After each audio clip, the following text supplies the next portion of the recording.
Good morning, meatballs, and all you other beautiful people. Thank you guys so much for joining us this morning. Hope you're all having a great day. Sorry I'm late, folks. I was having a little bit of technical difficulties here, but we are here now and ready to roll. 32 peeps in the house. You guys are so super awesome. Thank you so much for joining us today. Hope you're all having a great start to your day. Mama Bear will be joining me. Thank the Lord Jesus. Lord knows I can't handle this stuff on my own. That being said, let's do this thing, y'all. Back in Idaho, we're going. We're going to review some stuff, talk about some other things. There's stuff dropping all over the place, things being talked about, things that don't make sense, so many questions, so many whatever you want to call it. Let's talk about it. Here we go.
Yoo-hoo.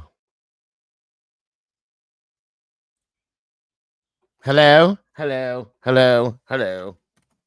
Good morning, everybody. Thank you for joining us. Good morning, Mama Bear, which I don't think is there. Come on in, grab a seat, grab some coffee or some tea or a Coke or a Pepsi or whatever you want to do, but grab it. We're going to be here for a minute. Please and thank you. She does this to me all the time. She likes to come in, get me all excited because she's here, tease me, and then she just poof, she's gone. I have a feeling the dog may have grabbed a hold of her and dragged her out of the house, took her for a walk. Hello, governors. How are you? 'Tis morning, 'tis Saturday, it is the weekend already. And it's great to be here with y'all. Welcome to the morning show. And today, again, the University of Idaho murders. Guys, there's been a lot of stuff that has woof. Okay. It's all me. There's been a lot of stuff we've been talking about lately. And there's been a lot of documents dropped. There's been a lot of things within the documents. There's text messages and phone calls and oh, good Lord Almighty. It's a mess. It's been a mess the whole time, but it's just getting crazier and crazier. Now that we're getting closer to trial, all these things are coming out. Judge Hitler wants everything, seems to be like unsealing everything and things that probably should have never been sealed. All of it. And here we are. And it, of course, everybody wants to talk about it, and we have been. So there's things that are even put out in other channels. Other creators are making videos based on things that they're seeing and putting facts together. And a lot of this stuff is interesting. I've been slowly but surely creeping around, looking at different places and what they're talking about, how they're putting things together. It's a lot of smart people out there, guys. Whole lot. Try this again. Hello. Hello. She don't want to talk to me today. It's okay. I hope her headache went away. Let's see. Well, while we're waiting, Let's see. Alicia's back in the house. Good morning. Blue Crew, thank you all so much for joining me today. It's all me again. Let's see. Blue Crew, again, thank you guys so much for being here. Angel D, welcome back to you. Miss Tandy and the Seahawks fans in the house. Good to see ya. Miss Zelda, oh my gosh. Wonderful to see you, dear. I hope you're doing okay. Lacey Pear, welcome back and good morning to you. Again, of course, Miss Alicia SR beep beep beep beep beep beep. Good to see you. There's our buddy 1 minute. Ooh, I think I almost did it. One maiden nut, Eddie. Welcome back, brother. Captain Jenks, good to see you, sir. The Tomboy's in the house. Miss Stormy, hope you're not cloudy today. All we need is sunshine. Thank you for joining us. And again, and a 1, and a 2, and a 3, and a hello. Am I still connected? Yep. Okay. We're I good. hear you. All right. Now I can hear you, and we're still okay. We're good. You Good sure? Lord. Yep. Okay. And please, guys, make sure to jump over there with the bear.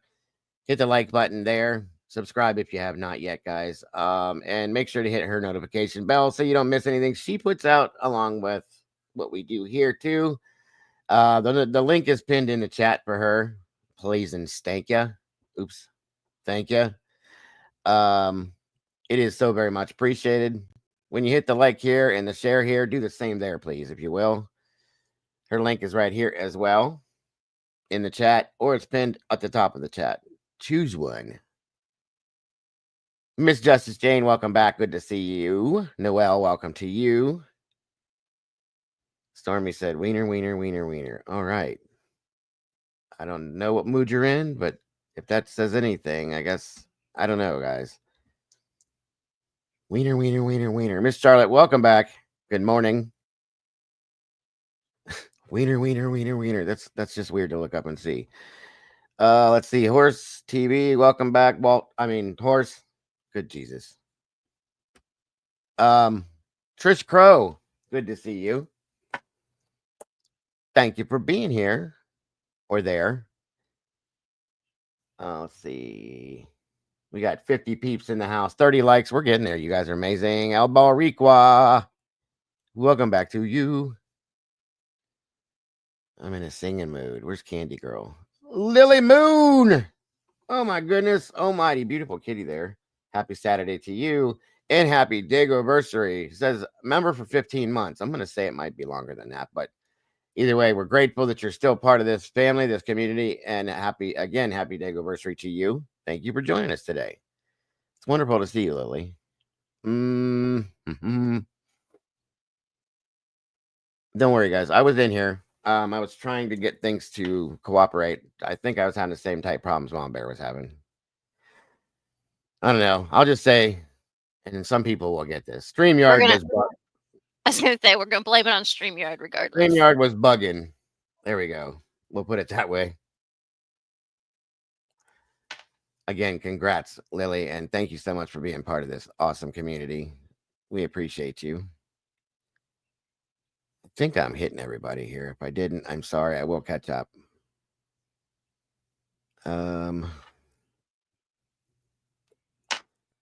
Wow, I see you guys, your patience in here. You had no patience. Were you really that excited to see me this morning? Kind of seemed like it. I don't think so. I think they were just like, come on, I'm sitting here. I'm tired of it. Where are you at? Damn meatball. I get it. Who is this? I don't know. Some goofball asshat that used to be in here and he disappeared. I don't know where I don't know. He's gone now, the horse, so. Yeah. Good morning, Miss Michelle. Michelle.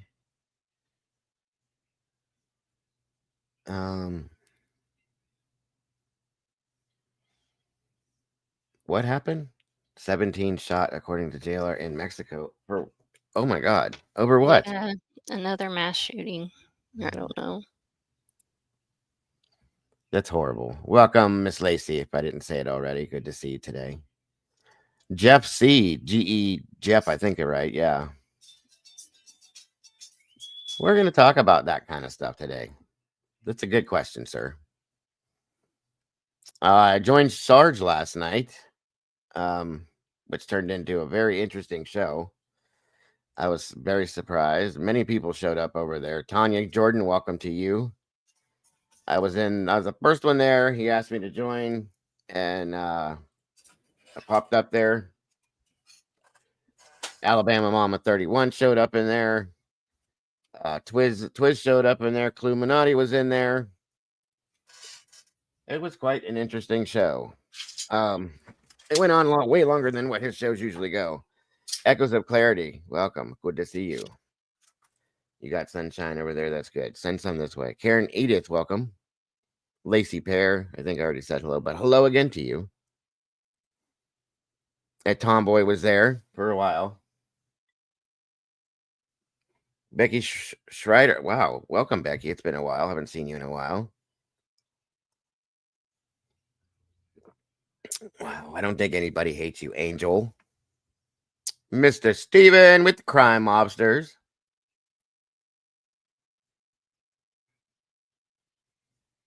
I understand, Stormy. It went well considering the situation. I was surprised. Hamburg. Yeah, right. It was interesting to say the very least, but there was a lot of interesting things talked about. That's good. A lot of things were brought up, and you know Sarge, how he puts things out there on the line, just like blatantly just says, "Here it is," and that's what I think. You know what I mean? Oh yeah, I know. I'm cleaning my CPAP machine, so it might be a minute, but I'm still listening. Well, I'm glad that I have that knowledge now. Thank you. Well, he was folding his wife's laundry, so you know. Once again, it is beyond obvious. So obvious. Right. I think I hear Matt playing his guitar in the background. Yep. It worked today. That's good. Eddie was a very good impersonation. It's not hard to impersonate the Sarge, guys. It's not. I agree, Tomboy. I agree. I think we were able to coexist in the panel very professionally. I'll just put it that way. Waffles. Yes, waffles. Hamburger and waffles and steak and ribs. That's Sarge. I swear to God, all the man thinks about is sleep and food. Jesse, welcome back, my friend. So great to see you again. It was great to have you back the other day. I'm just seeing all these amazing people. I miss you guys. I really do. Hiya, Cammy. Long time no see, hon. Cammy Q. What's happening? There's our Cammy.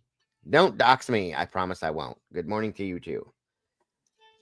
I can't because I don't know anything about you, so that won't be hard. Yes, we can't say obviously, Jesse. I watched you on Friday. Was happy to see. Yeah, it was a good show. Sarge has been trying to get me. I've been trying to get him. We keep missing each other. He sent me his phone number again, which I lost to be able to get him. So he'll probably pop in here. It's wonderful to see you, Miss Zelda. We don't get to see you often because you're so busy working all the time. Come on in, guys. Get comfortable, please, if you will. Grab a seat, get a drink. Whatever you're doing, make yourselves at home. Say casa, su casa, all that fun. Or mi casa, su casa. That's what the hell did I just say first? I don't even know. Jesse, it's probably the opposite time there where he's at over in, I think it's Thailand. I hope the weather's good for you, my friend. No crazy storms or nothing going on.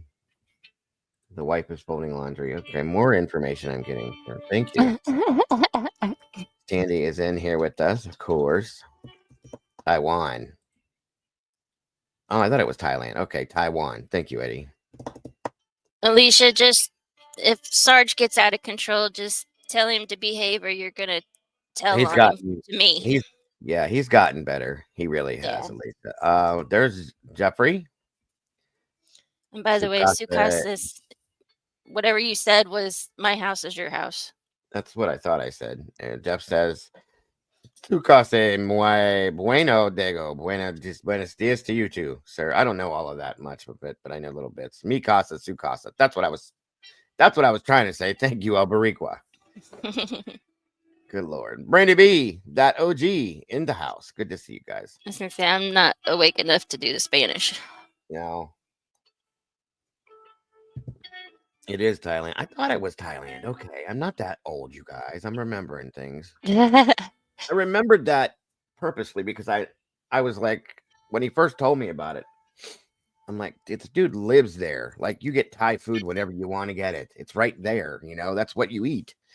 So, and it's a beautiful country. It is literally beautiful. The oceans and the mountains and everything, or hills, whatever it is. It's beautiful. All right, let me set this all up here. Again, guys, please make sure that you pop over to Mama Bears and say, hey, how are you? Hit the like button, share it out, and subscribe to her if you have not yet. Make sure to hit the notification bell so we don't miss anything over there. Exactly, Jesse. In Thailand, we just call it food. Agreed. Over there, they're like, I want some American food today.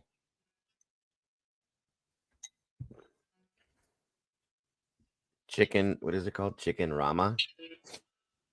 Oh, Jeff even knows some of this stuff. Sounds good. Oh, my aching head. That's what I should have had my name as this week.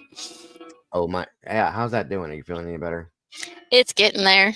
Still a lot of sinus stuff, so I think that's what it is now. Yeah, so I know mine is because I woke up this morning and I had drainage yesterday. I hate to say it because I was getting congested and I blew my nose and I'm like, oh, there we go. Okay, I get it now. Yep. Chicken Roma is my favorite Thai dish from a place around here called Pasara. Sounds good, Jeff. Now, I love, I could eat it every day. Any type of Asian food, Japanese, Chinese, Sichuan, whatever you want to call it, I love it all. But the Thai stuff, I've had bites of it from other people. I've never had like a full meal, and I seem to think I like it. So, hey, Mama Bear, wait, what's this? Hey, Doug the dog is in ICU. He's having trouble breathing. He seems to be responding to treatment, so I'm happy. Aw. Doug the dog, doesn't it? No. Doug the dog. I thought Walt's dog name was Doug. It is. Huh. His other one, he lost one, and now his other one is in the ICU. Wow. So I'm guessing that horse must know Walt. Yeah. Interesting. Yeah. I'm sorry to hear that. I hope it'll be okay there, horse. Seems to be responding to treatment, so I'm happy. Good. Oh, different Doug, I'm guessing. Gotcha. Good save, sir. Good save, sir. I mean, there's lots of cats and dogs named the same thing, so we'll be praying for you, horse, to keep the puppy safe. The curry. Yeah, see, my daughter is in love with Indian food, true Indian food, and I can't do it. The only thing I like is like their naan bread. Here we have a restaurant and they put out this, I think it's a mango smoothie type thing. I like that. I like the naan a lot, the bread, and I think it's chicken tikka masala. That is the only thing I can really handle from I don't like their food for some reason. And my son, one of the twins, well, I'm lying. Okay, Cammy, butter chicken is good stuff too. As long as it's not butter sausage. Oh, my aching head, welcome. Mango lot. That's it. Thank you, Stormy. I knew it was something like that. They're amazing. They're so good. Butter chicken is the shit. I agree. But the hot, like my son got the hottest. You could pick levels of it. Okay, he got the hottest you could get, and he's sitting there tearing this stuff up. rice and some kind of chicken something, and he is just like pouring sweat. And I'm like, is that hot? No, I was like, dude, you're turning colors as you're swallowing, okay? I said, there's water dumping out of your forehead right now. You're going to tell me it's not hot? No, it's not bad. It's not bad. He picks up his water, drinks that, picks up his thing, that mango thing, drinks that. He starts reaching for other glass. I was like, Sean, I thought you said it wasn't hot. I mean, it's a little spicy, but yeah, okay. Let's be honest here, buddy. Be honest now. I'm afraid to try food like that. There's not a lot my stomach can. Yeah, I understand, Charlotte. I get it. It's great to have you all here. 64 peeps in the house. You guys are amazing. 43 likes. Let's see if we can make a match, guys. Just pretend for a minute you guys like me and hit the like button, please. Echoes, Miss Ray in the house. Good to see ya. I'm just kind of give it a minute for everybody to roll in here before we get rolling, guys. It would be good, Eddie, if it didn't destroy my stomach. That's the problem. If it didn't do that, I would try it more, but all them years of eating them stupid flaming hot Cheetos and stuff like ate my stomach up, so I can't do that anymore. I used to love spicy Mexican and spicy Asian. Back in the day we used to get the what is that called? The General Tso's chicken. Yeah. And the sesame chicken. And they used to put those tiny little skinny peppers in there because we would ask for it extra hot. That was when I liked it. Oh my God, it was hot. So hot. And maybe that could have been what tore me up. Good morning, Miss Rose. Swamp Rose is in the house. Kent Kearney, welcome to you. Peggy Bringbaugh, good morning, dear. SRB, something happened after the whole girl changed, and now spicy is crazy. It is. Stuffed jalapenos are very good, Angel. Happy Saturday to you, Miss Rose. I hope you're having a great weekend, dear, and I appreciate you joining us today. And yes, the Triple B said, don't forget Mama's Live, please. Jump on over, click that link pinned in the top of the chat. It just takes a second. Hit the like button, subscribe, please, and thank you. We're one and the same, guys. If you like me, you like her. If you like her, you like me. Or maybe not, but you could. Just saying. I know I'm rambling, guys. I've had a little too much coffee this morning. Sorry.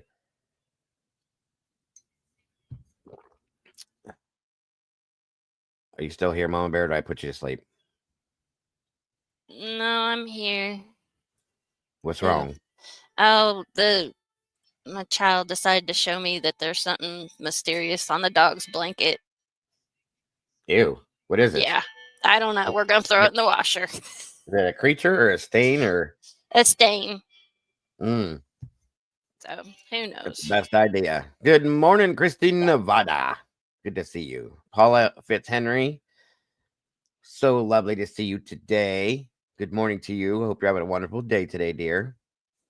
Miss Paula always puts out an amazing morning message to the world. She's so positive and so lovely, and I absolutely adore her. Her messages, I go look at them all the time, and it kind of gives you an uplifting feeling to get your day going in the day. So go check out Miss Paula, guys.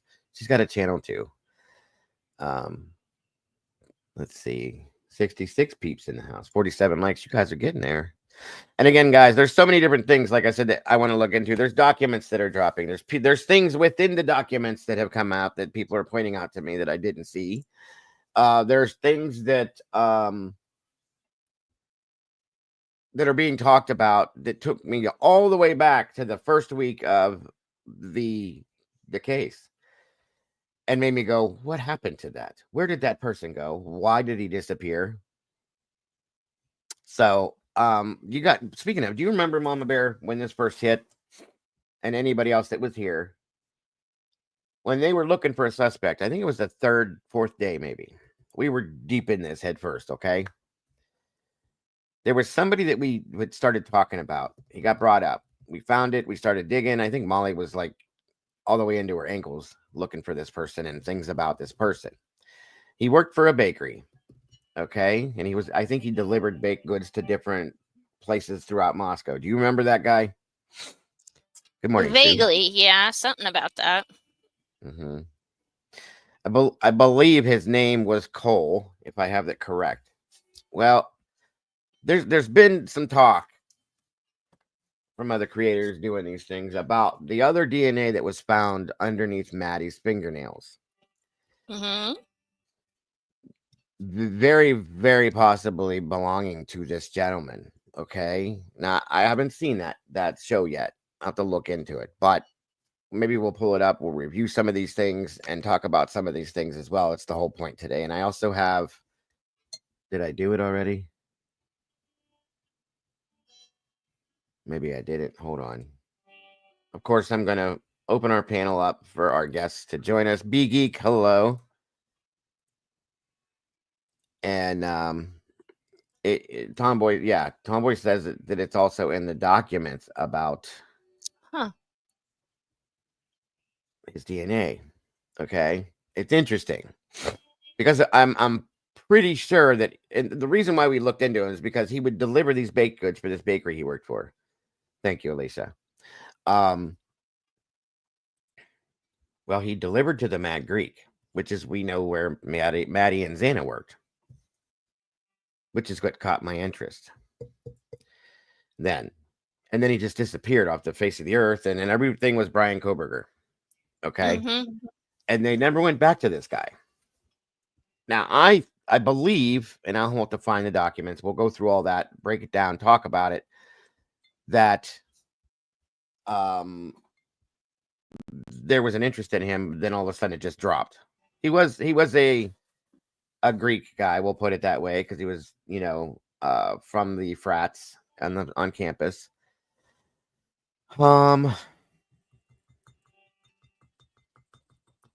curious. I'm just gonna say I'm curious, okay? Right. And I've been curious. Yeah. We already know they had another suspect in mind before BK. That's exactly the point. Why? It seems like they looked at him and then looked away real quick, for lack of better terms. It was I'm making this like not literally, okay? But you know what I mean. Back in the day, we discussed Cole Altnetter, former resident who stated everyone can hear each other's footsteps in a creaky house. We did talk about him too. This other guy's last name is Tomboy. What is his last name? Brandenburg, or something like that. And he was also in the military. He's a what is it? That title? I'm trying to remember. I pulled it up last night. I was looking at it. Cutlery specialist. Cutlery chef. There we go. Sorry. Which means he's very good with knives. Probably owns a very interesting cutlery set. Blah blah blah. Culinary specialist. Thank you. Sorry, guys. But there was something about a cutlery specialist attached to that as well. And culinary specialist or something else. There was something else brought in there about cutlery per se. And it kind of reminded me a little bit of like, oh my God, it's another Enan Harsh, blah, blah, blah. Something kind of like that. Yeah, right. SRB. Thank you. Reading my mind again. So anyway, I'm just wondering, why this guy disappeared. Why did they let him go so easy? Why did they take their focus off of him completely to go to Brian like that? Things like that. He also lived in the neighborhood of King Road. That's true. There's a lot of things that made me look at him then, but are definitely make me go back to him now. Okay. So, yeah, there we go. He probably delivered free donuts to law enforcement, so they let him go. Right. Never know, Albariqua. IME, hello. 3,900 people on the towers, and timing records for all except for Brian is a huge issue. What is the state wanting to hide? That's an interesting question. Good morning, Phil. In all your infinite wisdom, what amazing comment are you going to start our day with today? Where is Miss Berea? Our worlds are colliding. It's wonderful to have Swamp here today. Always wonderful to have you here, Phil. 87 people. Holy hell, that jumped. 55 likes, guys. Please hit that like button as you come through the door. The red substance is more powerful than transfer DNA. Yes, you can say it. It's okay. Blood, it is. Charlotte, I agree with you. And as Sarge was talking last night, guys, he made a good point. He believes, Sarge is, the way he looks at this is there is between 7 to 8 forms of DNA in this case that are out there, like real DNA. Okay. And we have this tiny, tiny, tiny little minuscule piece of DNA for Brian Koberger. Everybody's going around now. Brian bought a knife. He did. Maybe. I haven't seen a receipt, but he did. I'll give him that. He bought a knife. Okay. I've bought knives. Mama Bear's husband has bought knives. Mama Bear's probably bought knives, kitchen knives. All of you guys, people buy knives. It doesn't mean you're a murderer. But everybody's saying, well, he bought a knife and his car and his phone. Okay. And his DNA's on there. The knife buying and the DNA are the biggest damning things that you can say with this case, but I still don't buy it. My biggest Cat K, good morning, dear. Good to see you. My biggest thing with all of this is they haven't really been able to prove that he was in the house. Welcome, Deb Mosier. Wonderful to have you here. Would you consider doing a live stream on the Gene Hackman case body cam footage coming out now and it's not making sense to me?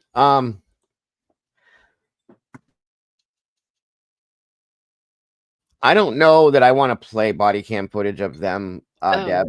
No disrespect, but especially if it's about them being deceased. I did talk about them yesterday, and what they've shown. There's some questions I know, but I would rather respect them in death and not show them after they passed. Nothing against you, and I don't want you to think I'm disrespecting what you're saying, but I will talk about their case, but I don't want to show any photos of them and the situation there. I just would rather respect them and leave them at peace in that sense. That's all. But we can talk about the situations that pop up with it. Absolutely. I will. Absolutely. No worries. Good morning, Miss Annie. Wonderful to see you here. Thank the Lord you're here. I wish you were here the other day. But you're here now. That's all that matters. Always a pleasure to have you here, my dear. So great to see all of you guys. I've missed a lot of you, really. Jesse and Annie and Eddie and all these faces I'm seeing come in here. Deb Mosier. It's wonderful to see you guys. It really is. And I appreciate you guys joining us and spending your days with us. I appreciate that so very much. I'll go, oh, she didn't even come to see me. Whatever, Annie. Should come see me first. It is what it is. I'm just kidding. Can't Kearney, good to see you. I'm just teasing you. Jilly Bean. Like I said, it's great to see all these amazing people in here. Sleep is for the weak. Yes, guys, we'll sleep when we're gone. We'll get sleep then. We don't sleep now. Welcome back, old faces, and welcome new faces. Yes. Thank you so very much for that, Stormy. What are you saying now, Phil? Going good. I'm living proof that you can survive on 12 hours sleep in 4 days. That's not healthy, Phil, at all. You know that, right? I mean, I've done it too, but you shouldn't be doing that. When we get to our age, we have to do things a little differently because otherwise we'll just fall out. It doesn't work. Oh, but I still adore you. SRB said Miss Annie did it backwards. Beauty before age.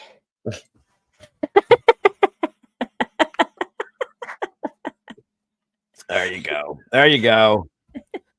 And I adore you too, Annie. I always have. So smart. This lady is so smart. She's so with it. Yeah.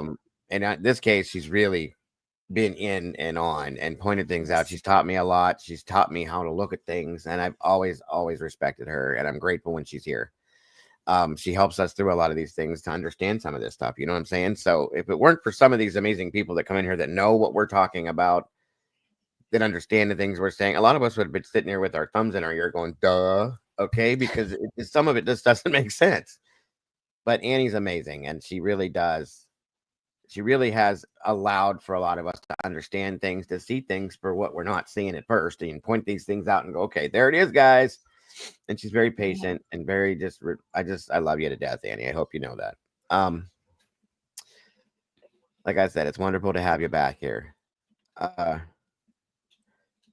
Question number 2. If UOFL or MPD wanted to find a patsy, why not just pin it on Brent saying he confessed during SWAT raid? You know, Jeff, I don't know. These are, again, things we can talk about because I have questions. I have a lot of questions. And I'm so tired of being told you can't have questions. Yeah. Why? Why? Welcome, Trish. Kim Young, always a pleasure to see you as well. Leslie and Billy, my dear, good to see you. Good morning. Echoes of Clarity, welcome to you. I didn't know you were not feeling good, Annie, but I hope you're feeling better. So, yeah, guys, I mean, that's why we've been doing so many of these lately, not to mention all the stuff they've been dropping. But, you know, at some point we were made to feel like you can't ask questions. You can't say this. You can't do that. And, of course, we don't want to re-victimize the victims. No. Or their families, and I won't. But it's okay to ask questions about the other roommates. It's okay to ask questions about the people they were friends with. It's okay to ask questions about how this was done by PD and this and that and all those. And if anybody tells you it's not okay, they need to take a walk because that's not true. That's our God-given right, and that's what we're doing. So welcome, Cap. Good to see you this morning, sir. How are you? Hello, how are you? Hey, Cap. How are you? I'm doing good. Yeah, I got something I found in that selfie picture with Kohlberger. Uh-huh. I just wanted to see if you guys wanted to look at it. That's what we're here for, is to talk about all of this. Yeah. I will, once we get, give me a minute to get things pulled up together, and we will pull it up and check it out and start going. Yeah, I won't be up for too long. I'll be up for a little bit, and I gotta take care of 2 things, and I'll be back later. No worries. I'll pull that up here in just a minute. Looks like Stormy just gifted 5 new memberships to the cafe. Good, amazing. God bless, and thank you so very much, Stormy. That's so generous of you, dear. It looks like EW or U was gifted. Tanel Ray, Colby, Stephanie Riff or Rife. We're all gifted. Congratulations. Welcome to the sauce. It's amazing to have all of you here. And Stormy, thank you again so much for that. I appreciate that so very much. 5 new meatballs jumping in the sauce. Amazing. Thank you all for joining us as we spill some of that sauce today, talking about the Idaho 4 situation. That's absolutely so very generous of you, Stormy. God bless, hon. Yeah, let me get that picture, and you can show us exactly what you're talking about, my friend. Thanks again for joining us, Cap. Okay. Hope you're having a good start to your day, sir. Yep. How about you guys? Okay. Not too bad. Not too bad. You might be excited about tonight, Cap, if you're around. I'm thinking about bringing up mythical creatures such as the big guy for Saturday.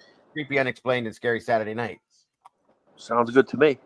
Yes, sir. There's others out there besides the Bigfoot guy, but we're going to talk about some of them tonight too for others of you that are interested in that stuff. Okay, hold on. I always like that stuff. Oh yeah. Well, it's the way. That's how we take a break, from all this stuff that we cover. Well, it's fun. It's kind of fun. I enjoy it. Yes, I do agree with you. This is in depth stuff. A little in depth. So. Yeah. Absolutely. All right, here. I'm coming in okay? Oh, yeah. You sound good today. Okay. Thank you. Yeah, absolutely, bud. All right, open, says me. Come on.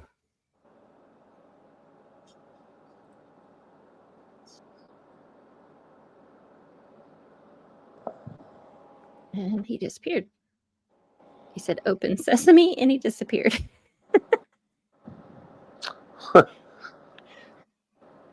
Okay. He went to get more coffee.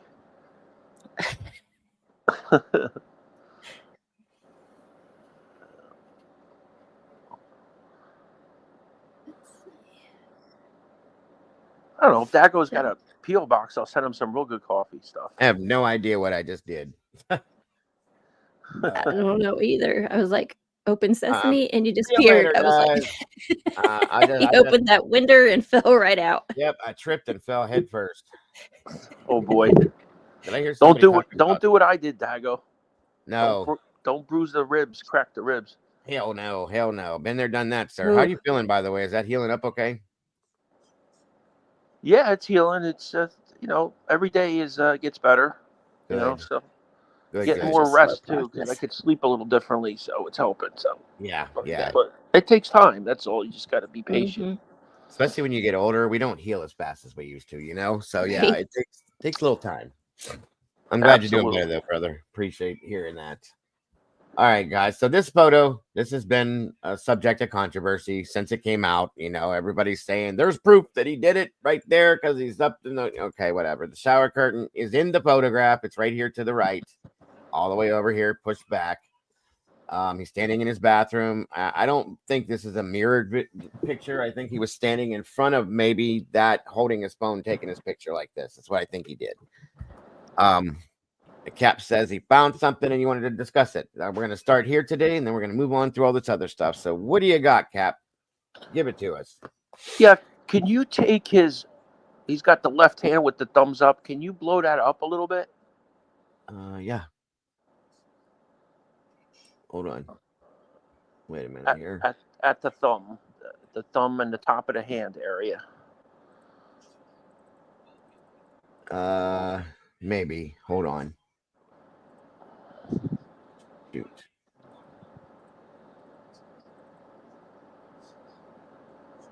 Okay. All right. Let me just blow. Let me blow this up a little bit. Okay. Do you see between the tip of his thumb and the bottom? Do you see dry blood more towards the bottom where it's right there? Yes. And then it's a little bit marked up towards the tip. I don't know if it's that or I see discoloration. I see what you're saying, but this is first and foremost, this is a pretty pixelated picture, okay? Yeah, that's the thing. When I first seen it, it looked like I tried to blow it up the best I could, and it looked like a little bit of dry blood. There's something there as far as discoloration. Now he's got a birthmark here. That's a birthmark, okay, because that looked like an abrasion. Yeah, this here, that little brown mark, that's a birthmark. It was on his hand in other pictures too. I don't know if this is dry skin, if it's blood, it's a shadow. It, like I said, because the picture's so pixelated, it's not very clear. It's really hard to see. Yeah. I do see discoloration. I'll give you that much for sure. And then as you move up to the tip of the thumb, you could see like a little bit of it looks like scattered, like dried a little bit. Like there's something happened there, and it's like bloody, and then it was like washed off, and it dried up a little bit. I don't know. It was somebody talked about. Remember when we looked at the welcome Denise and Beckles. Remember when we talked about the I don't know if you were here, Cap, but the Indiana stops, the 2 Indiana stops. Everybody was like really looking at his hands, okay? And somebody I remember back then mentioned that it looks like he might have psoriasis or one of those skin irritant diseases. Uh-huh. I don't know. I'm not going to claim that he does. I'm just saying he does have very, very fair and pasty skin. I'm trying to. I remember it's the middle of the winter too in Washington, so yeah, that dries you out, this and that. So I don't know if it's blood. I don't know if it's just because his skin is so fair. He probably gets red easily. Do you know what I'm saying? Uh-huh. Like, look, if you look at his hand, the fist that he's making, see how it's like white knuckled, and then around that, it's kind of like the blood has, you know what I mean? It's gotten redder. I think that's due to being fair skinned and this and that. Like I said, I'm not saying you're wrong. I can't clearly say that that's what that is. No, I'm not saying I'm right either. I'm just saying that right. I just wanted to see your opinion on it. It caught my eye because I've actually worked with a lot of metal and fabricated Mhm. stuff and everything in my shop and stuff like that. And I would actually get cuts like that, and I'd wash my hands, and they would dry out a little bit, and then you could see them. And his knuckles are Yeah. so white compared to the darkness of his hand, Yeah. which maybe doesn't mean much. It might just be his diet. He's not getting maybe enough meat where it's got more red blood cells in it. Well, that's it too, because he's a vegan, so he doesn't eat any meat, and I think that's partially why he looks so unhealthy. That's my opinion, Yeah. but And he's got his shirt buttoned all the way up to the top, so wonder if something's covered there as well. I I mean don't know. it could be. But I noticed I went back on purpose and looked at other pictures of him, and he does that a lot. So Okay. that's Yeah. just his. Like Mike's son does that too. I mean, he thinks it I looks think good. it's his OCD. I Yeah, just that's what yeah. yeah, I was just looking for opinions on it, and I figure I'd bring it up to you guys and see what you No, thought. absolutely. That's what this is about. He Yeah, looks and like I'm a I'm ghost. not like, if I could take this picture and clean it up real nice, and I just don't have that technological skill. But if I could do something like that, I No, could work on it more. But I don't. maybe if somebody takes this, he does have it. That is true. He has been diagnosed with a specific disease. It's in the documents. I can't think of the name of it right now, but it does affect certain things like physical features and things like that. I'll have to find that and pull it out for you. But Yeah, maybe if skin, somebody, some kind of skin rash or something. Maybe, I don't know. Yeah. definite. If somebody took the picture and like put it in sepia, maybe it might be a little bit easier to see, or even black and white. But you're not going to see the color. You'll just see that it's shadowed. You know what I mean? Yeah. But it could be. He definitely has the ASD, which is the autism spectrum disorder. He also has OCD OCD, and then and there was something else in there. It's not dyspraxia. dyspraxia. That's it. Thank you. Looks like, Jeff, he looks kind of like definitely been through something and kind of like cleaned up real quick, and I don't know. I just looks to me like he got up and took a shower, maybe got dressed, ready for work, and yeah. I don't know. I don't see. Everyone's different, right? So, Yeah, everybody sees things and perceives things in a different way. but Jeff, I thought it was interesting under the thumb, where the that like yeah, I little get reddish, it. and then it kind of like lingers out like it was dried up a little bit. But I even don't though know if he. Go ahead. if you're cut, you still get out of the shower. You take a shower, it's still going to bleed, and it might even bleed more. And then you wipe it off, and then It depending on how deep it is, that's true. so it's not going to wash it away. It's going to disappear. It's just going to, But it was something I've for you dealt. guys to look at. That's all. No, it's fine. Yeah, absolutely. I've dealt with a lot of that stuff working as a first responder and this and that, and blood clots in weird ways and this and that. I will say this though: if he did this, okay, I can't imagine that he would take a picture that he's going to send when he can see his hand. If there was something there that would show that, is my opinion. You know what I'm saying? I think he Yeah. would be real careful to cover that stuff up. I would think, Yeah. but that's just an opinion. Sure. And go ahead. No, I agree. Sure. I just I know I don't. I'm not saying it's there. It's not. It's just something I saw, and I figure maybe it'd be good for you guys to look at it and see what your thoughts were. That's all. Yeah, no, absolutely. And So with your statement, Jeff, with the collar, I do that all the time. He's probably going to put a tie on at some point if he was going to work. Maybe he may, or may not be a tie guy. I don't know. I don't know what the rules were for like clothing and stuff, but he may have just done that and was going to put the tie on after he got to work, before he went to work, whatever he was going to do. But that could be why the button is buttoned all the way up too. That collar thing, I just noticed. I always do that. I don't ever pay attention to my collars when I wear down those types of shirts until my wife has to fix it most of the time. yeah, I see a little bit with the collar, and then whatever. But you could rip apart anybody's picture. Like if Absolutely. you, I've been done with this one.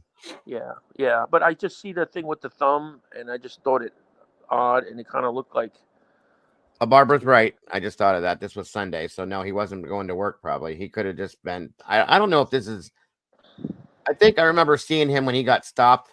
That stop with the female police officer, that he had on a kind of a nice shirt there too. This could just be the way the guy dresses. I know a lot of people that dress this way.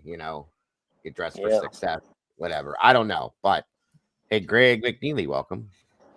And Critical said if he got cut at the scene, his blood would be at the scene, and we would have more DNA than what we have now. That's probably true. I think if he got cut, they'd have found it somewhere. Right. Is he left-handed? Does anybody know if he is left-handed? I think he's right-handed. And that's his left hand. Yeah, that would be his left-handed or his left hand. You're right. And I think did if you're standing, or well, don't the pictures revert or something like that? But I think that still would be his left hand if you're standing. And did they know what glove that was, the right or left hand that was found that had some DNA on it or something they were saying? I don't know which hand it was. Well, they're universal, but I don't know what it would be. Okay. You're like getting really crackly, for some reason, Cap. Oh, I'm sorry. I'm just. It's I okay. didn't know if it was I him or if probably it was my headphones. It's the I probably microphone. I probably got to step down and then restart. Yeah, that's fine. I can bring it back up anytime you want to. Okay, I got to take care of two things and I'll be back a little bit. We'll But be thank here. you. Oh, Okay. absolutely. Thank you for pointing that out. Thank you. Appreciate it. All right, Cap. We'll see you soon. Okay, bye. All right. His left hand would be the one that was holding the sheath for those 8 minutes. If that's the truth, yeah, Jesse's right, because he's a right-handed person. I can't imagine. I don't think this is a mirror shot, though, Phil. I think this was just with the camera phone. I don't think he was standing in the mirror, because I think it would have reflected things differently, the background and stuff. That's just my opinion. I could be wrong. And that's a good point. Jesse, walking in Tonka, welcome. I'm right-handed, holding my phone in my left. Right. Yeah, I gotcha. Annie says, wouldn't it be more suspicious? Bethany has taken pictures of the crime scene from 8:41 to 8:42. Right. It absolutely is more suspicious, considering as well as everything else. I know, Jesse. I know. I was just teasing. With everything we've seen in those text messages, every bit of that is suspicious to me. That's one of the big conversation pieces we had with Sarge last night. And I still question it, especially that you're taking pictures, you're on Indeed, you're on all these other things. We had this conversation the other day. It bugs me. You know what I mean? It's one of them situations that just bugs me. I think this picture has been way far read into too much. This picture was brought about so that they could look at him and see his bushy eyebrows and prove that he has got bushy eyebrows. There it is. Other than that, I don't think anything else means anything in this picture. I don't think this means that he did anything or didn't do anything. I don't think this means that he's anything more than he took a picture of himself. He could have sent this to his mom and dad saying, hey, happy Sunday morning. I'm doing great. How are you? Or it was rumored that he was dating an Asian woman. That could have been to her, other friends, or just to post to his social media things, because people do this every day. The only thing he didn't do that I don't see on a regular basis is make those damn duck lips that I couldn't remember the other day. That's all he's not doing. Thank God, because that would look really bad. So, I don't know that this means anything in the world, you guys. There's so many people who are saying this is proof that he did this. Why? And how? Just because you're putting a thumbs up? Come on. That's too much for me. That's just ridiculous in my opinion. So, Beckles said go rewatch Cheap Fry's press release about the roommates. We can look into that. What would give context would be where he sent the picture. Thank you. That would be what would give something to this photo. I agree with that. There she is. Candy girl. Good to see you this morning. Carrie Persula, welcome. Let's see here.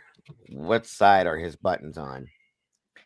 It looks like the right, but I don't know. Yeah, I think the overlap is on the left, so the buttons would be the right side, Phil. Kim Young, welcome. All right, everybody. So, as we jump into this, where do you guys want to start? Because there's so much that I wanted to cover today. We have so many different things to look and talk about. There's other videos that have been put out by other creators that I have questions on that I kind of wanted to review as well. Men's shirt buttons on the left. So is it reverted then? Inverted? Sorry. Looks like it.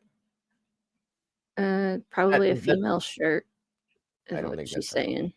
Oh, I don't think that's a female shirt. The Can you pic is see- reversed. So yeah, that's you what I see? was. So if It the pic looks- is reversed, yeah, I get what she's saying. Okay. Yeah. I understand.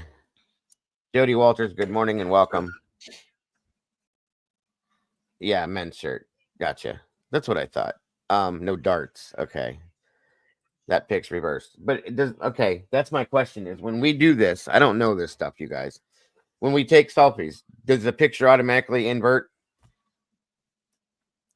I don't know. I don't take very many selfies, to be I don't honest. take any at all, so that's why I don't know that. Jeff is a videographer, so you would know that, sir, wouldn't you? If you just Google male shirt, then you'll see this pic of BK isn't reversed. Okay, so it's not inverted. Thank you. That's what I was wondering. Right hand thumbs up and incontrovertible. Thank you. Good morning, Miss Kim from CLK Creations. Good to see you today. I am. If you have a rear view camera, that's true too, B. Thank you, B. Welcome. Yeah, because my phone has cameras on the front and the back. It's got the lens on the front and on the back, so you can use it either way. Hello, Miss Tater. Yvonne Poole, welcome back. Yes, he has dyspraxia, which affects hand and eye coordination. It is harder to tie shoes and button shirts and fix your collar, maybe. That is very cool. That is a true diagnosis in the document.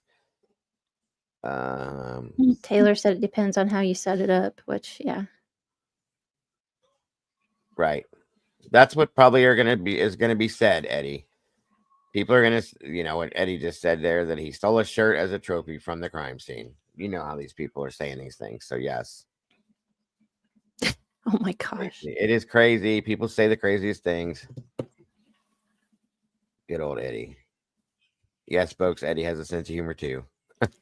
All right. Yeah, it'll be a new narrative. True Seeker, welcome. It doesn't prove anything, like I said. And I said this before, guys. If he did it, they prove it. Okay. Do what you got to do. You know, give him the death penalty. Just make sure it's him. That's all I care about. And that's why I brought up this Cole guy that was talked about. There is a video I watched last night that was quite interesting by another creator that I started watching what other people are thinking on all this stuff. And other people have brought me information about this to go check this out. Go check that out. Certain ones I won't watch, but it's been interesting. Okay. And a lot of these people that I'm telling you are coming with proof and receipts to these things of what they're believing and what they're seeing and things like that. So I kind of wanted to review some of that stuff today with you guys, see what your guys' thoughts were on this. And then, of course, it's an open panel and we're open for discussion on everything and anything. So I want to hear it all because I want somebody to make me understand how and why this is going the way it's going, because it's hard to do that right now. He has man eyebrows. They do look normal to me. They are bushy, but he probably doesn't get his eyebrows trimmed when he goes to the barber. A lot of people don't do that. Photo is a nothing burger. Just gives AB something to be biased about in her one white shirt she owns. Yep.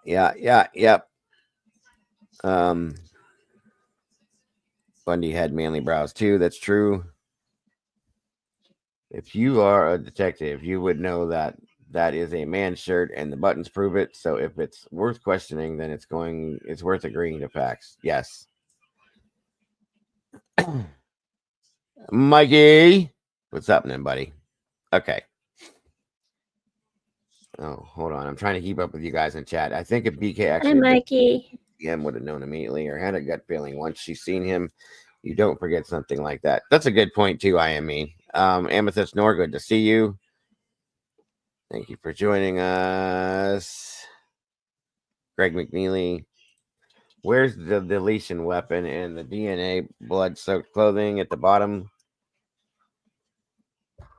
of the Snake River near Clarkston Thompson's Capone murder case in Moscow. Good point and question. Heard the state including this pic to show or let the jury decide whether or not he has Bush. Yeah, that's what this whole photograph is all about. Good morning and welcome, Kelly Coker. Thank you for joining us.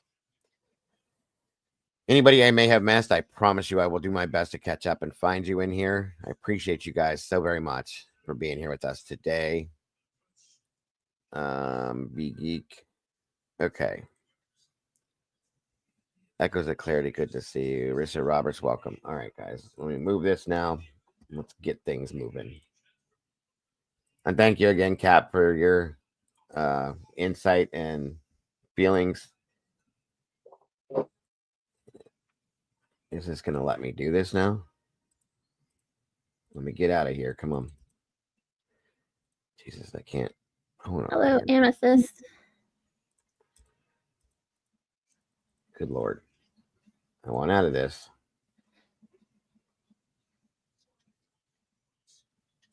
Hold on. Oh, here we go. Good stuff.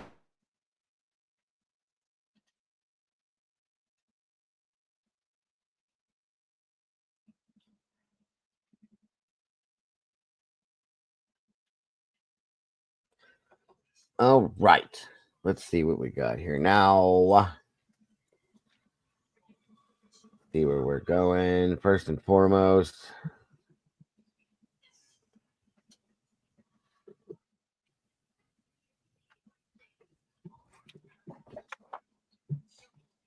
Amethyst Noor says he's left-handed.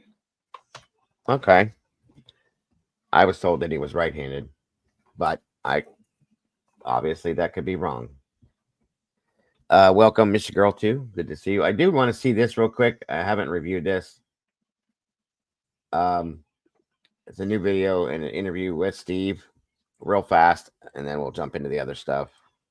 Came out yesterday. I'm sure most of you guys have seen this. I haven't. So let's look at this real quick. They don't, because my link's pinned at the top. I don't know if you can do more than one. They don't have the link to come up on panel if they want. Oh, okay. I'll fix it. Give me 1 second, guys. As soon as I hit this, this is 6 minutes. We'll be done, and I'll fix that. No problem. Sorry, guys. Now is Kaylee's father. Welcome, Rhode Island. Good to see you. Now is Kaylee's father, Steve Gonzalez. Steve, thank you so much for joining Top Story. And I also want to say I'm so sorry that you have to join us and that we have to speak like this. I know you were doing this to speak for your daughter, but I am so sorry this is a situation you find yourself in at all. I want to start with just asking you about that selfie that everyone has now seen. What went through your head? What did it feel like when you saw that selfie of Brian Koberger allegedly taken hours after your daughter and her housemates were murdered? It was a trophy. He made himself a trophy. He felt like at that point he had just returned from the crime scene. There was no one there, and he believed, very confident. That's what the thumbs up. He's going to look back at that, remember what he got away with, and it's a challenge to Idaho to let everybody know that he thought he could kill people in our state, get away with it. He was far smarter than everyone else around him. And, he studied it, he's trying to be a PhD in it. So I think it was a challenge to Idaho, and I think Idaho will definitely step up, and he's going to regret that photo. Steve, I want to also ask you about one of the requests the defense is making to the judge, asking that they do not allow spectators to wear T-shirts with pictures of the victims on them or anything like words in the memory of. How does that make you feel? It's petty. I don't worry about it, though. My daughter's, justice and getting this conviction is much more important than wearing a shirt. I've never worn a shirt in court. They'll never be able to ever show that I ever did. So, when you got somebody facing, death row, you probably should focus more on, the case and the evidence rather than who's going to be in there witnessing it. The defense has also claimed that they're going to present alternate perpetrators. Do you believe there is anyone else involved in the murder of your daughter and her housemates? No, No, not at all. There's surveillance all around there. You're going to clearly see who was coming into the place and exactly when they were leaving and what that vehicle looked like when it took that corner. Yeah, this case is solid. It's super solid, and we look forward to it. They're just trying to delay it, but it's time to pay the piper. We're all going to see what the state has, and I'm very confident in what they have. How is your family holding up and handling all of this? I mean, last week we heard the 911 call partially released. We've seen this selfie now. What is it like for you and your family to keep having these items, these bits of information come out? It is hard. It's very hard. You kind of just prepare your family, tell them to stay away from the TV, stay away from, parts of the internet. So, but it's nice to get this information out. It's good to see the facts. I mean, it's weird to wait 2.5 years to know like some of the final things that, your child has been through. We're still waiting on even like laptops and things that, so we can see, her playlist and things that she was working on. It's tough. It's tough to go through this, but I just think of all the officers and, the FBI agents and all the hard work that they put into this. So, I can wait and, we can get this out. We can figure it out. As we move closer to seeing Brian Kohberger actually face a jury and answer to these This is Kaylee Gonsalves' father, Greg. charges, what for you and your family is the thing you hope people focus on the most when that coverage really gets in full swing? What is it you hope people don't forget about what y'all have experienced or about your daughter? I think if people can concentrate on how much victims they were, how these people were just going through their everyday life, trying to be educated, try to be like the best type of human being that you could possibly be. And even having all the way from like their meals that they shared together till their Uber ride, they weren't drinking and driving, they weren't doing anything bad, and come home and to go to your bed and to have some stranger he's not even a part of our state, he's not even, he just didn't even belong here, and to have that person sneak into your home and kill you in your bed. If there wasn't ever a moment for people to rally together and say, it's time to take this to the full closure and have a message that's out there so we can kind of point to say, we put our foot down right here. And, when we have these school shooters and people that do these mass murders, maybe we have to start, putting our foot down and taking it to the darkest part, all the way till we finalize these people. And then maybe we can stop having these so often. Have you been able to speak to any of the other families, Ethan's family, Zaina's or Maddie's? Yeah, I've spoken to all the families, some more than others, but yeah, I mean, Karen she'll call us in the middle of the night, so we know if you're struggling, you're having a hard day, that you picked up that phone and you spend some time talking to somebody. Mm-hmm. And I love talking. See, that's one thing that bugs me is everybody in here now knows that everybody was awake. They were all awake. Okay. I don't know why that is a narrative that is being stuck to. Like, let's be honest about, I'm not, in all due respect to Steve Gonsalves, I know everything he's been through is absolutely horrific. I could never imagine going through what this man and his family and all these other families have gone through, guys. But like, let's be honest about things as we're talking about this stuff. I mean, let's put it all out there the way that it's supposed to be and show it for what it is. Mhm. That's what the way, that's part of what's been wrong with this is there's a specific narrative that has been put out with all this propaganda. In turn, the court of public opinion has had this man on death row from the day that he was arrested. Okay. Now we're seeing things changing. And here we go. Every time, and I said this before, every time something new comes out that makes people start to doubt things, here we go again. Not just him, just everything that gets put out. There's always somebody like, hurry up, grab it and bring it back in. They're getting away from it. You know what I mean? It's crazy. And yeah, oh, definitely, Jesse. I want to hear what you got to say too. So it's a problem. We're almost done with this, but just saying, I'm so tired of seeing it. Not with him. I'm not being disrespectful to him by any means, but all of the this picture says he did it, and this says he did it, and that says he did it, and that's even though they're showing things that point to the fact that he couldn't have done it. It's crazy. Good morning and welcome. Good to see you, LR. Claire Bear, good to see you. About Maddie all the time, so it's it's pretty easy for us to do. Are you and the other families confident right now that prosecutors have what they need to get a conviction here? Yeah. They broke that down early on, and they basically outlined a couple different scenarios. And one of those was, hopefully this person comes out and says that he was framed. Was ideal, because that basically just means there's so much evidence that he just can't combat it. We didn't think we'd get as lucky as no alibi. We thought he'd think it out, and he is a smart guy. I figured he'd have some better way to explain what he was doing that night. I mean, I could think of a lot of better ways he could have done it. Really tricky stuff, but he didn't. And luckily, maybe because he's just trying to be honest. Maybe that's really what he did. It's not such a big, long shot to think that that's possible. Case is going to be, it's going to be handled, and we'll get the eventual. We'll never get our kids back. I take that over any of this, but yeah, definitely. I think this is the best that we can make of the situation that we're in. Steve Gonzalez, thank you so much for joining us. Okay, so there's that. Okay, like I said, I try to follow up with everything that comes out to hear what's said, just in case something is dropped in an interview that we haven't seen or heard. I don't know. There's a few of these that I wanted to review, but I'm going to go ahead and get this other stuff fixed so that you guys can join us up here. 1 minute.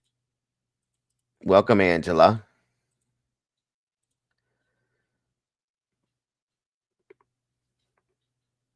Hold on, let me slow this down. Chat's moving a little quickly, guys, so give me a second to fix this so I can pin the link. There it is. All right, and also, again, guys, when you pop in here, if you're not... Oh, okay. Jesse got it. Good morning or evening for you, I'm sure. Good to see you, sir. Thank you for joining us. Good to see you guys. I hope the gun show isn't going to offend anybody.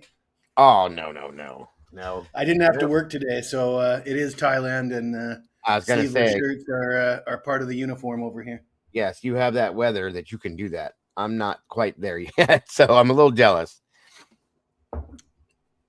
So yeah, I really enjoyed being up the other day with Jeff H., even though I think Jeff H. does enjoy the sound of his own voice a lot more than he likes listening to me, but he's a nice enough guy, and it was a good conversation, and I enjoyed every bit of it. Yeah. Well, everybody has their outlook on things. Jeff is a good guy, I think. He's definitely perseverant with what he feels, and that is what it is. I respect that. But yes, I agree with you on both of you guys. I really enjoyed it. I enjoyed listening to both of you. So I wanted to apologize to Mama Bear as well, because while I was feeling sorry for myself that Jeff H. was talking over me, we were all talking over her even worse. So I'll try to make a point of being more respectful in that manner to Mama Bear. Wow. I'm sure she appreciates that. I do as well. It's hard sometimes because just like me, Jesse, I'm ADHD, chronic ADHD. So if I don't say or speak a thought that I'm thinking right now, I will forget it and it'll drive me insane. So that's why I constantly do that. It's understood. My problem is my microphone isn't that strong. It's okay if I'm the only one talking. I'm sure it sounds fine but if I'm trying to interrupt somebody else that's talking over me, you just can't hear a word I'm saying. So it puts me at a severe disadvantage if the debate turns into that kind of a debate, right? Yeah, absolutely. She's back now. Mama Bear, did you hear what Jesse just said? Yeah, and I appreciate that, but that's okay. I need to learn to speak up and louder to myself. And I told you before, just say, shut up, my turn. That's all you got to do. That's all you got to do. Welcome, Philip. Good to, where'd he go? Philip Hughes, good to see you. Good to see Brandy back at work and stopping by. Wonderful to see you here, Philip. Make sure you tell her, he's talking about my wife. My wife is a dialysis tech. She takes care of him. He's one of her patients. So wonderful to see you, sir. I hope you're doing good, and tell her to take good care of you. And there we go. Welcome, Edward. Thank you for joining us, sir. Thank you for having me. Hello, everybody. Always, Eddie. Eddie. Hi, Mama Bear. Jesse. Hey, Eddie, interesting that you mentioned that list that I came on here with, 2 years ago now. I remember doing that, but I don't remember. I think I remember the number one thing on the list was just that the DNA didn't put him at the house. And at the time I was saying, a lot of people are saying that now, but at the time that I was saying that, actually, not that many people were saying it. I remember Harsh Reality took my comment and made a video out of it because it hadn't occurred to him that the DNA didn't put him at the house, apparently. Right. And yeah, Taylor, it's an open panel. Anybody's welcome. Like I said, if you're not a regular up here, just make sure you stop in the back, show your face, so I can make sure you're not trying to show your waist. That's all I care about. Just for a quick second. Jesse and Eddie are regulars. And I've seen them. So just pop back there, show me your face real fast, turn your camera off, and come on up. You're welcome. Everybody is. So yeah, Eddie, listen, guys, if you don't know something about this case, find him. He will tell you. He's like a dictionary with this case. He has every bit of it, and he has a good memory on it. I was surprised that he remembered that too, Jesse, to be honest with you. But when he brought it up, it was instant like, whoa, I do remember that. So it's great stuff. I truly believe that those of us who are open-minded and I don't think, they call us pro-burgers. I tried to explain to Jeff H. that if they prove to me that Koberger did it, I'm willing to change my opinion based on the information available to me. And I know that everybody on this panel is, because we've had deep conversations about this. And when we're presented with information, we will talk about it and explore the possibility that perhaps they're right. I think Koberger is not an accurate description of this community. And I think that the people like us that live, sleep, and breathe this case, that it keeps us up at night. And I know Jeff H. is a guilter who nobody can accuse him of being any less passionate about the case than us. He Not just at all. doesn't happen to fall on the same side. But most of the guilters that I hear, the people that, just say offensive things like fry him, I hope he rots in hell, and all this stuff, they haven't bothered to, if you gave them a litmus test on the case and asked them who some of the main players were, I don't think most of them know a damn thing about the case, because it's just easier to suck up what mainstream media is giving you and say, and it makes you feel smart, right? Like, oh, look, my opinion's the same as what I see on TV. I must be a genius. It makes you popular in that sense too. And I'm definitely not the people that are what Jesse's talking about. We're not pro-burgers. We're pro-justice. And that's what this is about. Pro-justice and pro-truth. Because that's what these victims and their families deserve. And that's what we want. We just want to ensure that it's the right person. Because again, it's been said many a times, Jeff even said this himself, if they put the wrong person behind bars and give him the death penalty, that's not justice. That's not real justice. And they deserve better than that. So that's why we have open minds, critical thinking, and we break things down that we see to see exactly what's going on. That's all this is. Getting answers to questions that shouldn't be there. If these questions didn't exist, we wouldn't have these conversations. Okay.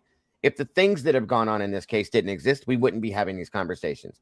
There's where the problem lies, in my opinion. So, both of you, welcome. Well, all three of you. I'm sorry, Taylor, welcome. Eddie and Jesse, it's wonderful to have all three of you here with us today as we break this down, review, and see what we can come up with today. Appreciate you all. So what do we got today? What's on everybody's minds as far as this goes? Where we'll start there and we'll see what we can get to from that. Well, after we left off with our last conversation, Dago, I'm even more in a firm belief about what I was saying, because I think you remember I proposed to you that we go back and we look at the interviews and all those. Yes. Dave and WSU Kim, and also the Chronicles. The one that I think is most powerful, especially if you're a guilter, is this came out of the G family themselves on Chronicles Olivia. They said at about 10 o'clock in the morning, they received a call saying Kaylee was shot. Mm-hmm. Why was somebody aware that Kaylee was no longer on this planet at 10 o'clock in the morning? And you combine that with the Dave interview and the WSU Kim interview, it's easy for me to confidently state it's very obvious that 911 call now, in my opinion, is completely staged. There should be an investigation into that 911 call, and we're doing not only that, but law enforcement took that text chain that they presented late on a Friday, almost like a PR move, the way they released it on a Friday, so you don't have time to respond until the following week.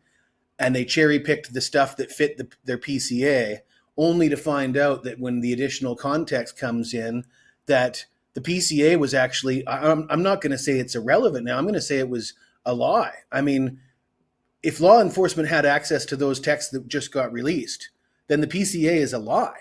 It is misleading at best, horribly misleading at best. And Dylan did not awake at 4 a.m. They did not sleep until noon.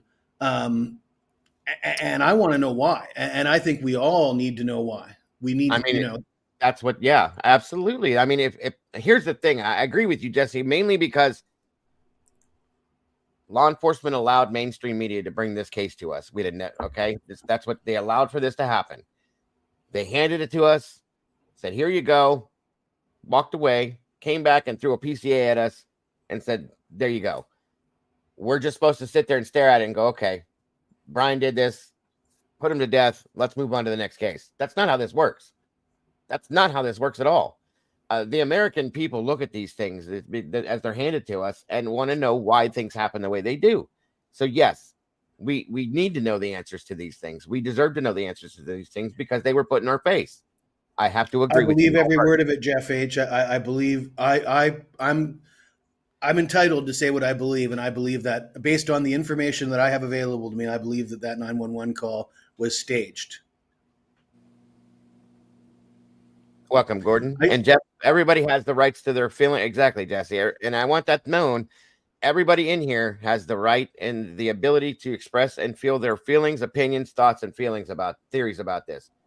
The only thing we don't do is we don't, of course, shame victims or guilt the families or any of that kind of stuff. That's not one thing we do in here. But talking about this stuff right here, the 911 call, this, that, everything else, it is absolutely okay because that's what it's all about.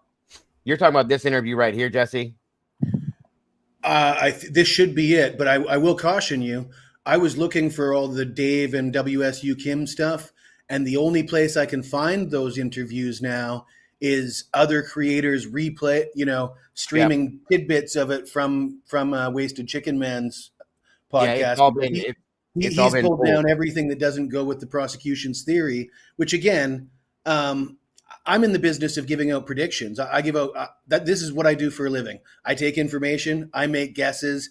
If I'm right more than I'm wrong, people pay me for that information, and I do pretty well. I'm 11-0 in the NCAA tournament right now. Congrats. So wow. I do have a history of being very good at taking information and making educated guesses on how to interpret that information. Well, and, remind me when betting season rolls around to get a hold of you and ask you some questions. So that was my thing. I might need you. But I guess my point was going to be what I was getting into is I put predictions out before the games start. Obviously, there's no value in predicting what happens after the score is over. I don't go and scrub the internet of my wrong predictions because that would ruin my credibility. Could you imagine if I'm putting out predictions and then I'm going to scrub the ones that aren't correct? That would make me, I would lose all credibility. So why then are these creators scrubbing the interviews that aren't fitting the narrative? I find that offensive. I find it insulting, and I'm not happy with it. And it's also a sign that maybe that makes me want to dig even deeper. Yes, sir. And that you answered your own question. Why are they scrubbing their interviews that don't fit the narrative? Well, that says it right there in itself. Why is there a narrative instead of the truth? There shouldn't be a narrative. The narrative should be the truth, period. And that's all there is to it, but it's not. With the Wasted Chicken Man, my hypothesis there is he's got a close relationship with the G family, and it's out of the respect for the G family. And that's a no. So I can understand why he, if they asked him to remove that stuff, okay, that makes sense. But then I got to ask myself, and I don't want to say bad things about the G family. I empathize with them. I would love to give Steve a big hug and buy him a beer. But man, that guy is a wealth of misinformation. And I want I have other questions about why his tone has changed so much. He's gone from saying things in the early going, and he's pushing a different narrative than he was pushing a couple years ago. He was questioning the official story, and now he's endorsing it, and he's going on News Nation and spewing these really character assassinations, highly speculative. This is a message to the people of Idaho. He's a foreigner, or he's an outsider that shouldn't even be here. I find that language very xenophobic. Who has the right to tell other people that they shouldn't be here? That doesn't sound very American to me, to be honest with you.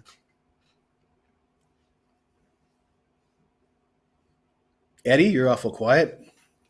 Surely you have something to say. You're so well spoken. I just feel like letting you continue and make your great points. And I agree with them all. Yeah, well, if I continue, I'm probably going to piss a lot of people off. Jeff H isn't going to want to be my friend anymore. It's almost as if Steve G has more info than, well, that's the thing, Jeff. Steve G has acted as if he's got more info, but a lot of the info he puts out there doesn't hold up to scrutiny. Nothing he was saying adds up with the recent document releases and the revelations that we've seen. And I guess when Dago plays this clip, hopefully we get to see, when they tell the cousin, I believe that what we're going to hear here is a cousin called in the morning, well before noon, to tell them that Kaylee was shot.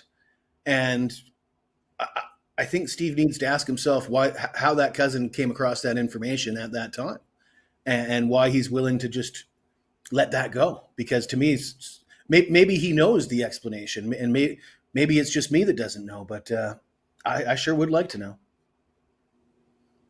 So I took some notes during the Dave interviews, and I put it in the chat, the dates. So Lana was first on the 14th of May, and then DTS show was the day afterwards, the 15th of May. And I don't want to share all the notes. It would take too long, but there was a contrast between what was said on Lana's program versus the Drunk Turkey show. One of them being which Dave added the detail about 9 or 9:30 a.m. where the two of the students who had received the minor in possession citations, they went back to the band field to look for some item on the band field that they purposely dropped, contraband, the night before. Uh-huh. And they looked up across the street and saw a guy dressed all in black with his arms in his hoodie and his shoulders high up and hunched while he was walking hunched with a cold, weird stare that freaked them out. Thick brow and large nose. So just putting that out there. But I didn't know that Drunk Turkey had taken his down. That's very interesting. One of my notes, and I'll end with this, is I asked myself, was Dave planted by law enforcement or prosecution in order to push a timeline narrative? So that was interesting to read my notes from 2 years ago, nearly. My take on Dave is I listened to the full interview with Lana, and I couldn't find the full interview with Drunk Turkey. Did you find it on his channel? No, I haven't looked since that day, but I watched it on that day. Oh, you're talking about you're referring to old notes that you took notes. That I took, yeah. See, this guy is way smarter than me. I'm not taking. I got no notes, ladies and gentlemen. My notes are all up here. But Eddie has all the notes. I got all the notes except for Taiwan versus Thailand. I should have remembered to put that down because I forgot. Well, we'll let you away with that this once. Let me slide. Yeah, I'll correct my mistake. But my takeaway from Dave is he didn't appear to want to put himself in the spotlight. He didn't have a whole lot to say. I mean, everything I gathered from his conversation was he seemed to be defending the roommates, defending the people, sort of saying, listen, it's you guys just don't understand. We're just kids. We don't think about stuff like this. And And all I want is I just want everybody to be okay and everything to go back to normal. But yes, we did know what happened at 9 o'clock in the morning, and it wasn't just him. The way he described it, there must have been, wow.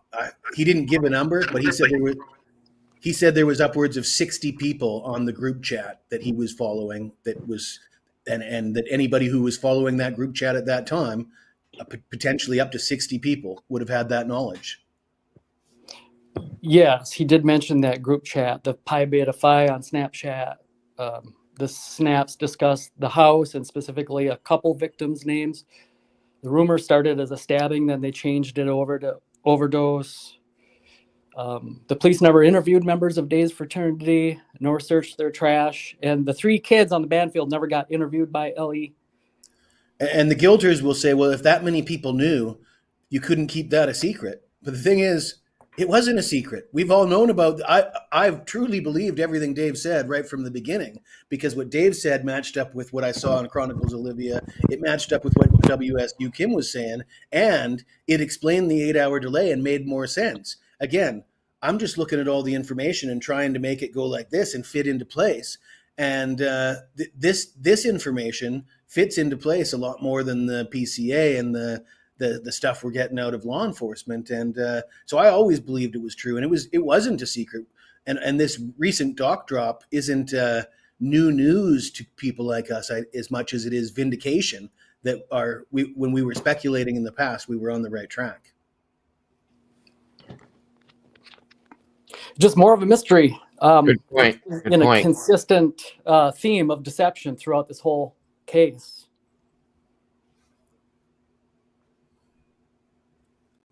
I do agree. Dagmar, by the way, this morning, probably about 15 minutes before you started live streaming, I sent you an email. I came across an interesting article yesterday about the K-bar knife. I didn't realize this. On November 17th, there's an article on Fox that is discussing a K-bar knife. So I don't know if you found that in your email or not, but I prior to seeing that article, I would have swore that the first time we learned about a K-bar, specifically brand knife, was with the PCA, but boy, was I wrong.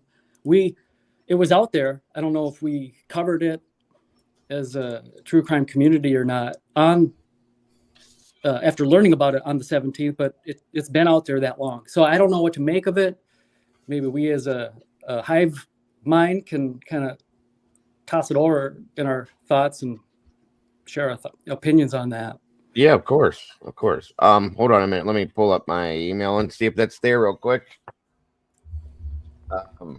What I was looking for is, I remember on your show, we talked about the time of the reported time of death, which was noon officially.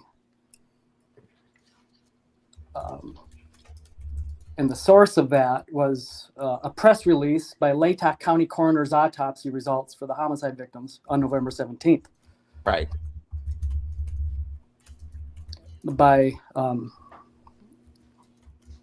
believe, Coroner Mabut.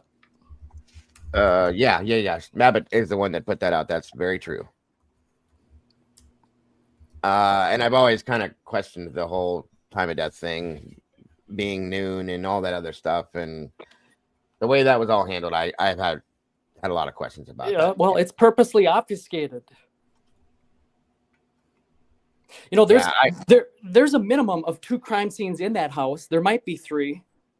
One of them is up on the 3rd floor, and there might be 2 crime scenes. Who knows where Ethan? You know, because notice in these texts, they're not really discussing about Ethan, so we don't know where his body was, right? Yeah, we don't have absolutes on that. That's true. Yeah, we have 0 facts about what happened in that house, other than what we have over 1,001 times repeated over and over to ourselves, and we have a mental picture of what it was, but that's the furthest thing from what it truly was. Mm-hmm. I agree. I do agree. Absolutely. So this is the article, the video you're talking about right here. That's the one. All right, let's check this out real quick, you guys. See what Eddie's talking about, and then we'll jump back over to that other interview and break that down too. Again, thank you all for joining us. Eddie, Taylor jumped down, or maybe it was just transferring out devices. Welcome, Brian. Good to see you this morning. Let's see what we got here.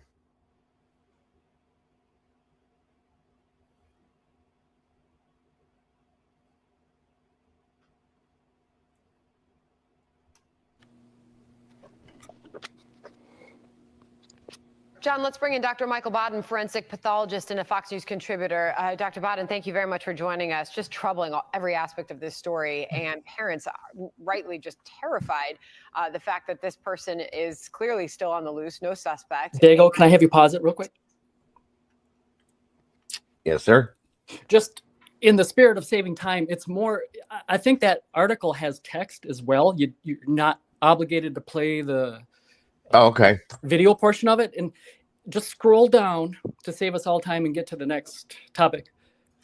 In that article, you should be able to scroll down and just get to the K-bar knife. All right, hold on a minute. 1 minute.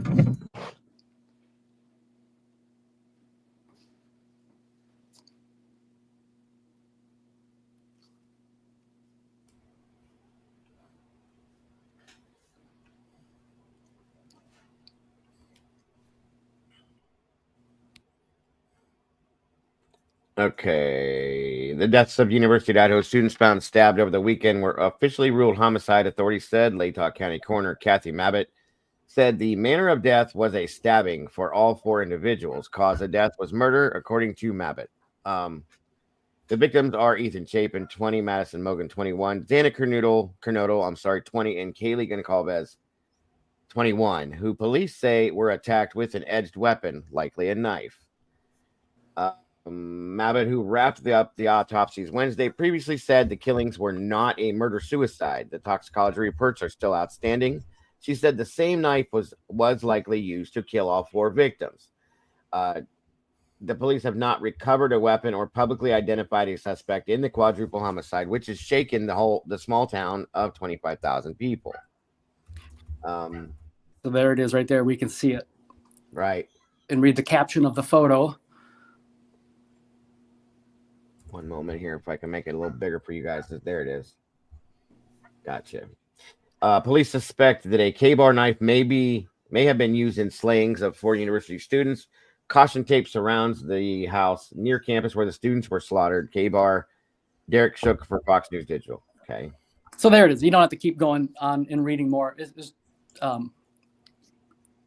right there that we just saw for ourselves. They're talking on the 17th of November about a K-bar knife. That's interesting. It is. I didn't recall that. I didn't either, because I thought that came way later. Let's see here. Sarge, if you want to come up, the link's pinned at the top of the chat. Yes, Sarge, you can come up here, bud. I'm glad you joined us. So what? Like I said, I didn't think that we caught that the knife was there, and now she's saying that she believes that same weapon was used for all four.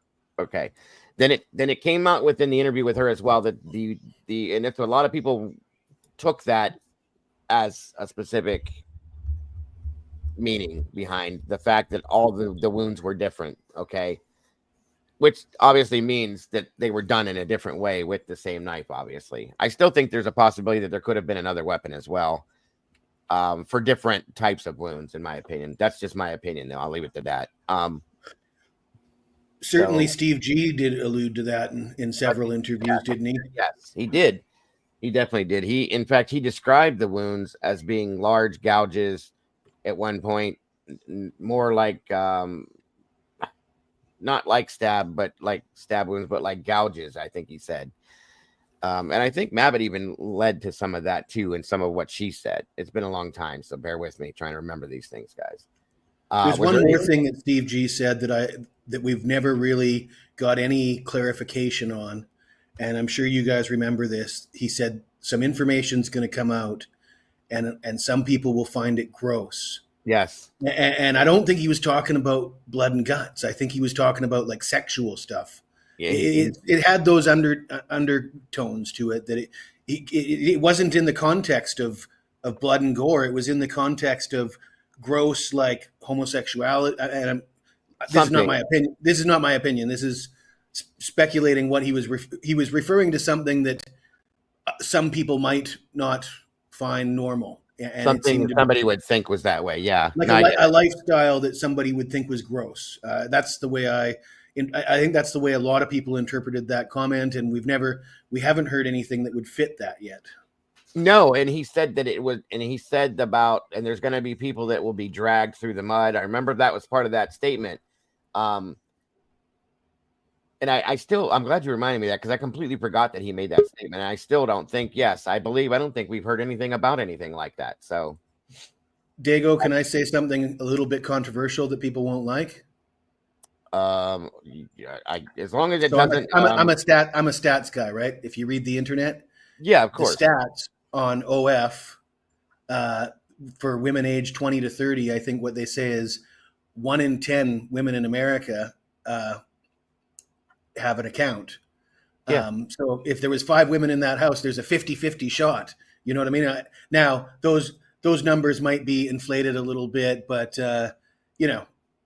it's not that much of a shot in the dark. That's something to consider. Sergeant Friday probably knows more about that than I do, though.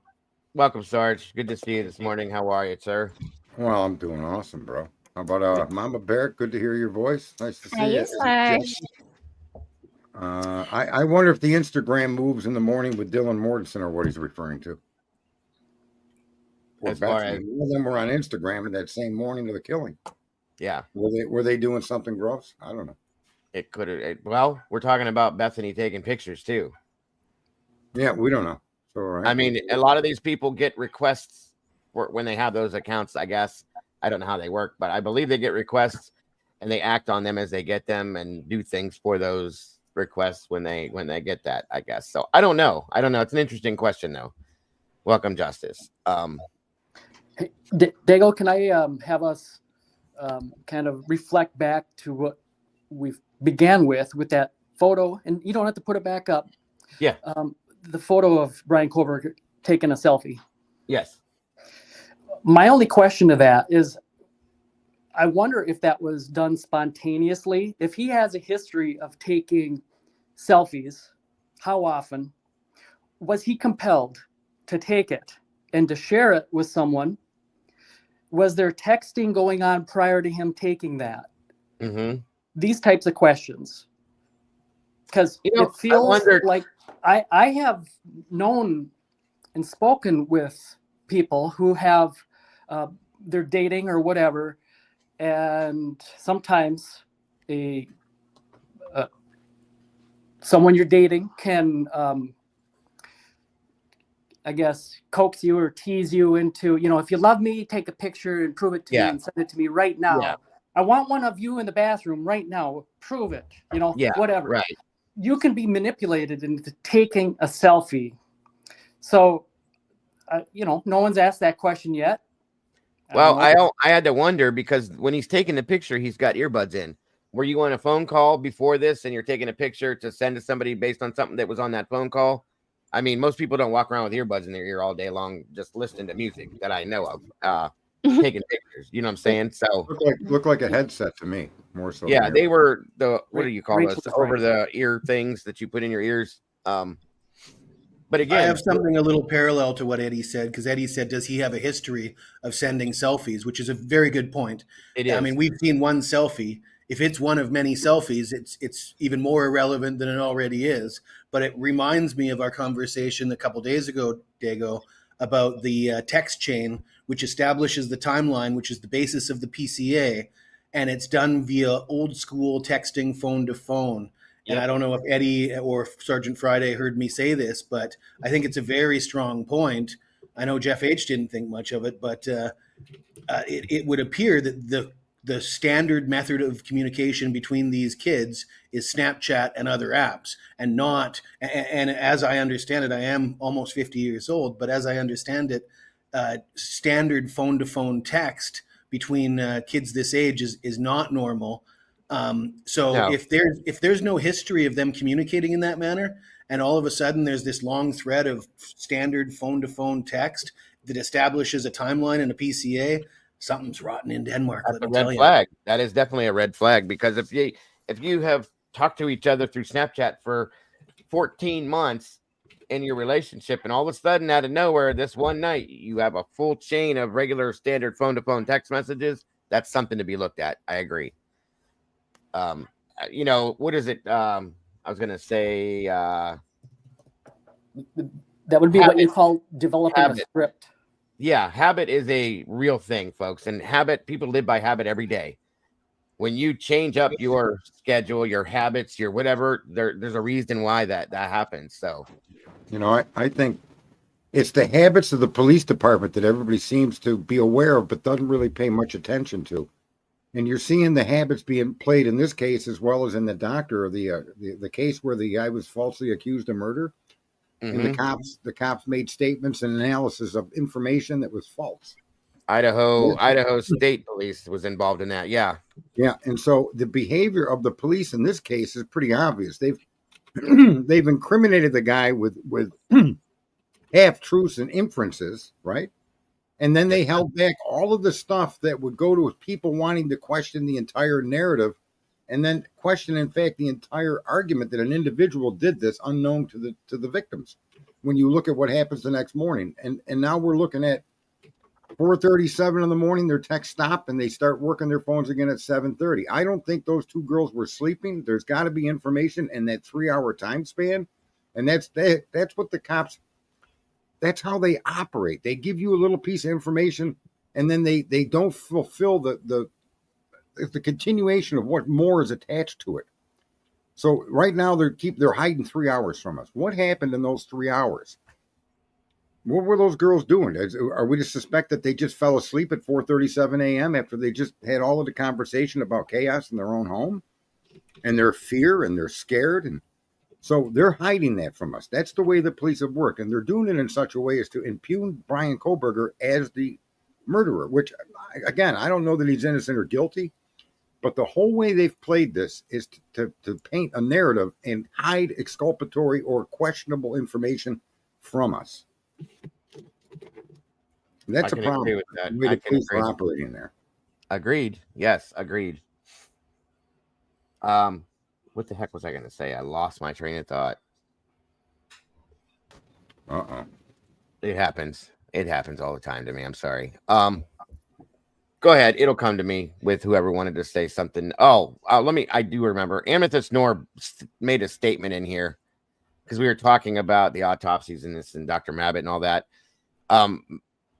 Mabbitt didn't do the autopsies, okay? And all that information is what she's stating that has not been turned over is still an outstanding disclosure of evidence. So wouldn't that be the first thing that should be handed over in a case like this, is the autopsy information and everything about him? Not to mention, speaking of the autopsies, I believe Ethan had a secondary autopsy done that his family requested per se. So there's another reason for that, too. These are these smaller questions that people don't pay a lot of attention to that I have a lot of questions about. These things, in my opinion, it's a quadruple homicide case that's going to court, blah, blah, blah. Somebody's going to be convicted. The autopsies, toxicology should be one of the first things that's handed over. And why has it not been? I don't understand that. Tomboy said Spokane coroner's office did the autopsy. Right. Yeah.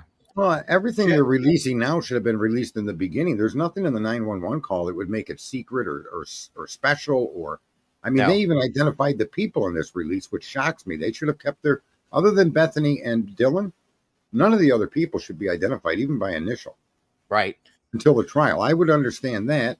But the fact that they held that for 2.5 years. Well, they couldn't exactly roll out that PCA if that information was available at that time. And Jeff H is in the chat saying, is there anything that is in that chat that would disprove the prank narrative? And I just think, we get Yeah. accused of speculation all the time. Is there The anything prank, that proves there's that? there's no indication that there was a prank. There's Nobody a said glaring- they were being pranked. Nobody said they were suspecting it was a prank. And There is absolutely no information to support the prank narrative. Their behavior proves they weren't under the illusion of a prank because they never went to the bedrooms to go check on their roommates. And I told you that Until because Steve G said that in that interview, nobody'd ever mentioned this. So 2.5 years later, all of a sudden, we're going to throw some spin on it and say prank. I mean, and for us, everybody's running with it. that would be the same thing as having some of these wild, crazy Bamfield bushy eyebrow theories that based on pure speculation. There's no information. There's no facts to back up that.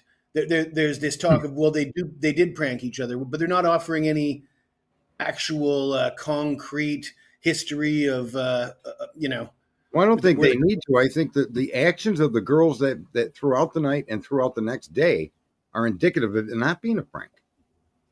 Well, there's testimony from 3 different individuals, and we were just about to play the Chronicles of Olivia that said that. But the Dave, the WSU Kim, and the Chronicles of Olivia, that's, in my mind, testimony that they all were aware that people had lost their lives at between 9 and 10 in the morning, 2 hours before the 911 call. And I mean, that's just that's very damning. That's I agree. There's no way they thought it was a prank if 60 plus people on a Snapchat group knew about this.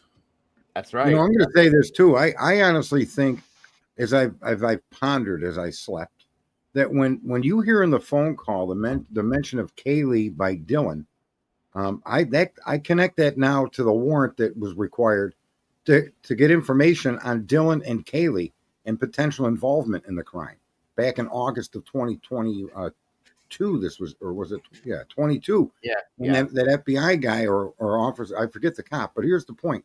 She mentions Kaylee, and I think that she suspects there's going to be nothing wrong with Kaylee.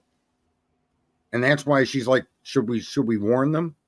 And so when you take that statement that burbled over that phone call and you connect it to a warrant that Miss Potts or India, one of these young women, they have the actual document that was mistakenly released for that warrant, and it was for Kaylee and for Dylan Mortensen's phone activity that they thought may connect to this crime. So there's so much that you can actually extrapolate from the data that's actually available, but you can't really conclude anything because they don't really give you enough data to make a conclusion other than we do know these 4 young people were slaughtered. Method, means, and who did it, we're still in the dark unless we want to believe what they tell us with blurry pictures and headlights on a street over here and headlights over here. Right. It's a chaos. It's very much chaotic. And even Jeff G, or was it Steve G? Right. He told us there was blood on a sleeve. Now we know that the sleeve he's referring to is the knife sheath. That's a sleeve. Yeah. And that's the misconstruity of words or something like that. It's based on how critical everybody has been following this. That can change things and make people feel different ways about things and misunderstand things. So yes. Right. When he said there was more DNA, there's more DNA than you guys know. It's not just on the button snap. And he let you believe that it was all Brian's DNA. And now we're finding out none of it's his DNA. Yeah, right. Not anywhere. Even none of it. None of it has been able to be attached to him by any means. So, and I think poor Steve and the families of the victims they've got that Stockholm syndrome. They are dependent on the police to bring to justice the person that did this to their kids, and they have nowhere else to turn. There's no one else looking, and they're trapped in this cycle. So when the police say there's more DNA than just a button snap, Steve instantly would internalize that to suggest that it means Brian's DNA. Yeah, fair enough. I'm just reading the chat, and they're still talking about the prank narrative. And I want to point out that in the interview with Drunk Turkey, Christie talks about the 911 call, and there is no mention of any prank. Based on my memory, that was not the narrative they were selling. And again, this prank narrative to me from that Jeff H seems so enamored with, it seems like it's something that's new, that's just been injected, like a forced explanation of some really troublesome text messages and Well, and calls. I And like think I the say, individual you mentioned, he's doing this for attention. That's why he does these things. He'll pick up on one thing and just keep riding it to get people to respond to it. Well, I don't even think he believes what he says, in all fairness. He just wants the attention. well, moving on then. I told Jeff to stay tuned because I actually haven't seen this interview in two plus years. So if it doesn't go the way I expect it to, I might have egg on my face.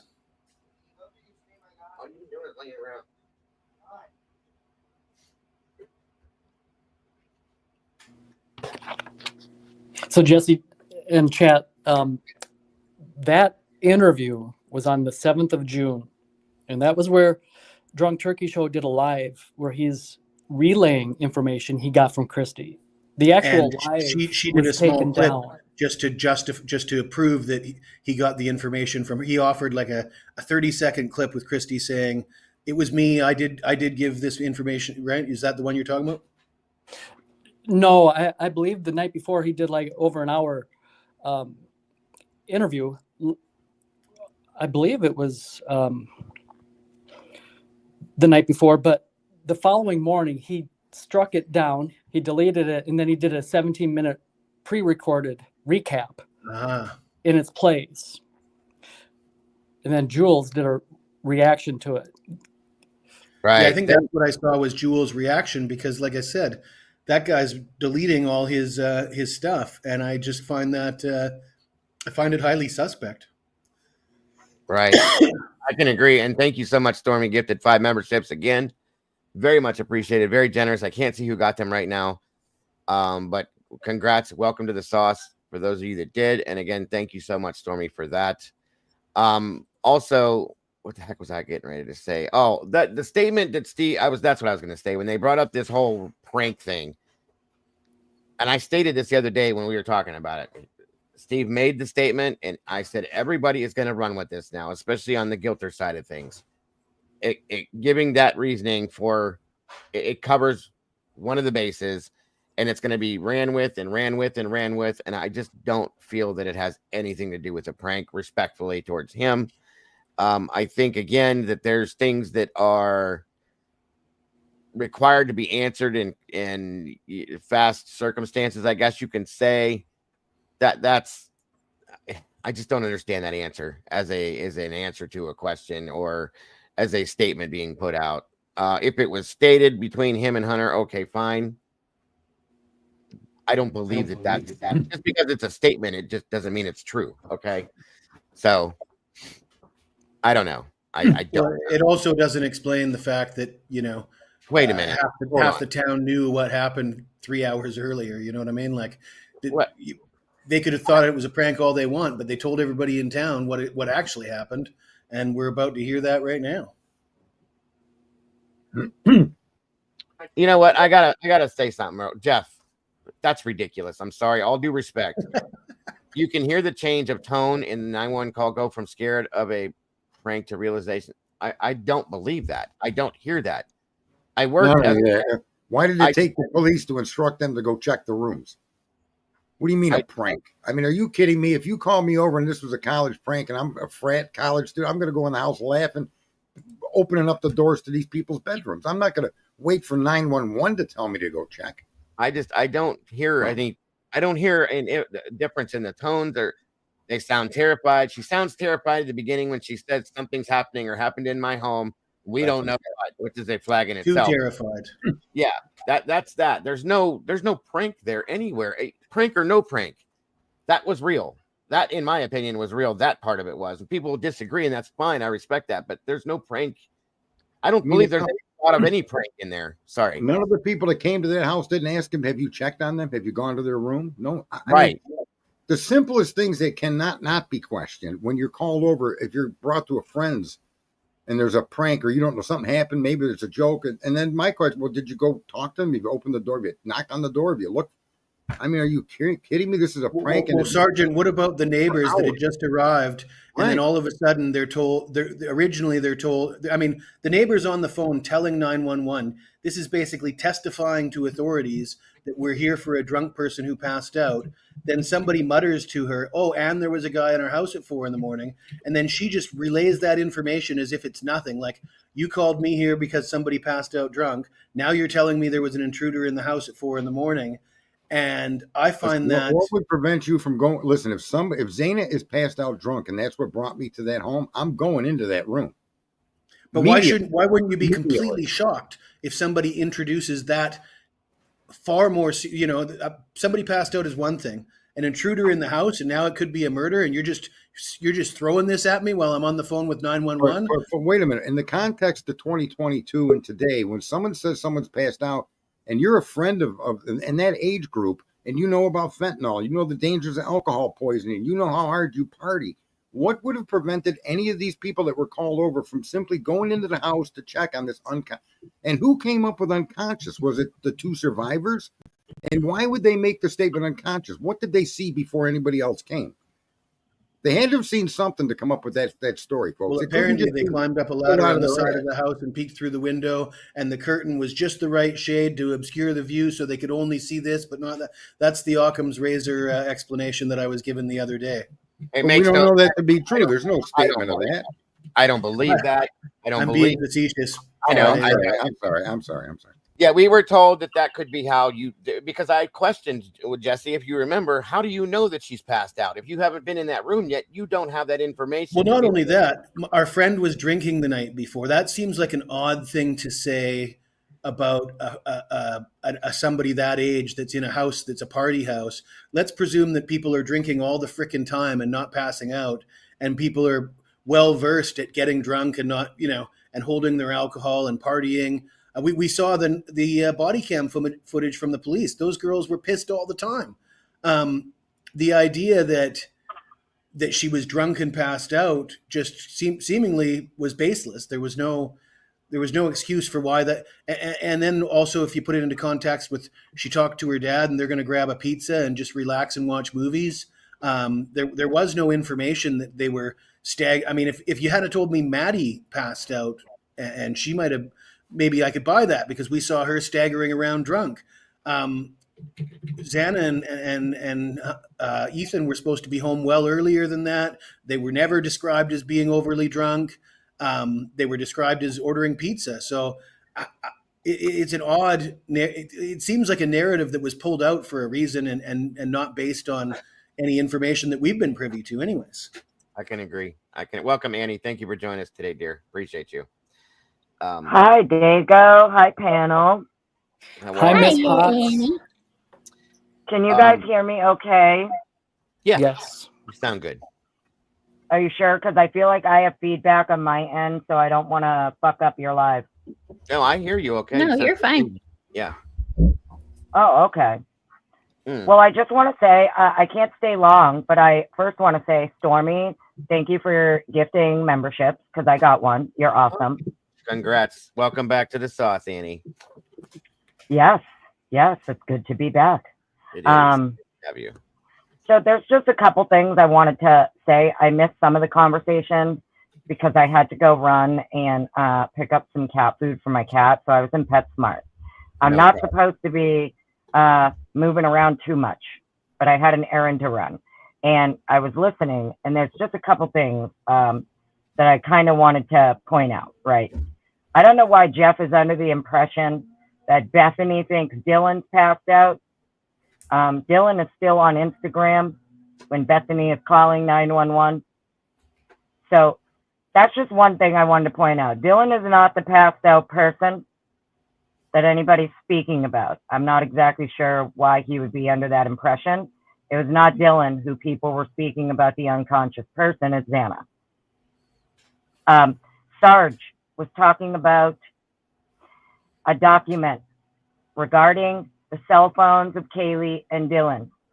This is something I covered a couple months back because I was going back through all of the warrants in the case and came across a warrant for Kaylee and Dylan. This is not an original warrant. These are warrants that went out. I don't know if anybody remembers, but they did a whole bunch of other phone warrants like the summer after. They went back and redid phone warrants like the following summer. I think it was in like June, if I remember correctly. The warrant for Kaylee and Dylan's cell phone specifically states, from Lawrence Mallory, he swears and affirms in his request for this warrant that he believes evidence of the crimes related to the homicides at 1122 King are going to be found in these two phones, and he references the date range that he believes that evidence is going to exist. And the date range for it is June 23rd, 2022 to August 1st, 2022. So You said what August Sarge 1st. was talking about is an actual fact of the case, and it's something that the defense themselves just referenced in one of their recent filings. They also talk about how some of these text messages that the state is seeking to introduce when they're speaking about Dylan, okay, when it comes to Dylan's text messages, these were obtained via the same warrant. This is where the information came from. It came from the warrant on Dylan's phone. This is information, right? So this is information that was obtained via the warrant, number one. Then number two, the fact of the matter is the warrant is for the summer, and it's for the summer prior to Kaylee even moving in.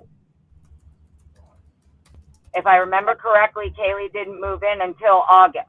Right. Maybe end of July, something like that, right? Yes, ma'am. Can I So, just add the something quick? Listen, what date did Brian Koberger end up in Washington? Wasn't it the 23rd of June? End of Did you hear June. that? He moved Yep. there end of June. The end of June, which would be consistent with the time his warrant is seeking. That's true. I understand, but Brian's warrants aren't some of his warrants have nothing to do with June. The point that I'm getting at is that at some point in this investigation, okay, what they did is when they started going and getting other warrants, for whatever reason, they are claiming that they believe, this is law enforcement believes evidence of the crimes related to the homicides at 1122 King are going to exist in Kaylee and Dylan's phone from the time period of June to August, and Kaylee wasn't even living there. Mm-hmm. She wasn't even living in Moscow yet. That's a huge point. Right, but I think also suggesting Koberger or knowing Koberger showed up around that time doesn't include him in that information, but it is kind of that's kind of a unique coincidence to go from the 23rd of June to August. Oh, I agree. Well, that's why a lot of what that's the point. That's kind of the point I'm getting at. They were trying to connect him and they couldn't. Okay. Well, we don't know that but, till we see what the text messages are, right? I mean, well, we know that as far as the defense is concerned, as of right now, everything the state has turned over that they have been able to dig through in discovery, there has been no connection produced from the state for Brian related to the victims. Does that mean he's not, they didn't say he's not connected to a survivor, that he's not connected to someone who knows these victims, right? I think it's very interesting when you're looking at the fingernail clippings. Now that we have this unredacted, the state filed their reply to the defense's motion in limine for these fingernail clippings that, you know, everybody who a likelihood ratio was created for. All of those people fit in the same shoes as Mr. Koberger, meaning all of their likelihood ratios were technically inconclusive and or exclusionary. So what the defense is saying is if all of these people were inconclusive and or exclusionary, why did you focus on his when he has the least of the likelihood ratios created? Right. So when you're looking at the fingernail clippings, it's very interesting to see that law enforcement at this point, when they are comparing DNA to the DNA recovered from under Maddie Mogan's fingernails, the left hand, their likelihood ratios that they're creating are for very specific people. Okay. Those specific people are Jack DeCore, Cole Barenberg, There it Ethan is. Chapin. Okay, you have Jack DeCore, Cole Barenberg, Ethan Chapin, Sandra Carnodal, Bethany Funk. Out of all of them, Ethan Chapin had the highest likelihood ratio as being the contributor to the DNA. Okay. Okay. So it's very interesting to me to see that law enforcement is looking at these particular people Yes, ma'am. as being contributors to the DNA. Where Cole's name came up, I have no idea, but somewhere in their investigation, law enforcement was given the name Cole Barenberg. They obviously were looking at him as a suspect. It's just very interesting to me when you look at it, Annie, who they're looking at. And yes, and when you bring up Cole's name, I brought that up at the very beginning before you guys all got in here. I remember, and I don't remember if you were here with us then, probably the first week of when the case hit, when we all dove in head first. Cole's name came up as working for a bakery or something, I believe. That's how we found it out, that delivered to the Mad Greek, which we all know Maddie and Xana worked for. And we started looking into him. He was he was in the military. He's a culinary specialist with the U.S. Army. Yep. And well, someone in chat is saying too that that Cole here was the highest contributor, and he wasn't. Ethan's, if you look at the document and you look at the numbers, Ethan's is 3.33. Everybody else is 0. Whatever their number is. Gotcha. Okay. Ethan had the highest likelihood ratio. Okay, that's good to know. Thank you for that. Okay. So, you know, this is something that, like, this is why I don't choose to go too far into what I think occurred or what my opinions are or whatever. Okay. Right. I just read the documents and I go by what they say. And I'm not perfect at interpreting them. I'm not a lawyer, but it's very interesting when you look at it that this is who law enforcement was looking at. It doesn't matter who we're looking at. Law enforcement was looking at these people. Wherever they got Cole's name from, someone here gave up Cole's name as a likely person of interest, which is why they're trying to compare his DNA to DNA recovered from the crime scene. Right. So it's interesting to me. They want to compare Jack DeCore, Cole Barenberg, and Brian Koberger outside of the victims and the survivors. Those are your three outsiders who are not victims in this case. Can I ask a question? And they're not the survivors. Can I ask a question? You're not suggesting you're not suggesting Koberger's DNA was on her nails. You're still sticking with it was on the button. No, Koberger had like the next to Bethany Funk, I think it was. Bethany had the lowest, I think, and Koberger was like second.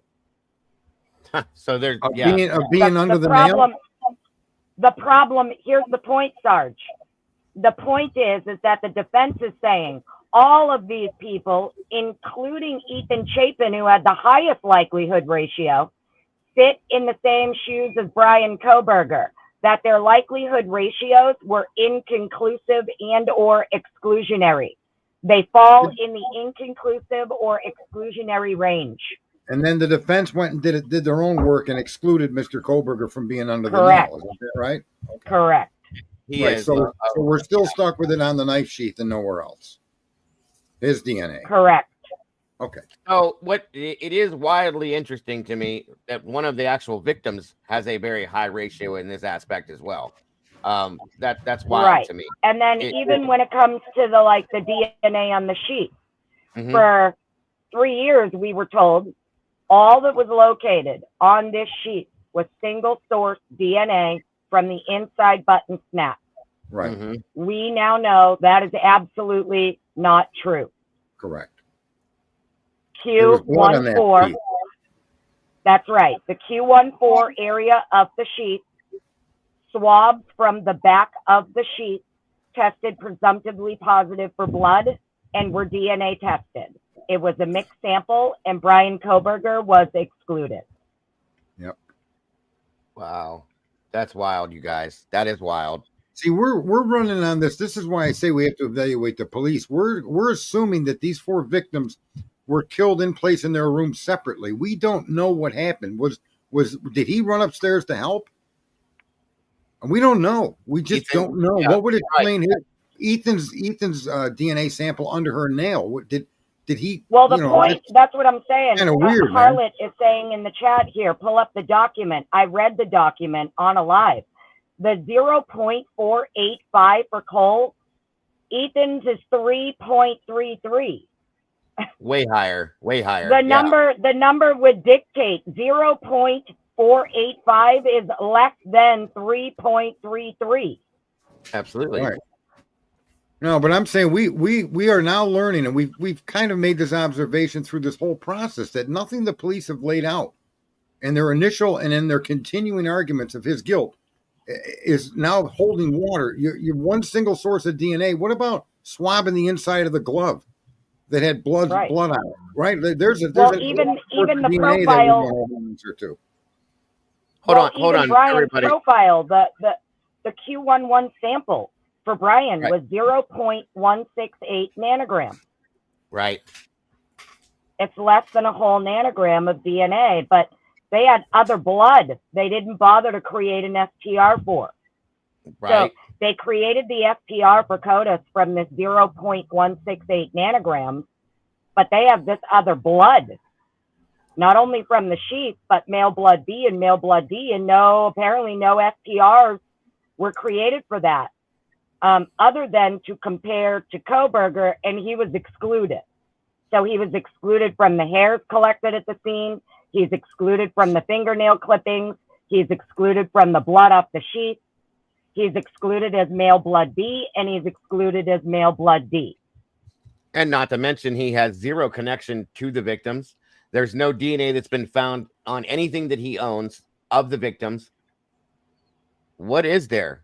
Well, let's add also that Othram Lab, using the swab from the button snap, identified 4 brothers.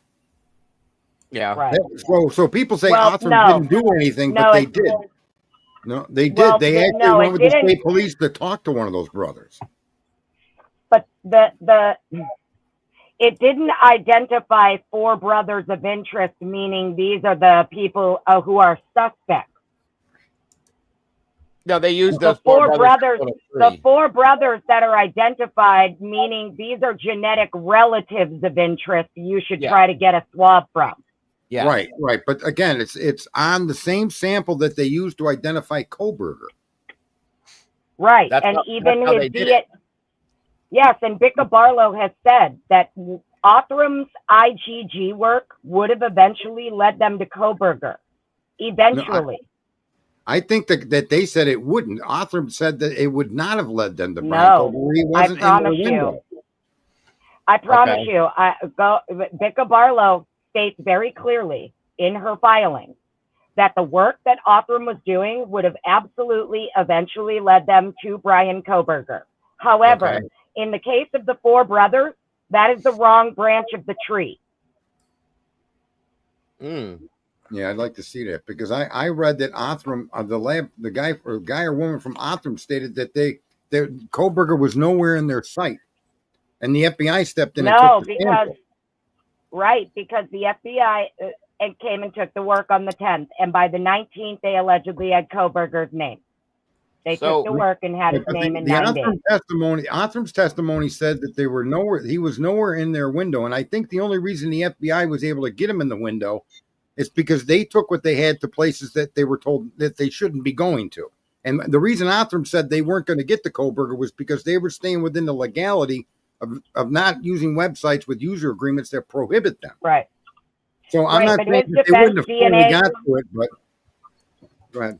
Well, his defense experts have already come out and said they eventually would have gotten to him with what Othram was doing.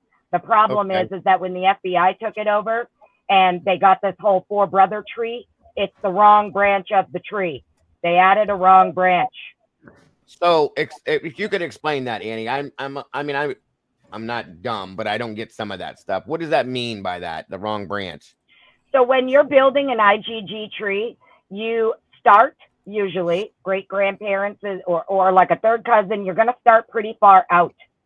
Right. You're going to start really far out, and you're going to get this pool of putative people, okay, that you could be looking at.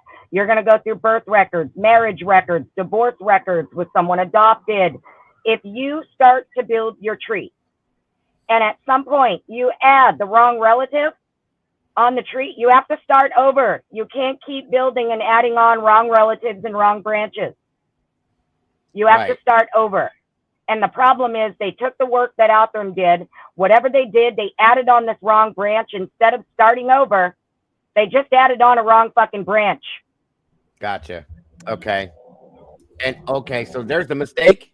That's where the mistake comes into play then. There's a mistake in the tree, 100%. I don't know. All I know is that this is what his defense team is saying. This is what his defense DNA experts are saying. This is not my opinion. These are their words. Yeah, absolutely. Yes, absolutely. And yes, SRB, I believe Othram was told to stop when they got to his name per se, and that was it. So it's not that they hit his name. When you're doing IgG work, IgG does not produce a singular name. Oh yeah, ever. I know what you mean. I'm sorry. IgG is going to produce you a huge fucking pool of relatives that might be related to this profile. In one document, it says they had as many as 600,000 hits on that DNA. Because yes. Well, this is how Picabarla knew they went in. This is how Picabarla knew they went into a database they shouldn't have. Because if they only used GEDmatch Pro and the other one they're allowed to use, I forget the name of it off the top of my head. There's two that law enforcement's allowed to use.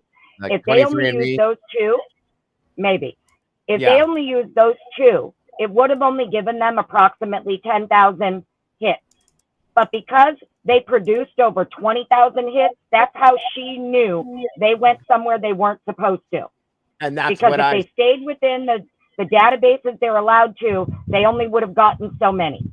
And that's what I was saying like 2 years ago, you guys. I said, to me, this seems to me that they used an unsanctioned database to do this. They weren't supposed to, which is why everything went all of a sudden. It's not that they're not supposed to, Dago.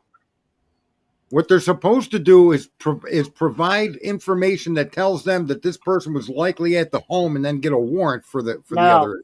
No, they can't get a warrant for the two databases they use. The two databases they went into, they're not allowed to specifically bar law enforcement from access. One of them being MyHeritage. They don't even allow it with a warrant? They uploaded a profile. They uploaded the profile as though they were the owner of the profile. But they backdoored it because they are not allowed to access it. Ms. Potts, if they've got information of a suspect and they want to compare the DNA, matter, and they've Sarge. MyHeritage does not allow even with a warrant. Is that written in their user agreement?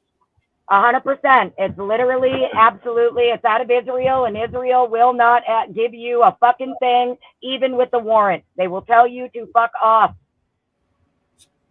That's Israel protects their DNA database like we used to protect our gold at Fort Knox. Okay, the Israelis they have high protections on their DNA, and they don't play around. So MyHeritage is one of the databases they access, and the way that they did it is they uploaded the fucking profile as though they owned it, because they know that if they say they're law enforcement, they will not get anything. Interesting. Well, that's an awful lot of work for transfer DNA, and no work for DNA that was in the form of blood. That's just incredible. Yeah, I agree. And I've always said it. If you had all of this other DNA in your crime scene, including Koberger's, okay, great. All of them should have been pursued. Well, and all the transfer DNA cases that have been convicted and overturned, every single one of them were because of unknown DNA that wasn't tracked down. Every single one of them, to no exception, including Amanda Knox, including a black guy that was in prison for raping his own girlfriend. Eat every one of them, you fat fucking hog. It's insane the amount of cases that have been overturned because transfer DNA was the main mechanism they used to convict. No, then don't touch none of my food. Eat all your food. Don't touch none of ours. Your mic's on there, Dago. Dago, Lord. mute. I don't need to mute. He's just freaking out about food. I'm sorry, guys. You don't need to hear it all, but Jesus. Kids are kids. Whatever. Go ahead. Sorry to interrupt you guys. No, it was just a point. The transfer DNA has been overturned by than any other DNA, more so than anything, because it's transfer. And if you've got 7 other samples or 6 other samples at the scene, that's an argument to suggest that means you can't say he actually wielded the weapon. How do you say that this guy used the knife if you got 6 other unknown samples that you didn't track down and investigate? And that causes the cases to be overturned. I think that's kind of what bothers me the most, right? Is that you have Brett Payne here testifying under oath that he's under the impression, for whatever reason, he was under the impression that you can only upload 1 profile from a crime scene at a time to CODIS. When a basic Google search, I'm no investigator, but I know that a basic Google search as an investigator would tell me that whoever is informing me that I can't put, that I can only put 1 profile in at a time, that person is lying to me and they're misinforming me. And he could have found that out with a basic Google search. CODIS is specifically designed to take multiple profiles from a crime scene. That's the literal reason it was designed. And you go back to what I said. It is its specific function. It's the composure of the police and their continual behavior. What? To do what they're doing. The idea that Payne would say, I was under the impression you could only put 1 up, he's lying. And that's what these police have been doing in this case. And it's not every police department that would do this, but in this case, they've told a story, frozen shock face. She woke up around 4 a.m. No, she was adding somebody to her phone at 3:51 a.m. That doesn't just come magically. That means she was probably on her phone before 3:51 a.m. Right? On Instagram. All I know is that no one's asleep, and I'm sick of the bullshit. I'm not going to put up with it anymore. Anybody trying to say Dylan or Bethany was asleep is not paying attention. No one was asleep. Maddie wasn't asleep. Maddie was calling Bethany at 2:53. We were told Maddie's last call was to Jack. Oops. You know, Everything's changed. Everything is. The fact of the matter is that the lead investigator in this case, what these people are doing is they're going into court and they're testifying under oath. Oh, well, all of this was done as just a collaborative effort. It's a collaborative effort. That way, nobody can point the finger at one specific person. Nobody has to be held accountable. They're just gonna, oh, well, it was a collaborative effort. We all decided to just ignore all the other fucking DNA at the scene. Well, we all were under you're going to try and tell me that the FBI is under the impression they can only upload 1 profile at a time to CODIS from a crime scene? And they're telling Brett Payne that? Well, does anybody actually believe that? This is consistent with the FBI's goal to make all criminal convictions based on electronics, not witnesses or people or gumshoe detective work. My point is does anybody believe? Yep. We have Brett Payne over and over again saying he was heavily relying on the people smarter than him, okay, to advise him on what to do. Does anybody believe that the FBI was telling Brett Payne, hey, by the way, buddy, just so you know, even though you have all of these profiles, bloods from your crime scene, sorry, friend, you can only put 1 in. Pick which one is going to be the best. It's ridiculous, man. No, by no means. And that's what it's ridiculous, Annie. It makes no sense. Excuse me. And that's what they're trying to force down our throats. Right. Well, looking back at the PCA, I agree and with the you. fact that Bill Thompson told everybody that there's a gag order, and all the press, all the reporters, please refer to the PCA. Everything you need to know is in there. And now that we know that it was all lies, blatant lies, and they must have had the information to know that it was lies at the time, it really makes you question what the intention was with that PCA, with the gag order, and how misleading they've been the entire time. Right. Why was that allowed? I don't understand that. This is a legal process. The law, the judicial system. Why is this allowed? It's all lies. Every bit of it, in my opinion. Yeah, that might be why Judge got himself off the case, is he wanted to wash his hands of this filthy, disgusting situation. All I know is that if Dylan's awake at 3:51 a.m. entering a new contact into her phone, and then she's awoken at 4 a.m. What? She slept for 9 minutes. And who's that contact? Right. And why Who's the haven't they contact? let us? Right. Yeah, I And mean, why it- whoever that contact is would appear to be extremely significant in this case. Oh, I yeah, would. because My guess is the contact is Cole, which is why they had his name. that could Yeah, make some that sense. makes the most sense. Yes, it does. Who adds a contact to their phone at 4 o'clock in the morning? How are you adding a contact to your phone at 3:51 a.m. if you're fucking asleep? Thank you. Thank you. Yeah. Well, because- again, the PCA starts with Dylan awoke at approximately 4 a.m. to the sound of Kaylee playing with her dog. I mean, Bingo. the opening sentence of the PCA is a lie. absolutely fucking bullshit. So, Mhm. yeah. And then the gag order and Bill Thompson telling the media everything And you need to know Angela's is in right. the I have PCA. that I mean, photo. it's quite clear that this case is being run trial by media, Well, and it's a propaganda war. Like I said, that last document dump late on a Friday, that was done very similar to what PR firms do, right? You Yeah. come Yep. out with something that you don't want really to Yes. hit. You know, you want it late on a Friday, can't be countered until the following week. I mean, all this stuff. When you really zoom out and look at it, it's pretty clear what their intentions are here. They're Well, trying and to. I think. Why? That big question is why? Why, Jesse? I Why think are they you get. lying I to think us? they give it to us. I think they give it to us on Friday, so we all have something to cover all weekend long. Sounds know, like I'd like to think they though- were that kind to us, but I suspect they have other motives. But I mean, I don't know. I mean, they want to see what we can come up with over the weekend. Yeah. Look at the big divide in how people are dealing with information. You got people that are going to come out to insist he's guilty, and everything they see, they're going to interpret through the eyes of guilt. And then those that see him as innocent, and they're going to interpret everything they see as innocence. When in fact, all we should be looking for is proof beyond a reasonable doubt that Brian Kohlberger was involved in this crime. Right. And when information comes out that does not support that argument, that throws into question, like you just said there, Jesse, everything you need to know is in the PCA, and the first statement is a lie. Mhm. Those things matter. And they Big matter time. when you're going to try someone for stealing a candy bar or for a multiple homicide. This is the United States of America. It's our job to question the actions of our representatives and our officials. And if they Agreed. can't give it concise, not beyond a reasonable I think doubt, the reason this case caught so You're- much you're- interest is you're- because of you're that not 911 tyranny. call and the 8-hour delay, and that's why we're here for this case. And it's not.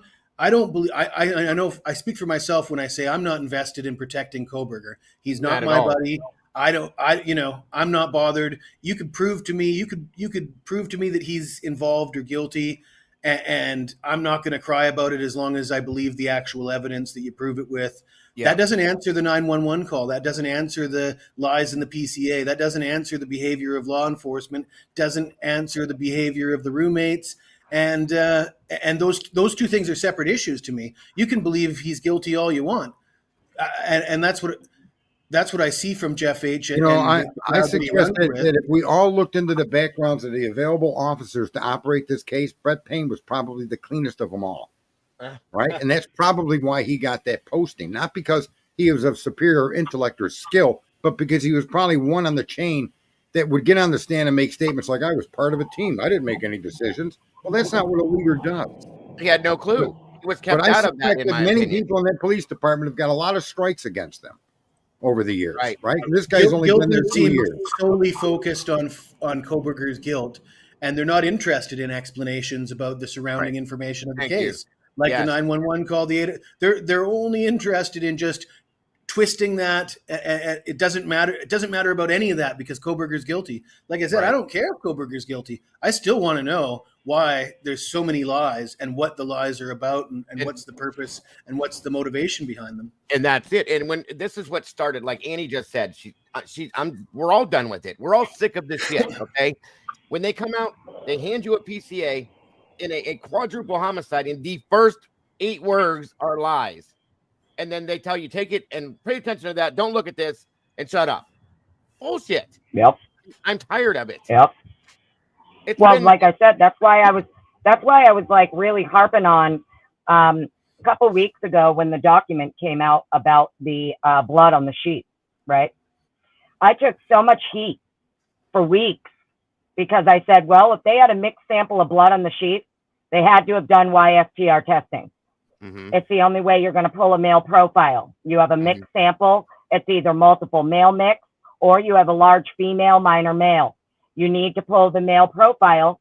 And that's obviously what they did to compare it to Koberger in order to exclude him. And I caught so much shit for that. And then sure enough, here we have the state disclosing none other than Eric Seat as the lab analyst from ISP who did the YSTR testing on the mixed fucking sample. Okay? Yep. And I was told, no YSTR testing was done. There were no mixed samples, blah, blah, blah, blah, blah. And yet the state is disclosing this Eric Seat person. Eric Seat produced a lab report 3. So basically what happened here is when the state disclosed Eric Seat, the defense was like, oh, well, that's interesting. You're disclosing this expert here, Eric, claiming he's going to testify about this method of DNA testing known as YSTR testing. But in your discovery, you didn't turn over anything in your discovery that shows this form of testing was done other than Eric Seat's lab report number 3. Well, lab report number 3 from Eric Seat is DNA data of an alternative perpetrator. And the defense is saying if you want to have Eric Seat testify, he can only testify to his lab report and any information he has regarding the alternative perpetrator. Yeah, good point. Very good point. Okay. So you have the state themselves basically telling the defense, listen, we understand discovery is a shit show. Best place we can point you to for Eric Seat is going to be lab report number 3. And when they go find lab report number 3 in the discovery, lab report number 3 from Eric Seat is DNA data pointing to an alternate suspect, not Brian Koberger. Right. So there was DNA from a mixed sample that they did YSTR testing on to pull a male profile. And when compared to Koberger, he was fucking excluded. And it pointed to an alternate suspect. Right. And that so where's that at then? That's my point. Where is that and why? Well, they have the lab report. Eric Seat's going to be called by the state to testify. So Thicka Barlow's going to get to have a nice little conversation with Eric Seat about the YSTR testing and exactly which mixed sample Eric Seat dealt with. Was it the mixed sample? Because it's not the fingernail clippings. That was Jade Miller. My guess is Eric Seat is the one who has the mixed sample blood from the sheet. Because Jade Miller is the one who did the fingernail clippings. Okay. So if Eric Seat has a mixed sample of blood off the sheet, he pulled a male profile, and that male profile doesn't match Koberger but points to an alternate suspect, that means you have another man's blood on that sheet that is not Koberger's. That's the whole point. That's what I don't understand. Once we turn that corner, why that person was not allowed to be brought to the surface? Why we're not allowed to know that? What is this about? That's my not only point. that, but did you compare that to male blood B? Did you compare it to the hair? Did you compare it to everything else that you compared to Koberger that wasn't a match? So how again did Candy we get Girl? Brian Wait, Koberger? see, no, this is what I don't want happening. Candy Girl, no. I am not saying there was mixed blood on the sheet. There was blood taken from the sheet. Q14 was a mixed sample taken from the sheet. It tested presumptively positive for blood. It was DNA tested. Koberger was excluded. Whether or not that is the sample that Eric Seat worked with, I don't know. I'm assuming it is because it was Jade Miller who handled the fingernail clippings. So I just want to clarify. I'm under the impression here the mixed blood sample from the sheet is what Eric Seat was dealing with. Okay. Well, and that's why we're doing this, so that we can clarify all these questions and stuff. So thank you for asking, Candy, and thank you, Annie, for clarifying. That's how we keep everything level with this. But again, with what you just said, everything you just said, Annie, I know this is a broken record statement, folks, but how the fuck did we get to Brian Koberger? Okay, there's my big issue right there, and they won't let it go. No, we can't. God forbid we bring this up and anything. Everybody comes down on you. Oh no, that person. No. I'm tired of that. I'm tired of that. So, that's what All I know is trying. I'm tired. I'm absolutely tired of when it comes to, for as long as we were told that the only DNA recovered from that fucking sheet was his single source transfer DNA on the snap. Mhm. And now we find out that area Q14, which is the back of the sheet, was swabbed and tested presumptively positive for blood. And then they did further DNA testing on that blood, and Mr. Koberger was excluded. That's to crazy. me, right. I'm sorry. If you excluded him as being the blood contributor on the sheet, you excluded him as male blood B, you excluded him as male blood B, he did match the hairs recovered from the crime scene, and he has the lowest probability as to being the DNA under her fingernails. Yeah. I don't know at that point, like, what you're going with. I don't know how you plan to even try, especially when his cell phone experts are saying they can prove his phone never even traveled into Idaho. Right. Yeah. Twiz proved that. Twiz will prove that. Okay. It didn't happen. So he also talked with Cy Ray, so we had a little. I don't know what info he may have got, but he did have. Well, a I direct just want to say conversation with too, Cy like Ray. Harlot here. She's saying that there was a mix of blood on the sheet, but it was never identified whether it was male or female, most likely just the victims. Well, it's not most likely just the victims because they compared it to Koberger and he was excluded. So if they were only dealing with female DNA, they wouldn't bother to even compare it to him. Correct. That's true. Clearly, male DNA, right, clearly male blood was in that mixed sample. This is why they compared it to him, and he was excluded. Listen, about 2 years ago, Great on point, the Annie. screen, I showed a document where the police's own statement said that there was DNA on the button snap, DNA on the sheath, and DNA in the sheath. And I got excoriated for that. Okay, now we know that here's what it really ended up being. Button snap, sheath, and they swabbed the inside of the belt loop. So in fact, when I put that information out, I was 2/3 correct. But the fact that they did swab something on the inside of the sheet, they were referring to the inside. So I was completely correct in my assessment based on the document that was released in this case. Yeah, but Sarge, we just find out in one of Bicca Barlow's latest filings that the snap itself may have never been swabbed at all, in fact. Was it brass? That's the big key question I want answered. It doesn't matter. It doesn't matter because what the defense is getting at here, okay, this whole IGG sealed hearing, what they did is they got all of these people from ISP to say, yep, this is what we did. We swabbed here. We swabbed there. Well, Riley Nolan gives testimony that the top and the inside of the snap were swabbed. In that sealed hearing, she has to correct herself when an email is put in front of her face to read. She says, I misspoke. The top of the snap was not swabbed. Only the inside snap. Okay? Well, the motion in limine sealed hearing happened. I'm sorry. The sealed hearing happened first. Motion in limine comes next. Right. Defense files the motions in limine regarding Rylene's testimony for the touch, DNA, blah, blah, blah. Well, there's a footnote in there. Footnote 3, it states very clearly from the defense that, in fact, the snap itself may have never been swabbed at all. Now, so if they have the swabber's notes or they have the swabber's testimony that this swabber was told, do not touch any area of the snap inside or out because we're preserving it for fingerprint analysis. Right. You have a major problem because that would mean that you did not get his single source profile from the inside snap if the inside of the snap was never swabbed. And let me clarify something, folks, real fast.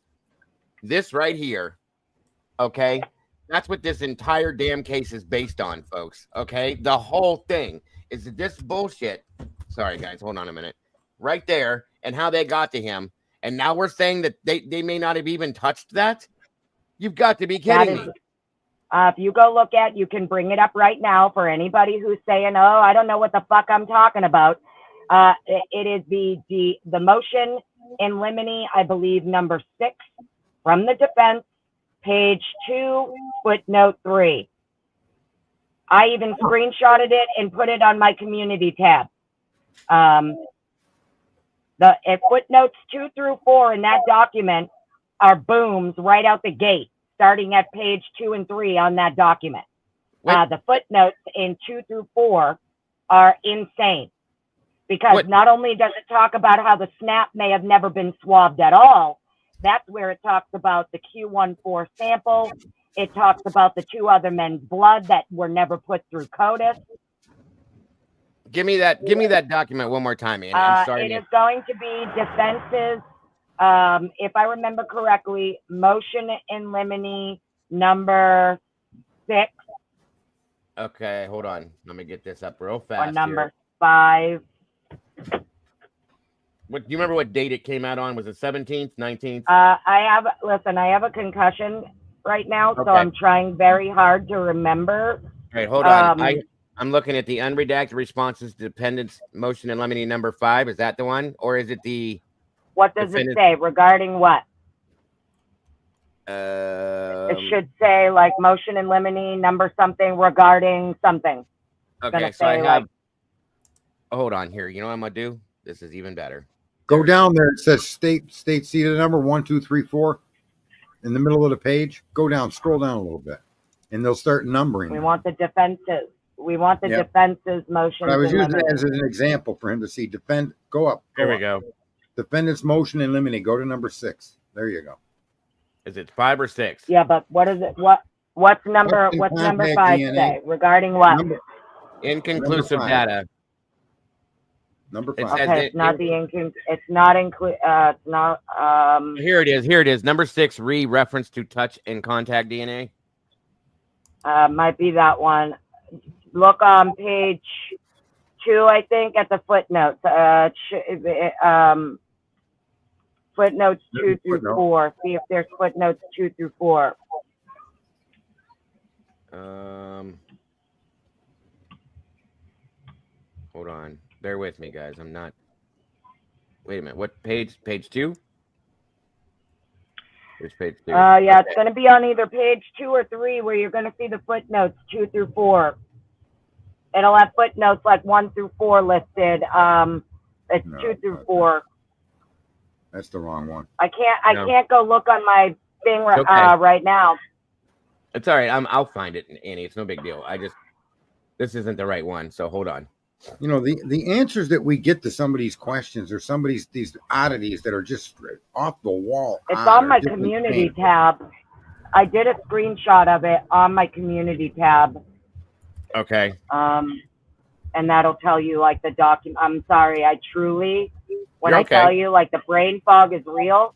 I get it. It is Vicka Barlow is the one who wrote the document. It's not Ann Taylor.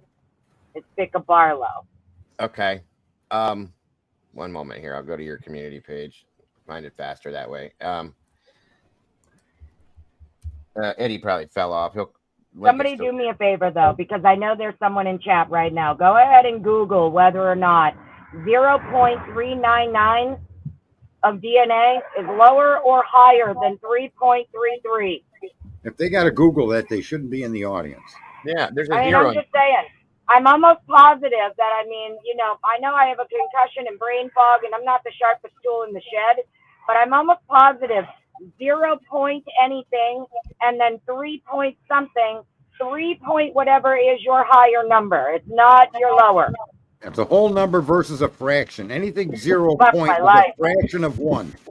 Any number below 0 is a fraction of 1, and any number that starts with a solid number, a 1 and up, is a higher number. It's a full number, right? Yeah, exactly. Yeah, I know. I'm just. Some people I'm fucking don't. blown away sometimes. I'm sorry. It happens. Okay, so I'm on your community page, Annie. Okay, so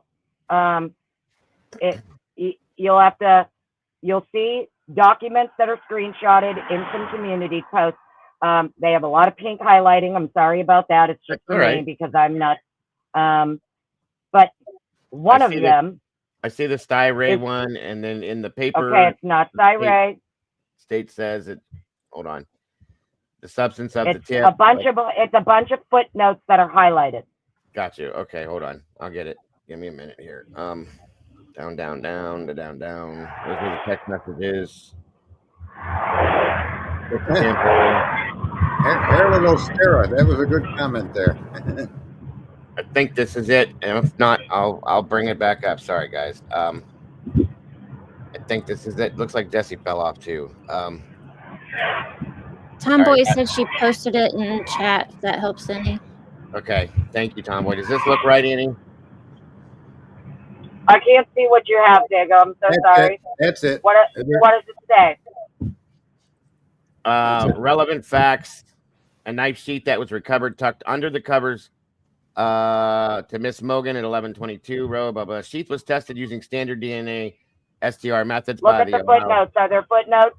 Yes, ma'am. There's 2, 3, 4, and yeah. 1, Perfect. 2, 3, there 4. You go. So those footnotes right there are where you're going to see whatever the fuck I was talking about before I told you to go look for the footnotes. It'll refresh my memory when you read the footnotes. You're okay. So I love it.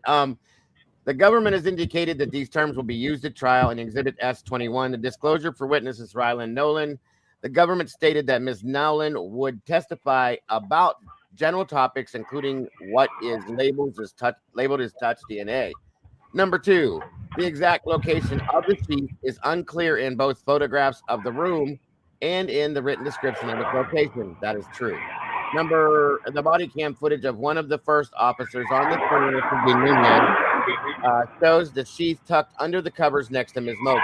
Number 3, while item Q1.1 was tested for DNA, it was never subjected to standard biological testing for the presence of blood or saliva in one exchange of the email. Annie, someone's feeding in. Annie, you're I am. I'm sorry. There we go. We're good. I think she cut Sorry.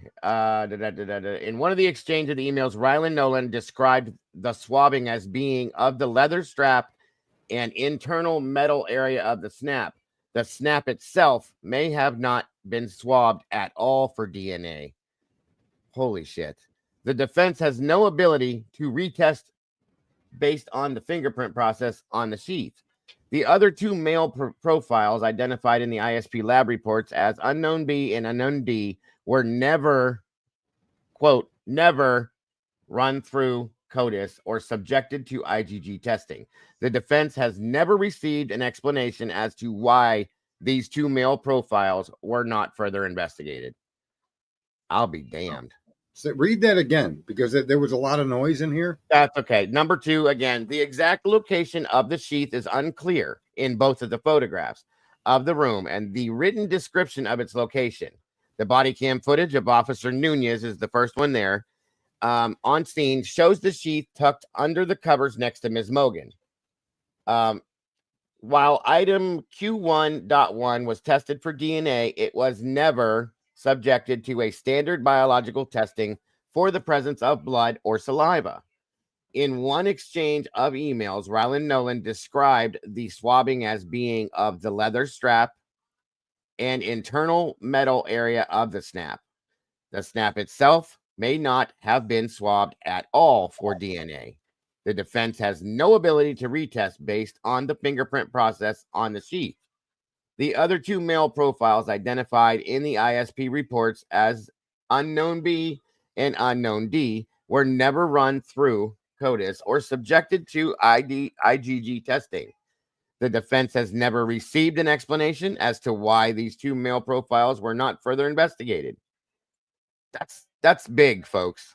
Okay. Well, I want, but the unknown B and D are separate locations from the sheath. Just be Yeah, I believe aware. so. Yes. They are. They are. Isn't Yes. that right, Annie Potts? Hold on. I want to make sure she's not muted.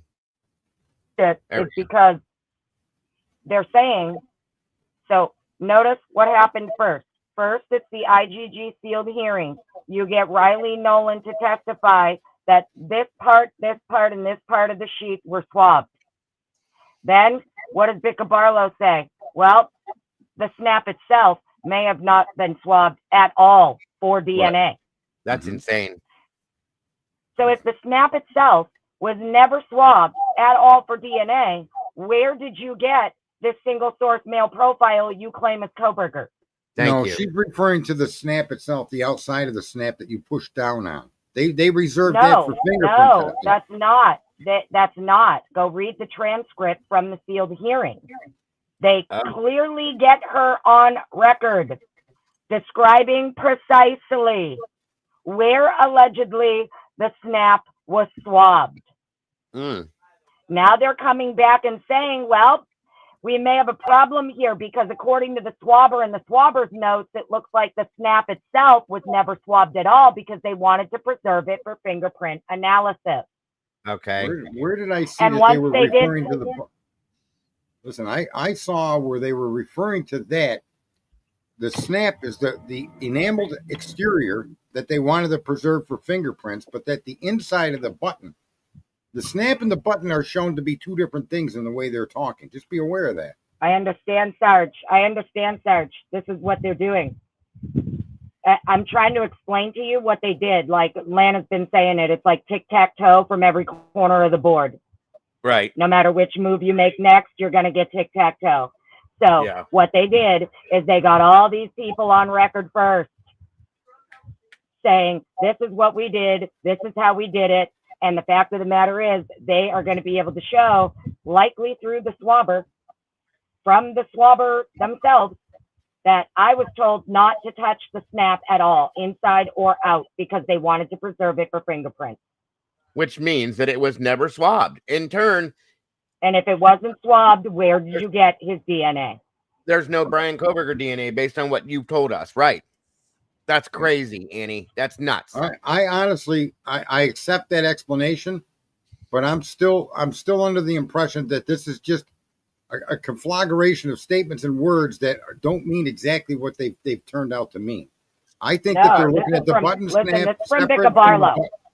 I know it's from Bicca Barlow, but what I'm saying is the people that made these statements are confusing the internal button snap with the surface button that you would push to lock it.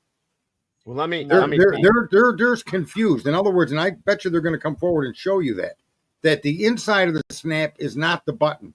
The inside of the snap is the snap.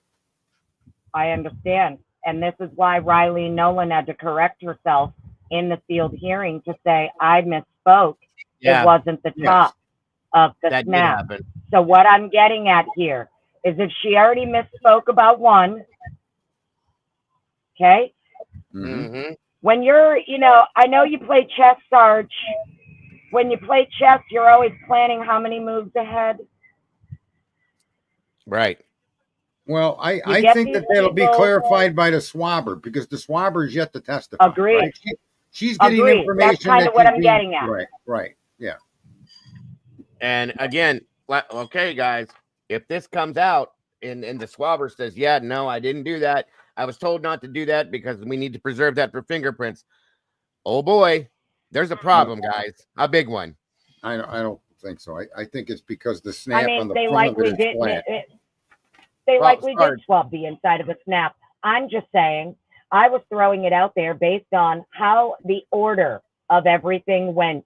Yeah. You have the sealed hearing first, the motion in limine comes second. Motion in limine is saying, you can't allow this bitch in. Don't allow her testimony in because the things that she's saying are out of bounds, not within the standards of the DNA forensic community. Furthermore, we know, based on the swabber here, the snap itself may not have been swabbed at all. Right. And if the snap itself was not swabbed at all, next move from the defense is going to be, how'd you even get his DNA? Which takes Ann back to what she's been saying. How did you get Brian Koberger? He said it. How did you get to him? I have Right, a now question: has anybody seen the photos of they produced as evidence to identify the car? And does Yeah. anybody know if Yeah. an infrared camera will show a black and white image? In other Well, words, when you infrared, look you at the, can't see color. can you Right. see black? Yep. Well, Yeah. it depends. So, like a really dark car could look lighter.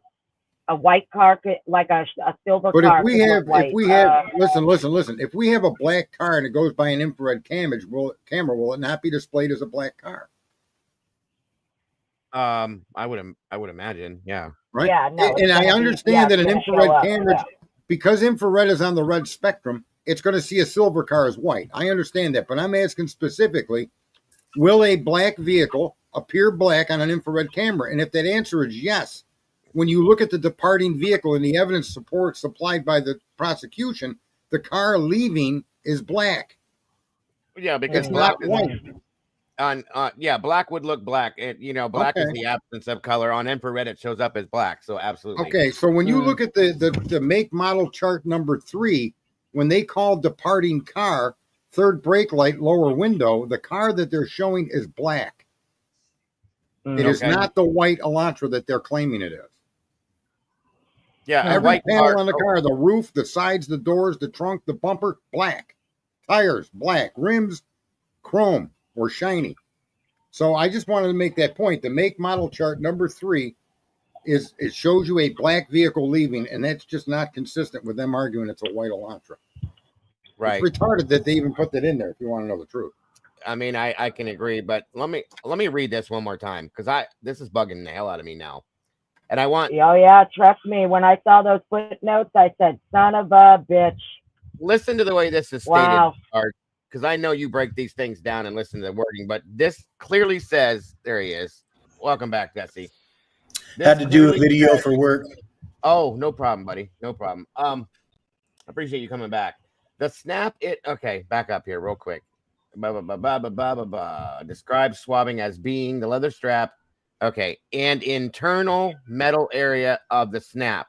Now, I'm gonna show something real quick. This is just me, okay? Again, I do this all the time. I look like an idiot. That's fine. This is a snap. That is a button for a snap, okay? So, the internal area of a metal snap has to be this, in my opinion. Otherwise, it would have said internal area of a button snap, okay? So, Right. at least that's me. That's me. I'm not saying everybody thinks or talks that way, but that's how I've always known this, and that's just an opinion I have. So, I'm taking this as that the snap, the internal part of the snap was never swapped based on what she's saying. That blows my damn mind, okay? Yeah. And at that point, then the defense has no ability to retest that based on the fingerprint process they did. Because We they know- did fingerprint, right?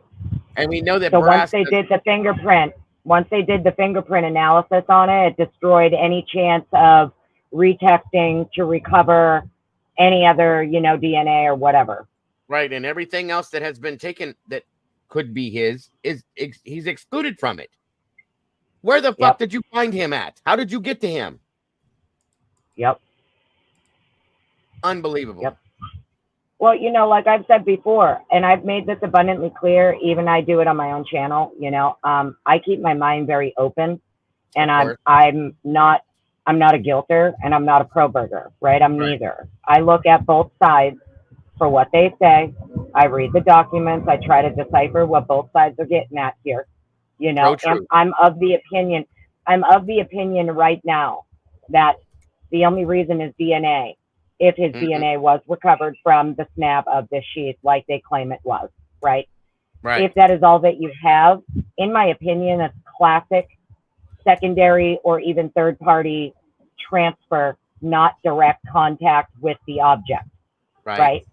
Even with the whole purchase, he made a purchase of a knife, a sheath, a sharpener. Okay, I noticed they're leaving out that the knife and sheath he purchased, they're not saying that he bought the exact same one that's USMC stamped like the one they recovered. Right. Right? Yeah. Did you know, by the way, I found a piece of information out last night. I can't clearly verify this, but somebody gave me a piece of info that they stopped stamping the USMC on these knives. I think it was in 93 or 94. Somebody else that's in this chat knows the same thing. So if I have that's no the idea. case, if that's the case, I just thought it was interesting. They're not saying. 96. I just think it's interesting that the state isn't saying that it's the exact. You know, they were doing their search right with a specific serial number. They had specific serial numbers for the knives. They were right. So I noticed that even in their own filing, they're not saying that it's a direct match to the exact knife and sheath that they were looking for that he purchased. Do you get what I'm saying? Yes, ma'am. I absolutely do. That's why I brought that statement up. I also think that Go ahead. The Pennsylvania search warrant, that its first item that it lists is a knife, and then later on it describes a cutlery knife in a sheath. And I suspect that the identification being so generic, because every knife has a label: a Perry knife, a butcher knife, a steak knife, a butter knife, and yet they list knife. And I suspect that is a K-bar that they located at his parents' home where he bought it.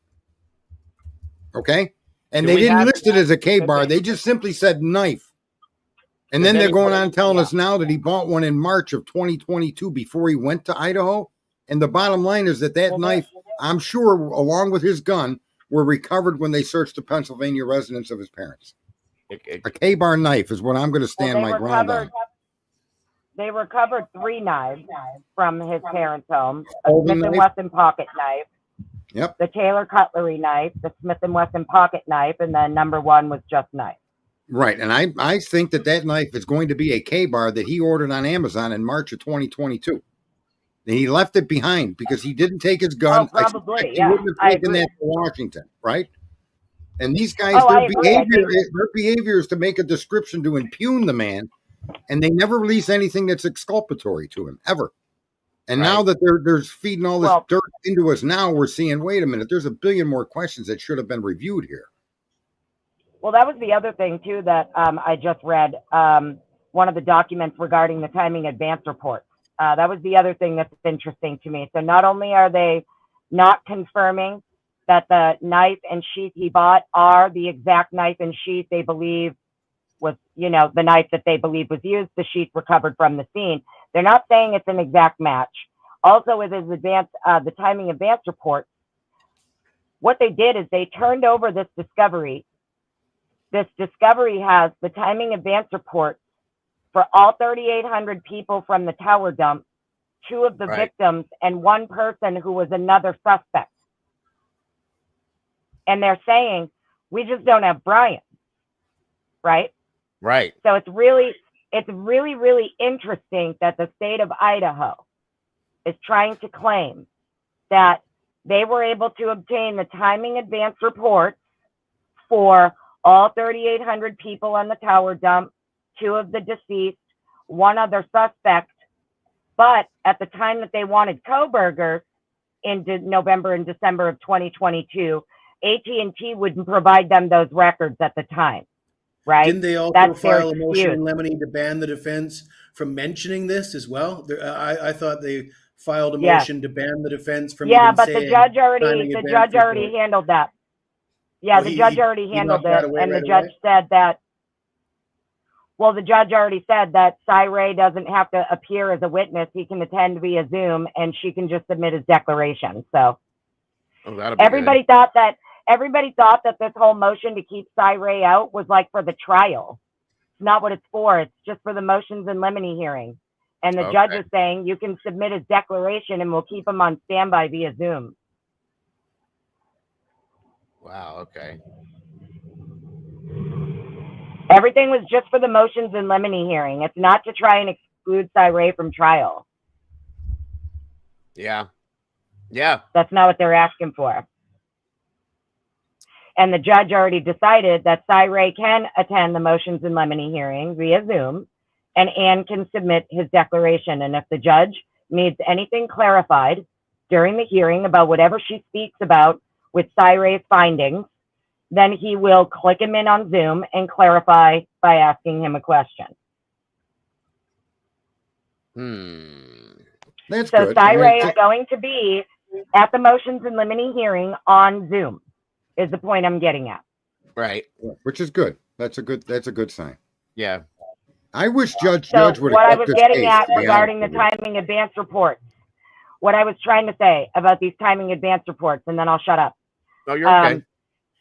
The state is trying to claim that, oh, well, no, in November and December of 2022, AT&T did not provide those records. They only gave those records to Fed. Sorry, we couldn't get them for Brian Koberger. And then, oops, in their discovery, all of the timing advance reports for the 3,800 people, the 2 victims, and the other suspects, all of those were obtained in November and December. Okay, so checkmate. We know that you had them. We know you're withholding his. And by the way, our expert already got them. We have the timing advance report. Okay, that timing advance report is going to show that Brian Koberger's phone never traveled along the Moscow-Pullman Highway, as they claim it does in their affidavit. And this is exactly why the state didn't want Cy-Ray to be able to testify at the motions and limine hearing. Ow, that hurt for me to laugh. But it's literally that's literally like what they did here. It's tic-tac-toe, no matter which way you go, checkmate. So it is what it is. The timing advance records for Brian Koberger are exculpatory, which is why they happen to be the only ones not turned over by the state in this case. And the defense went and got them via their expert. And they have everybody's everything. You understand that, right? So they've already indicated in these documents that they plan to show, I think it's in the alternative perpetrator document, they plan to show a pattern of life, not only for Brian Koberger, but the alternate suspects via their devices. They have 67 devices in this case, many belonging to alternate suspects. They're not just Brian Koberger's. They belong to the victims and the alternate perpetrators, and the defense plans to show a pattern of life for all of them. And that brings me to say, why then, if they have this, have we never heard of anybody but Brian ever? Why won't they put any of that out? I know. That makes no sense to me. I've always said if there are, I notice his defense doesn't say these are co-defendants. Right? They're referred to as alternate perpetrators, alternate suspects. Yes. He has maintained his innocence fully according to his defense throughout this entire thing. Right. So I've always said, like, if there is in any way the slightest chance possible he's involved, he didn't do it alone, and every single person who was involved should be sitting right next to him with the same charges. Sure. But if he has absolutely nothing to do with this, and you ignored all of the other evidence pointing to alternate suspects and perpetrators, that is just diabolical. Absolutely. I have no other word for it other than sheer, like, you're diabolical. You're hiding the exculpatory evidence and ignoring the evidence that points to the alternate suspect.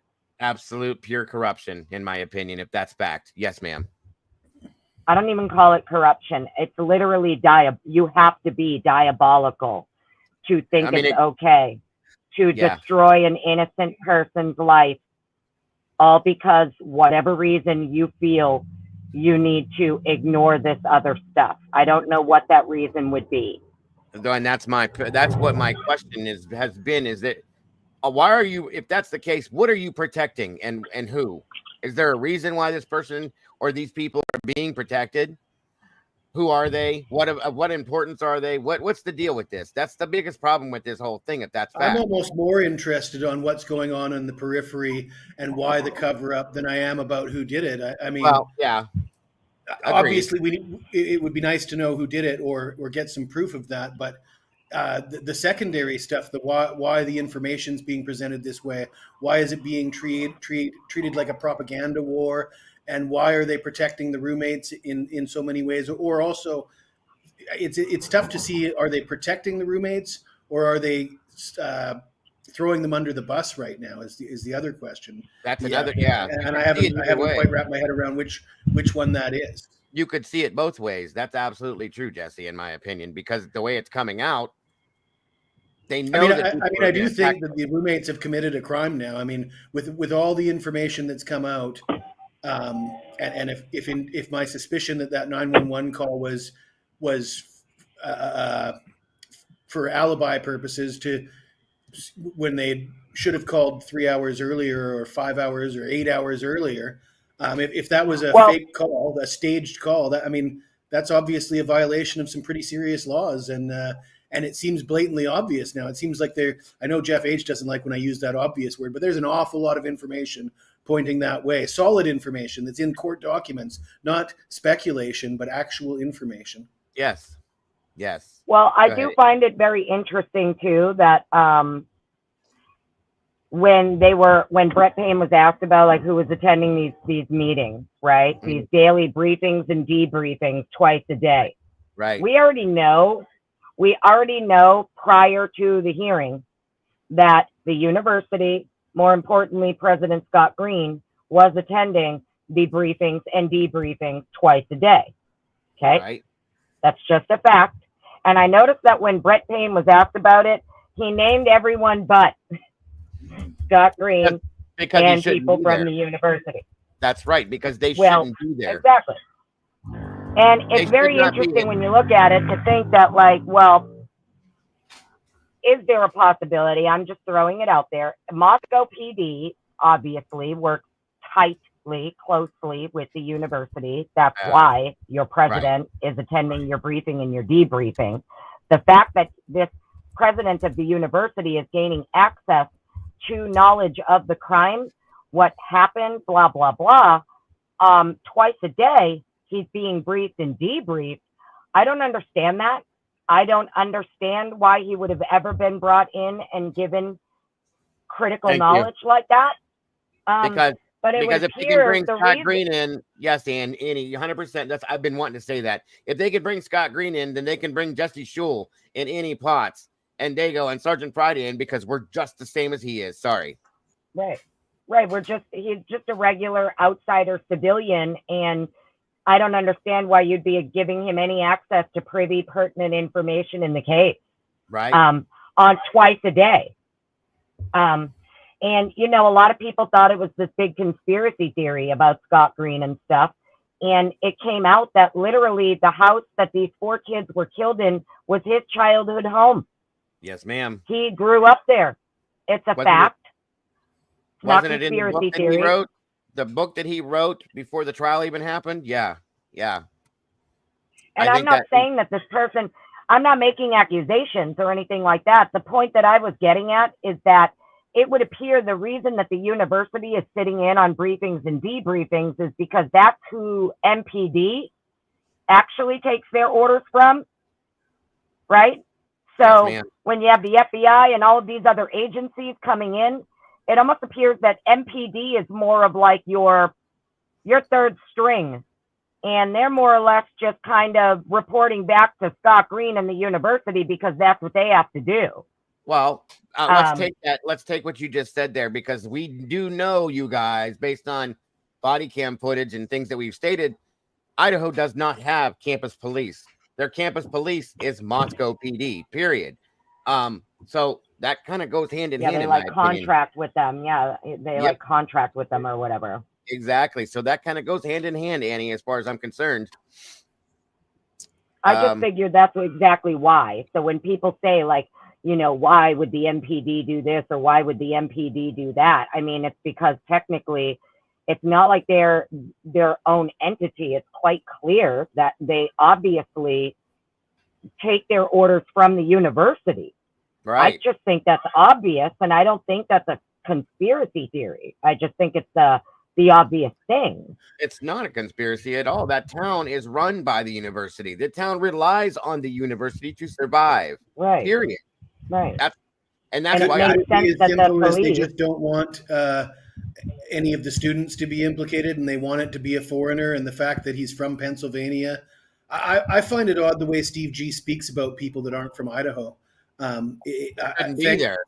Thankfully, Koberger is not African American, because he would really probably have some choice things to say about that. But when he calls people outsiders and foreigners, it seems very xenophobic to me. I know he got in a fight with Harsh Reality, and he called him a foreigner and suggested that he should stop commenting on the case at all. And I'm a foreigner. I'm not an American citizen. I'm obviously, you look at my background, that doesn't look like America. But I've got opinions, and my opinions are worth just as much as anybody else's. Yep. And to say you shouldn't even have been in Idaho. Well, does that mean that anybody that comes from out of state to go to the university doesn't belong there? I'm not going to use the R word, because I don't appreciate it when everybody paints things in that light when it's unnecessary. But that sounds a little bit disturbing. He shouldn't have been here. To suggest that people shouldn't be somewhere you're getting closer to that R word, xenophobia, nationalistic, in a negative way. Some of the things Steve says makes me wonder there. You got to be able to separate your anger and the feelings you have for the situation from public statements, in my opinion, because it can cause you to say things maybe that you didn't mean to, in my opinion. And that's a problem, because people hang on to every word sometimes. So yeah, I agree with you on that. Like I say, I've noticed similar comments from him on several occasions, speaking about people that are foreigners, people that don't belong, people that are outsiders, and also his appeal to. He was thumbing his nose at Idaho. He was telling Idaho that I came here and I did this. That was extreme propaganda. I mean, that was some pretty hardcore propaganda stuff that almost has no place on mainstream media. They should have to pull that down, actually. But that's my opinion. Jeff thinks that the word obvious, right? I think it's obvious. To me, yes, obvious. It's obvious that for whatever reason, the law enforcement in this case felt that for whatever reason, they needed to make sure that the president of the university was involved in their briefings and debriefings every single day, 7 days a week. Okay. So I don't know why the word obvious, it's not a conspiracy theory. The reason it's obvious is because they've already admitted to it. They've already admitted to it that the university and the president were sitting in twice a day on these briefings and debriefings. When this crime occurred in an off-campus home, and other than I think 2 or 3 of the people in the home, hasn't it been stated that a couple of them weren't active in their sorority at the time? Here's the problem. Yeah, thank you for bringing that up. Dylan was a freshman. Dylan had to have lived on campus. How did she get out of that? Explain that one to me. I don't know. I just know that it would appear that like a couple of them maybe weren't as active in their stuff as they were the years prior. And then they're living in an off-campus home. So the point that I'm getting at is I could understand your university being involved if this crime occurred in a dorm. Yes. In one of the sorority houses or a frat house, okay, then yes, you're gonna, but this is off-campus housing with a private landlord, all right? Yeah. Isn't it for their students? There would be no reason. Yeah, and right, and then the person who's sitting, the president who's sitting in on these debriefings twice a day, it was his childhood house. Right. Why is I just want to bring up Jeff H. and his opinion of the word obvious, because I got in a bit of a debate with him the other day on this channel, and he said that I was being disingenuous by using the word obvious, and I pointed out that I don't think I have been, and he didn't provide the context of what I said was obvious. And he told me to look at the tape. I just know that it's obvious. The reason it's obvious is because they've already admitted that the university and the president were sitting in twice a day on the briefing and the debriefing. Agreed. So that's why it's obvious. Told me to look at the tape. So I did look at the tape. And the thing that he was complaining about that I said was obvious after I reviewed the tape was I said that it's obvious based on the text message dump that the roommates knew something more than what they represented. I think that's fair. Yeah. I think that that's an evidence-based statement that it's obvious that they knew more than what we're led to believe they knew, Well, based he on the fact that supports- new listen, information came forward in a legal document in the court. He supports your position in as much as he's arguing about it being a prank. He's clearly saying that these roommates knew something. He wants it to be something other than.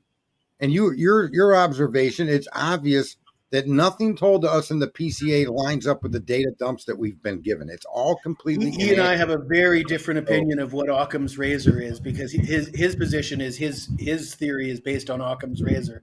My knowledge of Occam's razor is it's got to be straightforward and simple and to the point. And when you have to start going over a lot of maybe they got up on a ladder and looked through a curtain that was just enough to obscure the view, but not enough to obscure. I mean, that falls very far away from Occam's razor to me. And the guilters, they criticize us for saying that, or for speculating or trying to fit things together. But the amount of hoops that you have to jump through to be a guilter and to justify all this stuff and to act as if there's nothing suspicious, as Annie's pointing out, that they've got the head of the university sitting in on all this stuff.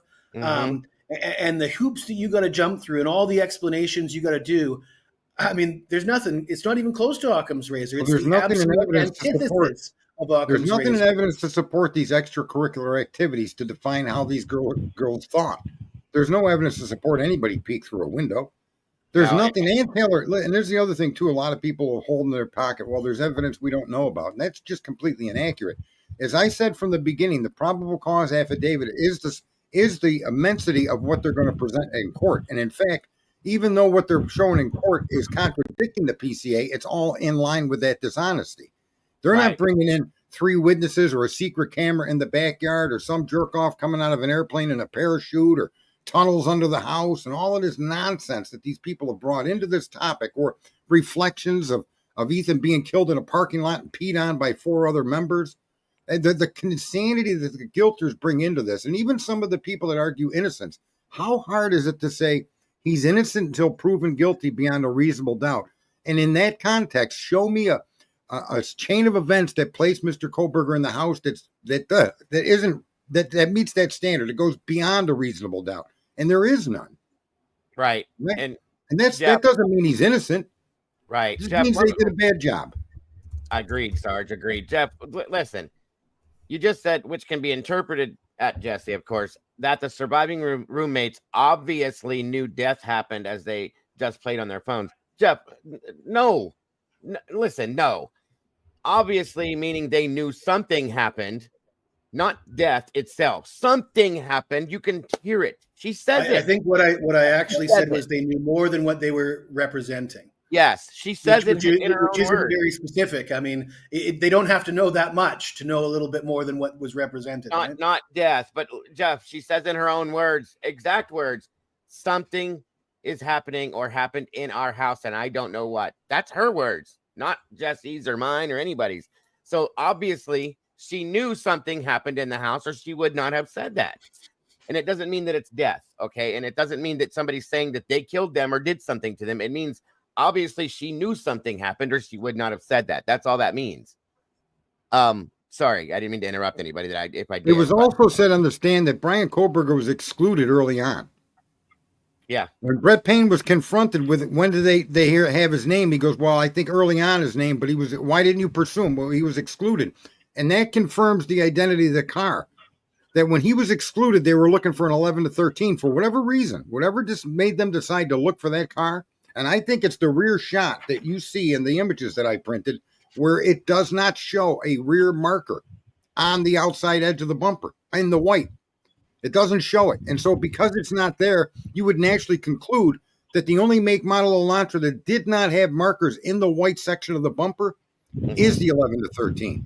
That's, in my opinion, if they used an image, that would be it around the house. So again, they had his name from WSU law enforcement, I think in November, but he was excluded.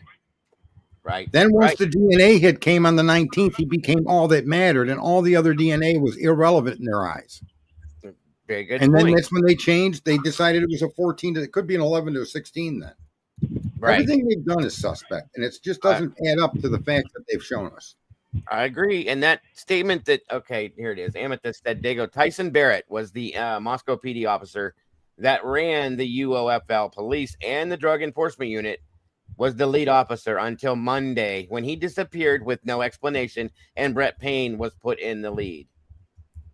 That's interesting. That's really interesting. I did not know that. These are the things that make everybody say these things. Why are they doing these things? Could it be because, as I said earlier, that Payne was the least stricken one, the least one that had any violations or any issues within the department? I think it's because because he didn't have complaints against him yet. I think he was clueless. That's why he had no idea what to look for. No, The guy was because Tyson Barrett was conflicted out. That's why they had to put new leads on, because Tyson Barrett's kids allegedly knew some of these victims and had been in the home before. So he was conflicted out because he knew them. Gotcha. Conflict of interest. That makes sense. But still, you bring in the guy that was writing parking tickets the day before as the lead detective on a quadruple homicide.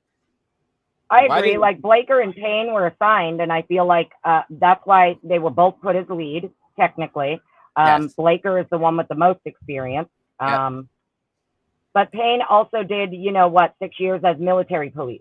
And military policing isn't that much different than civilian policing. They just kind of have better toys and better tools. So I can agree, but he didn't work for the NCIS. He was just a military police officer. Therefore, in turn, you're not a detective, my friends. And he did still conduct investigations as a enlisted military police officer.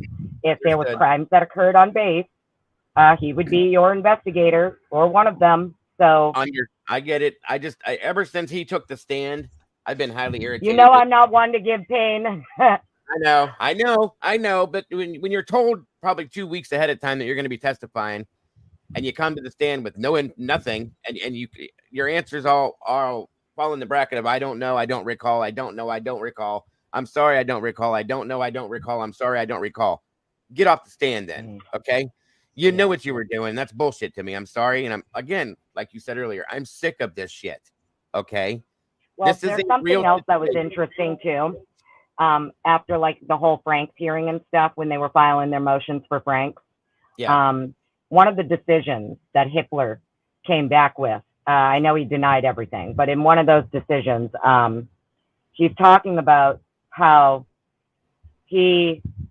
allegedly some of this audio that's played from the ring cam, according to Hitler here, he can hear a struggle occurring, right? And I found that very interesting when I read that in the decision. And then as we got further into these motions in limine and all of this new stuff, well, the defense is saying there is no video and no audio, and they put it in capital letters. No audio of this crime. None. Really? Okay? So your Linda Lane footage, your King Road footage, your any footage they're talking about, there is no video and no audio, and they put that shit in capital letters. So I'm not exactly sure how Hitler, what he heard that leads him to believe that what he's hearing is a struggle. But according to the defense, there's no audio. So what the fuck are they talking about that they can hear whimpering, a thud, a struggle? Because they're saying there's no audio, none. Yep. Thank you. And they put that shit in capital letters. I think we should all put a petition together and send it to Judge Hitler and have him clarify, while all the accusations of the police are being contradicted by the police with these documents that you finally unsealed. Where is it when you're going to step in and protect a citizen from the government's overreach? I mean, that's what we're doing. If this kind of stuff gets out this channel is not that big, but bigger channels need to start talking about this stuff. It seems like the Gilters channels are bigger. I guess that's a more popular narrative to sell, and that might be why they're ignoring what should be obvious to some of us. But there are bigger channels that have come around a little bit, and the more we get it out there and talk about it. I mean, I think that's the best we can do. Like Mama Bear just said, bingo. That's why I don't get those types of people, that many people, because I refuse to just say, okay, he's guilty, let's move on now. Because you can't. There is an appetite for this kind of stuff, though. I think you can get bigger, and bigger channels can't. You look at some of the stuff that, like, and I'm going to bring up a name, and I don't want to get into politics, whether you like this person or not. They rock the boat. Candace Owens, she's one of the top channels on YouTube. She talks about all sorts of stuff that you're not supposed to talk about, that isn't popular with mainstream media. Right. So it's possible to get that narrative out there, and there's plenty of people that have the appetite for it. But YouTube isn't going to help you out.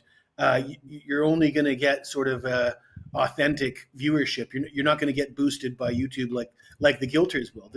They'll actually get propped up.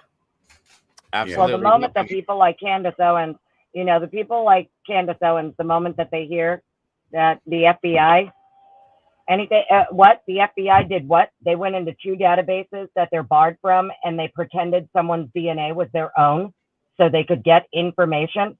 Excuse me. Most people who have nothing to do with true crime. We need those channels of that size to get to, because you look at Megyn Kelly. She's really interested in this, but she doesn't have a goddamn clue what she's talking about. No, but she a lot of the Howard Bloom. Yeah. Well, yeah, a lot of these conservative creators, they're looking at it because they're looking at the government overreach. They're looking into the FBI with scrutiny. So most people like these people who would never be looking at a true crime case, the reason they're looking at it is because they understand the constitutional implications. Right. So that's exactly why you would want these people looking at it, because they can look at it objectively. They're not even looking at it victim, defendant. They're looking at it as what the government did and what they're trying to hide and what the state is trying to hide that the government did and that they don't want to come out. The state does not want to have to go into a courtroom. What if it happened to us? What if they took our DNA from a website that they weren't supposed to take it from? I mean, if you're not thinking that, you're a damn fool.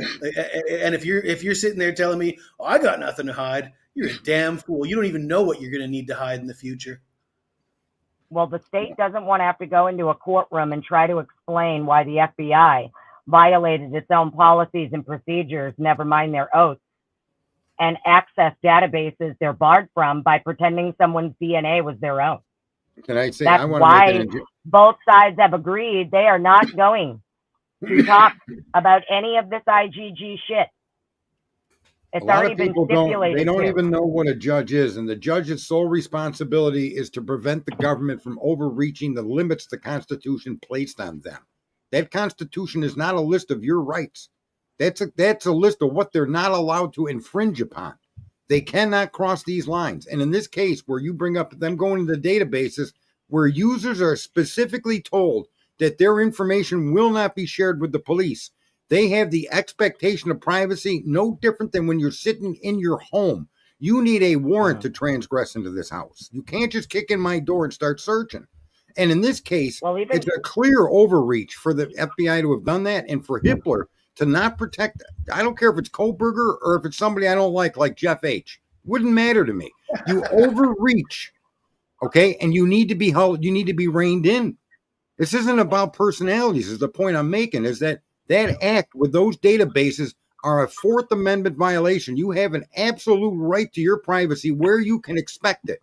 Not when you walk out your front door, you can't expect it. Not when you're driving your car. Not when you're in Walmart. But when you're going to a website that specifically tells you this, the Fourth Amendment must apply to that. And the fact that Ann screwed up that argument, I think. And I think that argument in and of itself should exclude his DNA and the identity that they received from that DNA because of the Fourth Amendment violation. Right. Twiz, there's a link pinned in chat if you want to join us up here, bud. I agree, Stark. I do. It's pretty funny, too, that even Hitler is stating that, I noticed when I was reading through the docs, even though he denied everything, I still read through it all. And even in his denials, a lot of his denials weren't saying that, like, oh, none of this is relevant. A lot of his denials were, hey, listen, in my opinion, this isn't enough to trigger a Frank, but you can argue this shit out at trial. This is things that you're going to litigate at trial. A lot of the things that you want to try to trigger a Franks with, you can litigate at trial. And one of the things he kept repeating was that if you abandon your DNA at a crime scene, you have no expectation of privacy, and law enforcement can fucking do whatever they want with it to figure out who you are. I remember that. Yeah. But that wasn't her argument, though. That's why I was a little upset with that hearing. She wasn't trying to say that DNA in the sheath had a Fourth Amendment protection. That's not what. That's the argument that the prosecutor framed it that way, and Hippler accepted the framing of it that way. But that wasn't her point. That's why she got flustered. She wasn't saying, well, the DNA, the sheath, it's his DNA, and he gets Fourth Amendment. No. She was saying that what she was trying to argue was the point that I just made. I'm not going to reiterate it. Is that the violation comes in the fact that they use sites that the users are told will not be used by law enforcement. And by using them sites, they violated Brian's Fourth Amendment right. The prosecution and Hippler did not hear that. Pardon? Yeah, no, agreed 100%. They went into two databases they're barred from. They pretended the profile was their own in order to get the information they needed. However, number one, it's not illegal. It's just a policy violation. Is it a constitutional violation? Possibly. As of right now, SCOTUS, there is no Supreme Court, higher court decision that states otherwise because it hasn't been brought up yet. No, there is. There is, likely going to trigger it. And there is a ruling on your Fourth Amendment, and the ruling states that if you can naturally expect privacy, then privacy must be enshrined. But you don't have a privacy expectation to DNA you abandoned at a crime scene. No, that's not. So but that wasn't her, if the FBI violated their policy to figure out your abandoned DNA, it's just a policy violation, not his. If they went and took his DNA, say, they went and surreptitiously obtained it and then put it into a database they're not allowed to, that would trigger maybe your Fourth Amendment violation. But because this is evidence they obtained from a crime scene, technically it's only a policy violation because he abandoned it there. That's their argument, but the argument of the Fourth Amendment comes down to your reasonable expectation of privacy. That's Hitler's decision on it. That's Hitler is wrong on that. No sample that they obtained can be run through those databases because the database tells the user that the expectation of privacy is enforced here. So any information that they in other words, they would either need to provide a warrant, and if denied, they can't use the database. That's where the Fourth Amendment violation comes in. But that's why they upload the profile as though they're the user, not as law enforcement. I know they do it as they cheat, and then they're going to let the court. Yeah, I see not, what they did. As of right now, it is not a constitutional violation with abandoned DNA. I think you got to have a privilege to be giving. But if I got to kick in your door to get to your lab work, okay, to identify that sample, then I violated the right of the person's privacy within that database. It isn't just Koberger that they violated; it was the entire database. They violated the rights, absolutely, of like whoever his relatives and all of that. Agreed. Exactly. But what listen, this isn't my argument. What I'm saying is that as of right now, if the FBI takes a profile from a crime scene and they take it and they put it into two databases they are barred from. What Hippler is saying is that, yes, this might be a civil issue, a constitutional issue, but it's not criminal and it's a policy violation. I see their reasoning in it, and I don't accept that reasoning as constitutionally valid, but I do understand exactly what you said and on the premises under which they're going to continue on with this prosecution. I get it, but I think Brian Koberger, I think anybody in the anybody in that database that came out, if like a relative, I think that they have an argument of a Fourth Amendment violation because they expected privacy within that database. So somebody connected the Brian. Yeah, Hippler says that too. Hippler does say that in his decision that maybe the other people whose information they accessed, but not him because he abandoned his DNA at the crime scene. Well, so even though they violated their own policy, if it's going to be a constitutional violation, that's something that's going to come up later on appeal.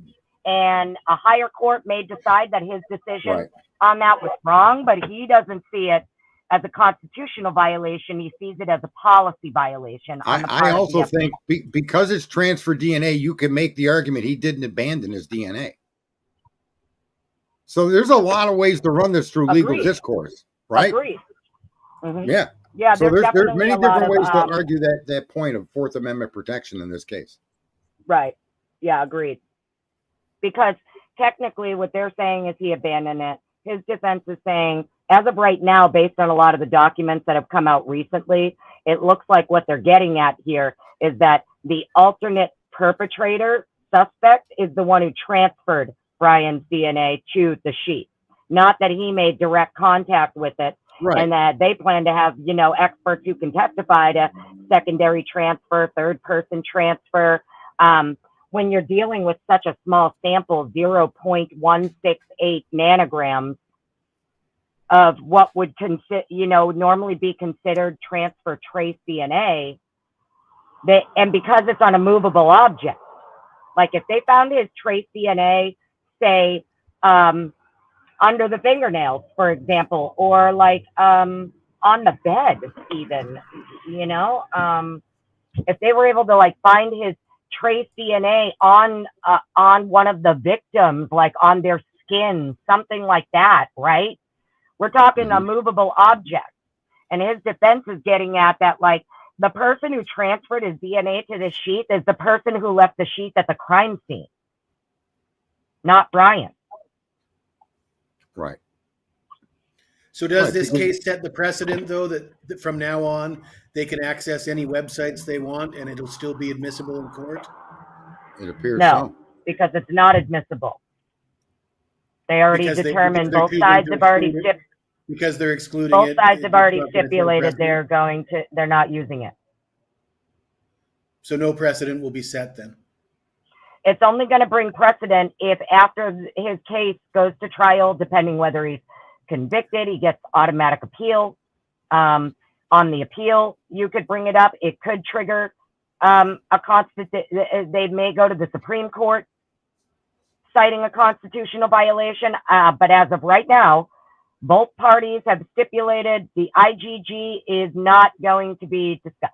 They're not going to use IGG. Surely none of us believe that this is the first time that law enforcement has raided those sites and violated those terms of condition. And that's another reason to pointing towards his innocence, is because in the past, if you believe like I do, that this is probably what they do they probably very often violate terms and conditions to access DNA that they shouldn't. I've argued with friends and family for years.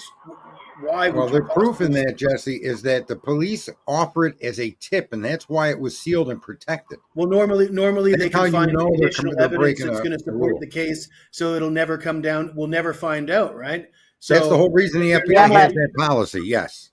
The normal procedure probably is they probably use it to find their guy, and then they get enough evidence that'll never need to come into the conversation. In this case, they couldn't find that evidence. They don't have enough. In this instance, just so you know, I mean, and I say this all the time, DNA at a crime scene is circumstantial evidence. It is not direct evidence unless you've got multiple samples of the DNA directly tied into the crime scene, like a rape, right? You have a semen sample. But in a case like this, where you have even a fingerprint, or if my firearm is at a crime scene, that's circumstantial to my involvement. You have to now build a case to put me there. And that's why you saw that happy horseshit and all this stuff you're seeing come out now. The evidence itself of DNA presence, that also gives them the reason not to go after the other DNA, because it's circumstantial. You need now to frame but you need to build the story to show that he was in that house during that time on that night. And now the DNA becomes relevant in the explanation of him being the killer. And that's what they've been doing with all these half-assed pictures and pings and stories. They're trying to build a case to show him there, because the DNA sample itself is not enough to convict somebody. No different than if you found my gun at a crime scene. You can't just simply finding the gun convict me of shooting somebody. You have to place me at the crime scene. I mean, if they had Brian's blood on the sheet, if they had Brian's blood on a victim, if they had Brian's blood on the handrail or his blood on the gloves outside, how much different do you think this case would be? Right. Way different. Way different. We'd never hear the end of it. That his DNA matched not only the blood on the sheet, but the fingernail clippings, the hairs, the blood on the rail, the blood on the gloves. None of that is true. I want to know about the transfer DNA inside them gloves. They had other people's blood at this crime scene that they didn't bother to create an STR for CODIS, yet they jumped through hoops to make an STR for his trace profile. Right. And you can make a path to travel from Dylan's room down the staircase, which we know she did make that trip. Where's the footprint? What direction is it pointed? And there's blood on a handrail. Could be transferred blood. That could be from a male perpetrator that was in the home, either directly made by them or carried by Dylan as she went from upstairs to downstairs. The footprint is on the threshold. Go ahead. Well, no, I was just going to say, I think it's interesting the way they worded it too, the language. I look at the language in the filings too and how they say things. Oh, yeah, and of course. I noticed the way that Ann worded it was that this blood drop on the handrail was going down second to first floor, which has me under the impression that their little crime scene reconstruction people were able to determine that this blood droplet hit the railing as someone was running down the stairs, not coming up. It's someone leaving. And that if we're to, and I know she did that on purpose, because from what we're led to believe by both sides, Brian hit the perpetrator went out the back door, right? Thank you. On the second floor, never made it to the bottom floor. So how did that blood drop get there? That's interesting, isn't it? Yeah. And it's not his. Right. It has nothing to do with him. And so it's there you go. And it's not his. That's the most important piece of that right there. So gloves. Now what? Now, if Bethany states that if she did see a naked man running from the property and there's gloves up there with blood on it, I don't understand how those two things don't. Yeah, but where did I don't even know where that came from. No, so far nowhere in any of these documents has the defense said that Bethany fucking saw a naked man. Maybe that will come out when they tell us whatever her exculpatory information is. But that shit came from goddamn Ashley Banfield. I don't even. I can't even believe some of the stuff, the misinformation that these people have put out. Agreed. I thought we were also told Hunter recently. Like we they don't seem to know the details of the case the way that we do. I don't know. Yeah. All I know is we were told Hunter Johnson had to break down the door. We listened to the 911 call. It doesn't sound like he had to break down anybody's door at all.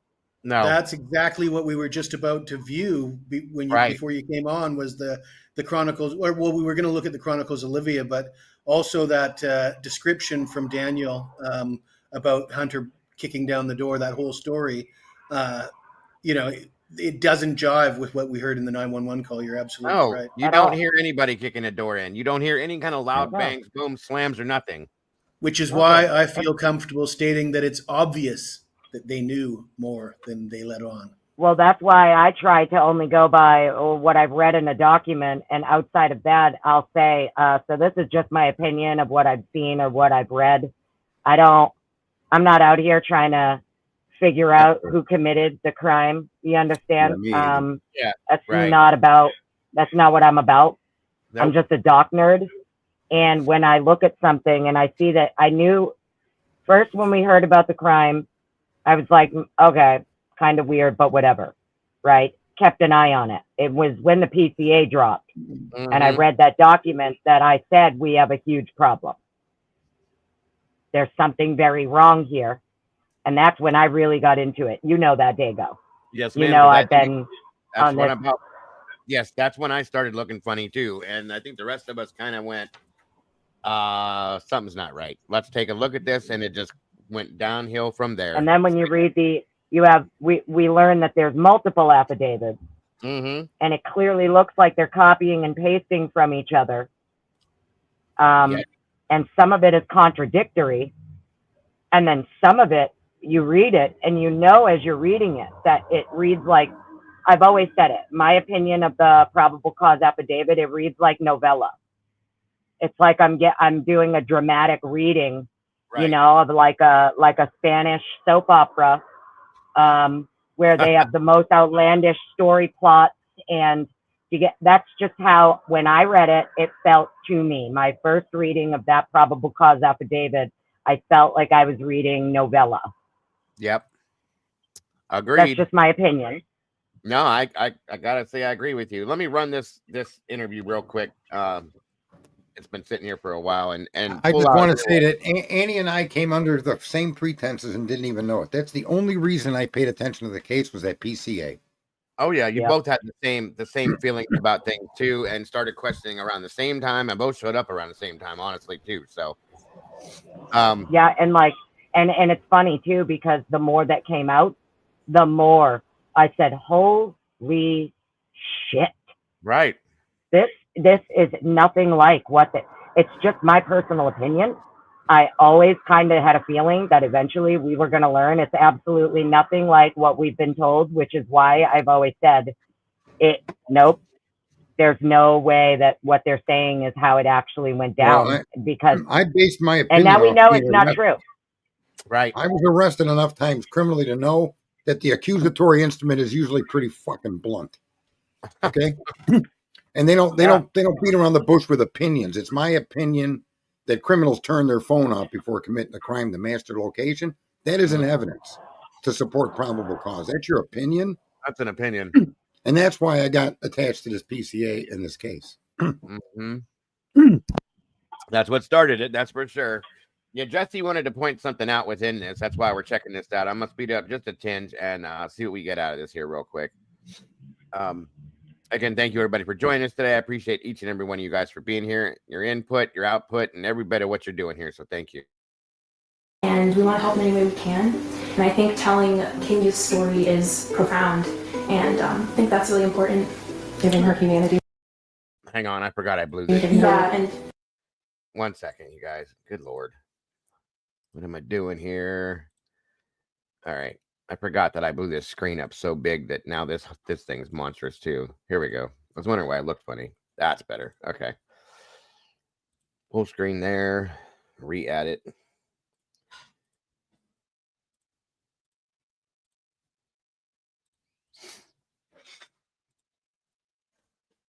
All right. Here we go.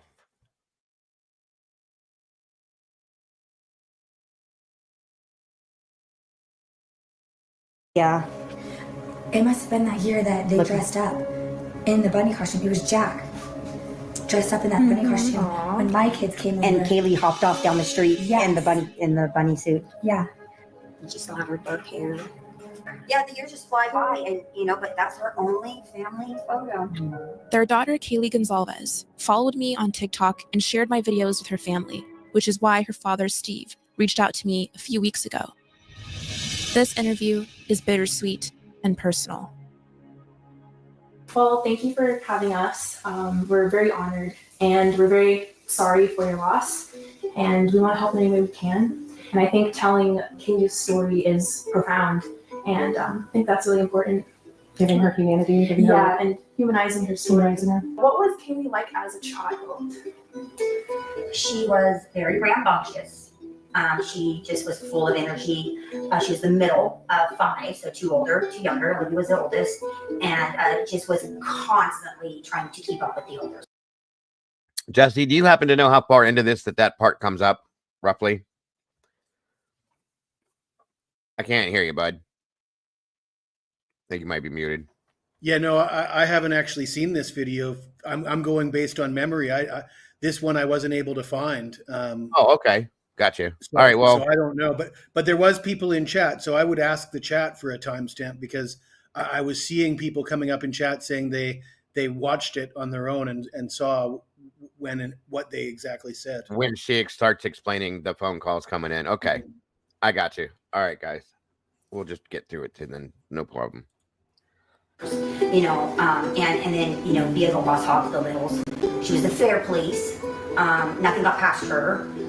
If there was, a $200 pair of shoes that she wanted when school started, and we had school close by for everybody, it was like, Kaylee, you got to bring that down a little. We have 5 kids to buy for. You might as well just buy them for her now because she would just happy to death and tell you just buy them, just buy them. And the other kids would be like, wow, we'd be like.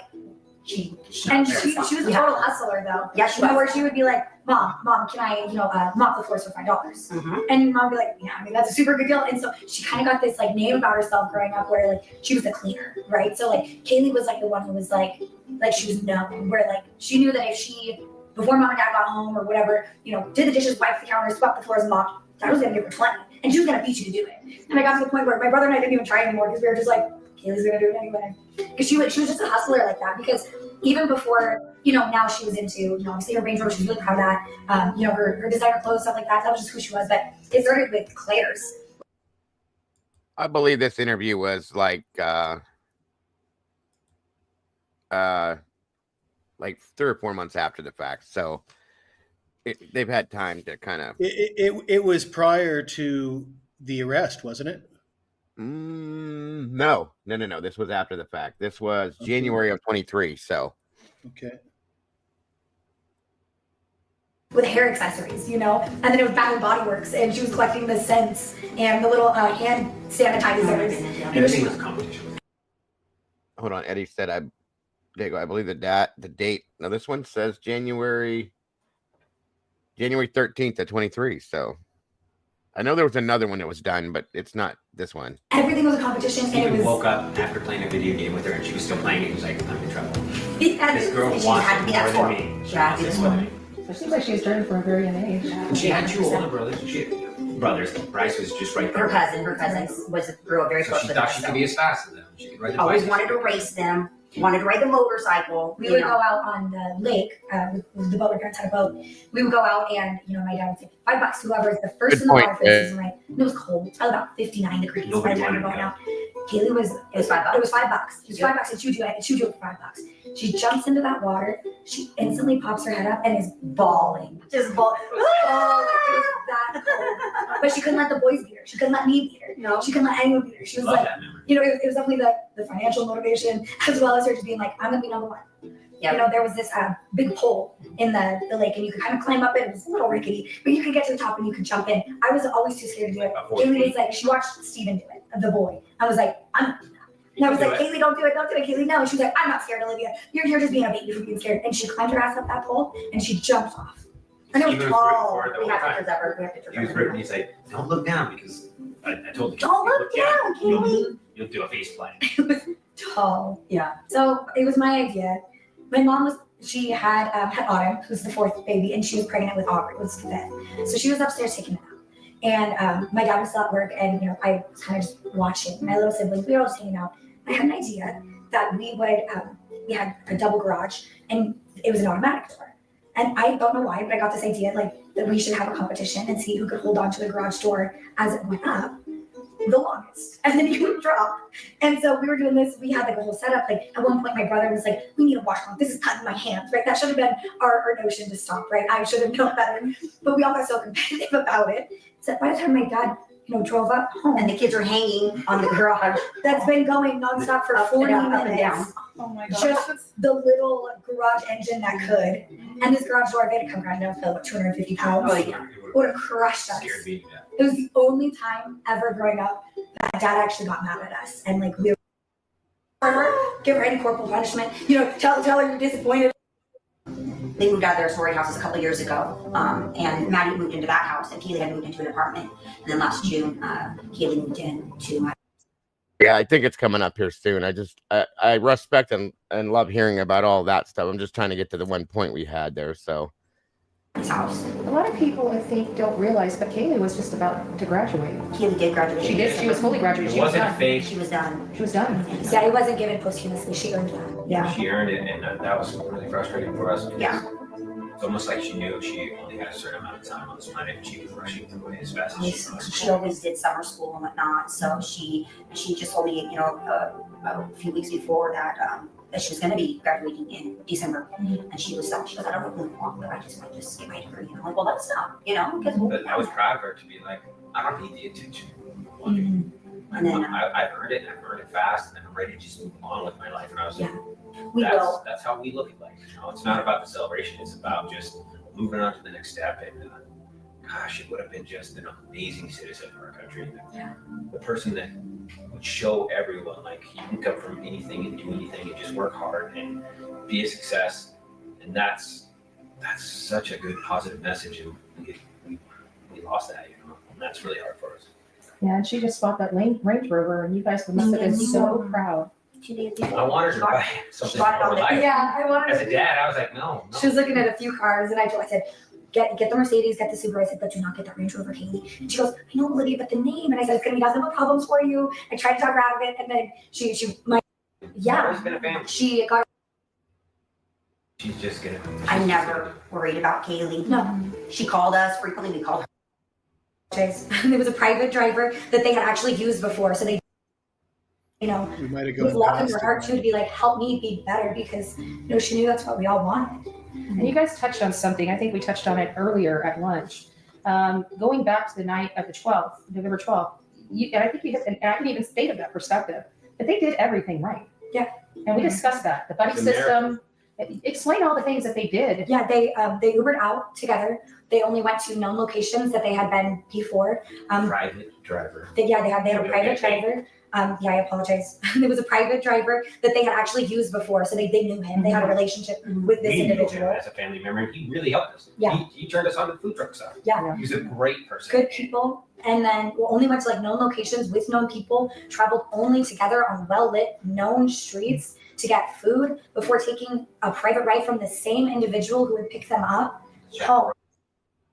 There is another one. I think Brian Hinton did, Twiz, if that's what you're talking about. But this one, I think, is the only one that Olivia gave them, isn't it? I think. Welcome, Canes. Good to see you. And Denise as well. Tommy G, all you guys, welcome. For anybody I may have missed, it's wonderful to have you here. I will catch up. I'm sorry. I didn't just seeing everybody now. So, Richard, good to see you as well. But yeah, I think there is maybe two other ones. I think one was Brian Hinton. They may have both been Brian Hinton that were like this. If that's what you're talking about. If that's the one you think has more that info, then I can go to that one. But I'm pretty sure that's in here too at some point. It's coming up here soon. To go eat after a night of drinking, being 21, Ubering out, Ubering home with your friend, They were totally shot. and then going to bed. They were doing everything the way that you tell your kid to go. Yeah. Don't be two girls all by yourself. Have somebody there that can walk with you. Everything was perfect. Everything was good. Yeah. All the way up to where they went to bed and went to sleep. And that I can't control. As a family, we can't control what happens when you go to sleep. Yeah. When you go to sleep, that's us as society. We have to determine, are we going to let these people be out here that can do whatever they did, sneak in the house, whatever it was? Are we going to allow that to be? Are we going to allow that to be okay? Yeah. Because we all go to bed at night. Yeah, what was their flaw? They didn't have a nanny cam in their home. What could they have done to be more They safe? locked the door perfectly. Yeah. It's Moscow, Idaho. It's safe. I wonder about the door because Kaylee was a door locker. She would come totally here, was. and so I question that all the time. Like, why wasn't the door locked? Why wasn't the door locked? But that's not what society's built on. You don't say, oh, well, you didn't lock the door, so you deserve to die in your sleep. Yeah. You don't do that. We have to make a society where these people show red flags, we identify them, we address them, and then we remove them from hurting other people. The phone call the Gonzalez family received on November 13th is one they'll never forget. We were, it was Sunday around We're watching football. 1-ish, and we were Like watching every football. family, or a lot of families on Sunday. And We're then watching our football. son was here. Everybody was home except for she was down at her home We in LA. gather on And Sunday. my niece called me and she was freaking out. And she said, Christy, have you talked to Kaylee? And I said, yesterday, like last night. And she said, something bad happened to Kaylee. Something bad happened. And she was just bawling. And I said, well, what do you mean? What do you mean? And she said, I think Kaylee's dead. And I said, well, what do you mean? And she All our said, stomachs just dropped. she said there was somebody just called me and they live down there. And she said there was a party last night. And somebody went in and shot the party up and Kaylee was shot. Okay, so there's that. Did it give the time? They just said they were watching football, but I think they might elaborate further afterwards. Okay, all right. Football starts at 1 o'clock Eastern Standard Time. Yep. I will keep going. Sorry, everybody. I backed it up a minute just to see if the time was there, but I was listening carefully, and I don't think they mentioned a time. I do remember in the past we were trying to piece it together with the football comment. Right. No, absolutely. Gotcha. And is Idaho Pacific time or Mountain time? They are Pacific, I believe. So that's 10 a.m. start time for football. Yeah, they're 3 hours behind me. I'm Eastern. It's 2:49 now, so it'd be 11:49 there, in my opinion. I think I'm right. And it's Pacific. Yeah. Okay. All right. Thank you so much, Leslie and Billy, for that. So very much appreciative of you and everything you do by supporting us. Thank you. Tomboy's from there too. She went to Idaho State as well. Musical Contessa says it. Steve mentioned it was in the morning. 11 a.m. start time for football there. So yeah, okay, that makes sense. All right, let's see here. Bombshell just said in another interview, Christy states the time at 9:30. Okay. 13th is one they'll never forget. We were, it was Sunday around We were watching football. 1-ish, and we were like watching every football. family, or a lot of families on Sunday. And We were then watching our football. son was here. Everybody was home except for she was down at her home We in LA. gather. On And Sunday. my niece called me and she was freaking out. And she said, Christy, have you talked to Kaylee? And I said, yesterday, like last night. And she said, something bad happened. She was just bawling. And I said, well, what do you mean? What do you mean? And she said, I think Kaylee's dead. And I said, well, what do you mean? And she All said, our stomachs just dropped. she said there was somebody just called me and they live down there. And she said there was a party last night. And Kaylee, somebody went in and shot the party up and Kaylee was shot. I was like, what? And I just. Okay, now I want to stop there for a minute and start with that. Okay, first and foremost, I know things change between hands when people have conversations, so on and so forth. But there was a party, somebody shot it up, so on and so forth. That's not even remotely close to what happened. So how did it get to that point? That sounds like something you'd get through a Snapchat chain of people relaying information that they're not quite clear on. And with the 911 call going out at 11:58, it's going to take quite some time before that gets relayed. You're probably not going to hear about that here. If the 911 call prompted this call, it should be well after noon, I would think. I would. Well, that's true if it's a 911 call, but if it's not, now we need to refer back, in my opinion, at least, to the text messages, the Snapchats, the Instagrams, and other things that are being had. Testimony of Dave and WSU Kim. This is fitting their testimony as well. Yeah, and the text messages between the two roommates, in my opinion, of course, may have a lot to do with this as well. Okay, that's something I just wanted to make sure that I'm stating. That's why we're looking at this, at least on my side of things. Hey, Dago, SRB wants to know who was in urgent care that morning. I have no idea. Annie, where are you? I know she dropped off. There's a link, Annie. You can come back up if you. Yeah, Richard's saying Steve G was actually in urgent care, and I have heard that. That's something I've certainly heard before. Okay. Amy said Steve G for a rash. Oh, that's new to me. Okay. I heard something about urgent care, but I never heard about him. So that's quite interesting. Oh, and Gaia is saying the game was in Germany, and that's pretty significant because those games start like 3 hours earlier. So now we're back to like 8:30, 9 o'clock in the morning if they're watching. One of those Europe games. 100%. That is very possibly true. Oh, there's Annie. Stephen's in urgent. Christy said it in an interview. Okay. Thank you, Annie. So that changes this now too. Okay, here we go.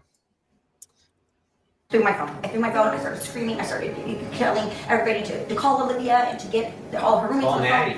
And I started calling Maddie, and Maddie wouldn't answer. I said, no, this can't be.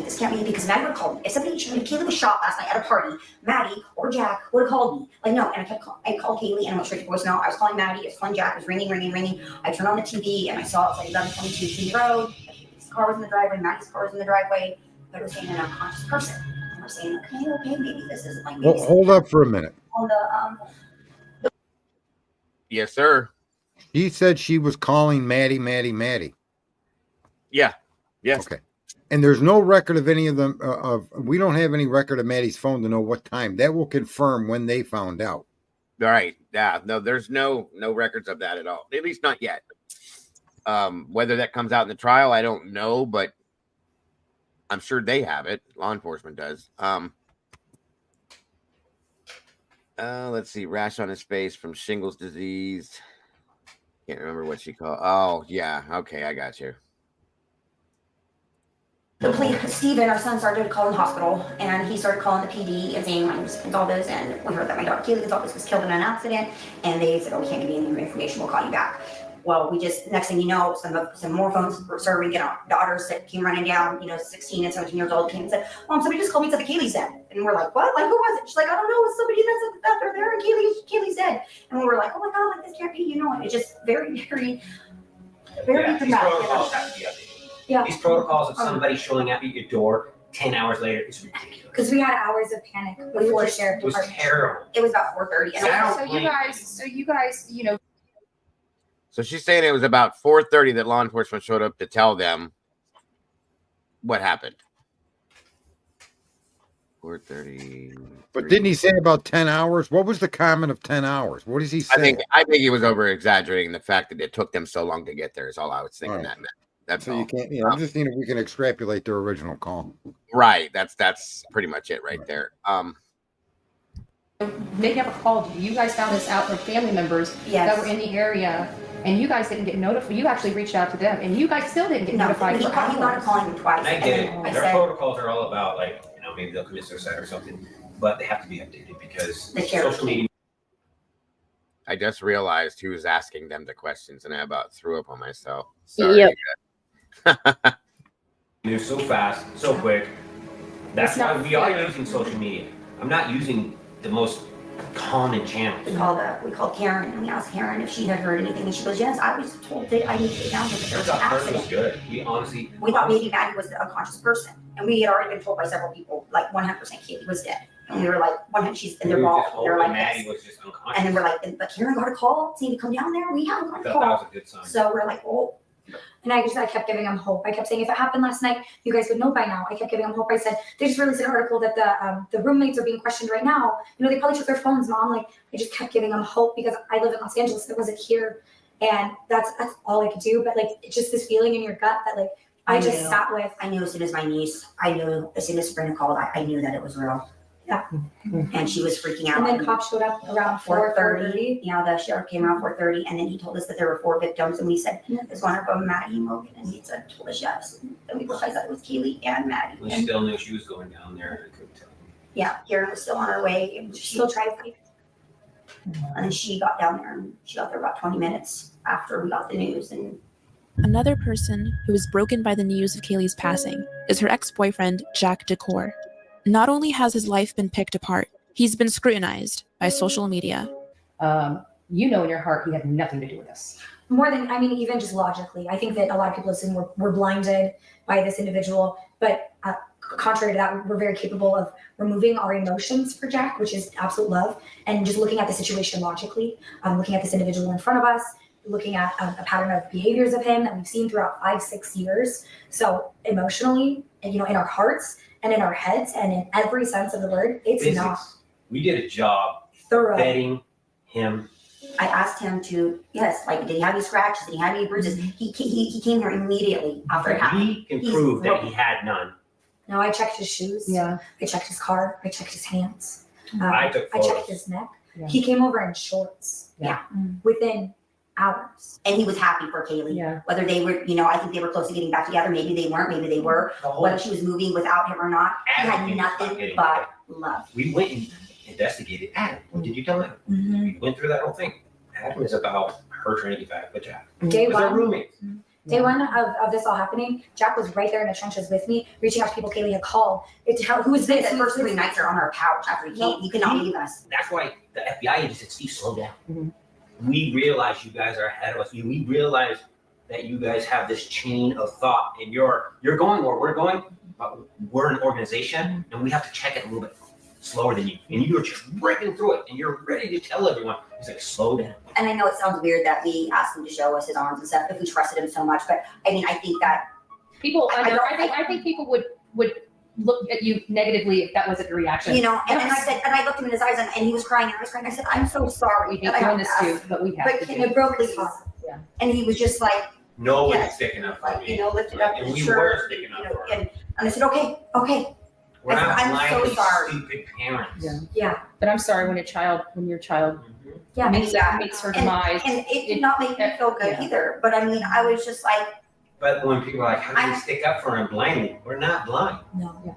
We have and we know that done kid's our heart. due diligence. We know have his looked this up. family.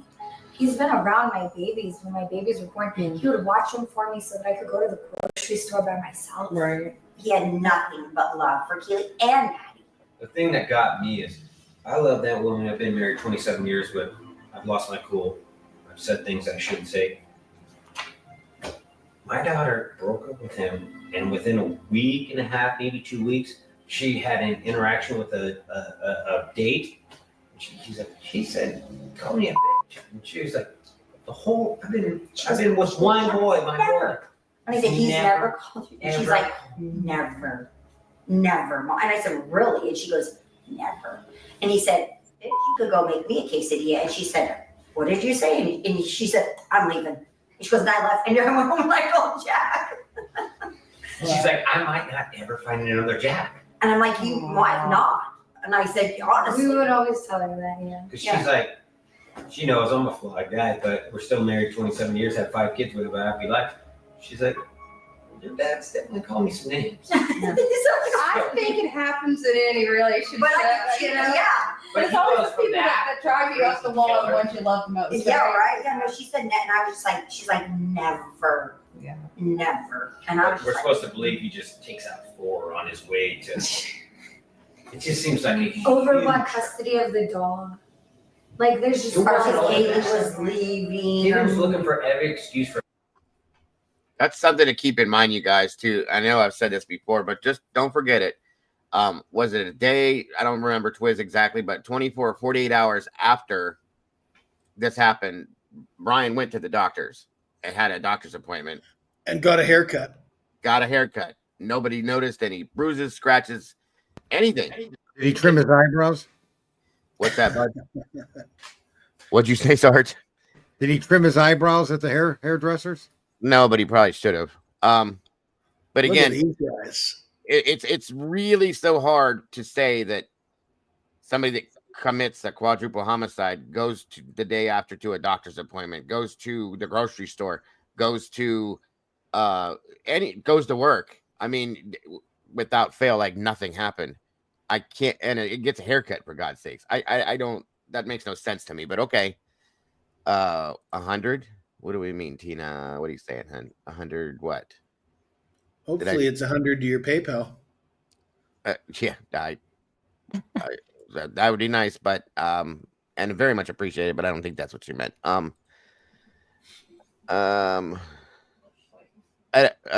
figure it out. No worries. Sorry, guys, to interrupt. For him to pick the phone up. Yes. To read those texts. Mm-hmm. Like, She I wanted will leave him to tonight know. with the dog if you don't pick up. That type of thing. Oh, so yeah. And they even when they broke up, they still communicated. Yes, it every sounds day, like all the it's time. like you know. The whole time she In was that home. bar It scene, was just a they were around him. Yeah. They Not were Miss Jackson over here in the corner. No, she was around her ex, you know, and to me, that's comfort level. That's body language.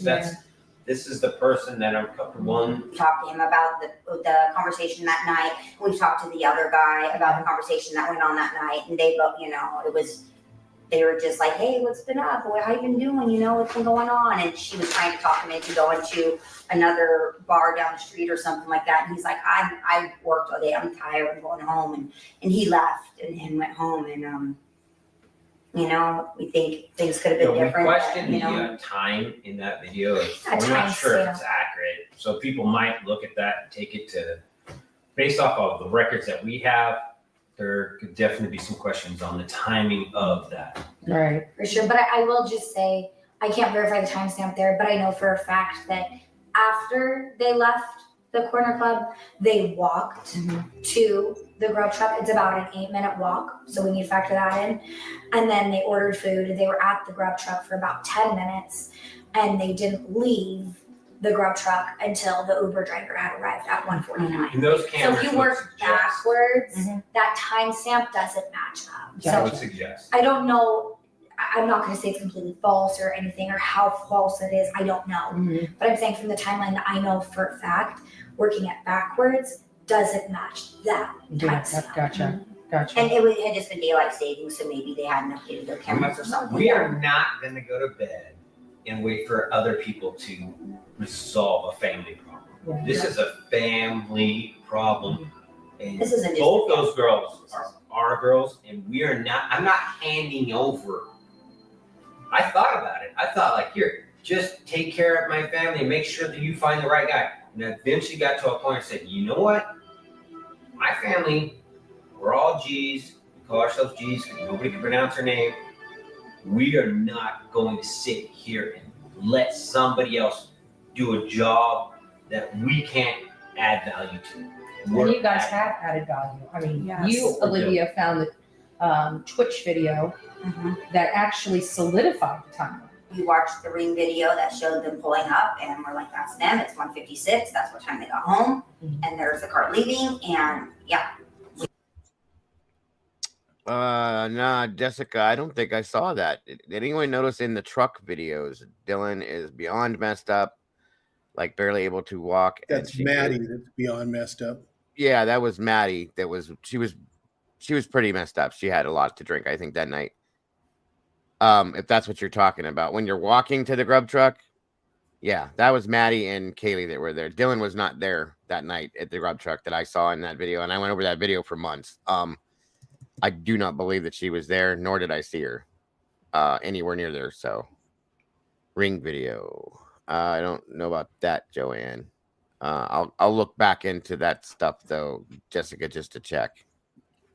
So we're working. And I have my phone. Kaylee's phone is my phone, so we saw all the calls that she had made, and we with an exact time. And I reached out to every person she called. I had them send screenshots of the communications that had happened on that day, of texts with my sister, of the call with my sister. How long was your phone conversation with her?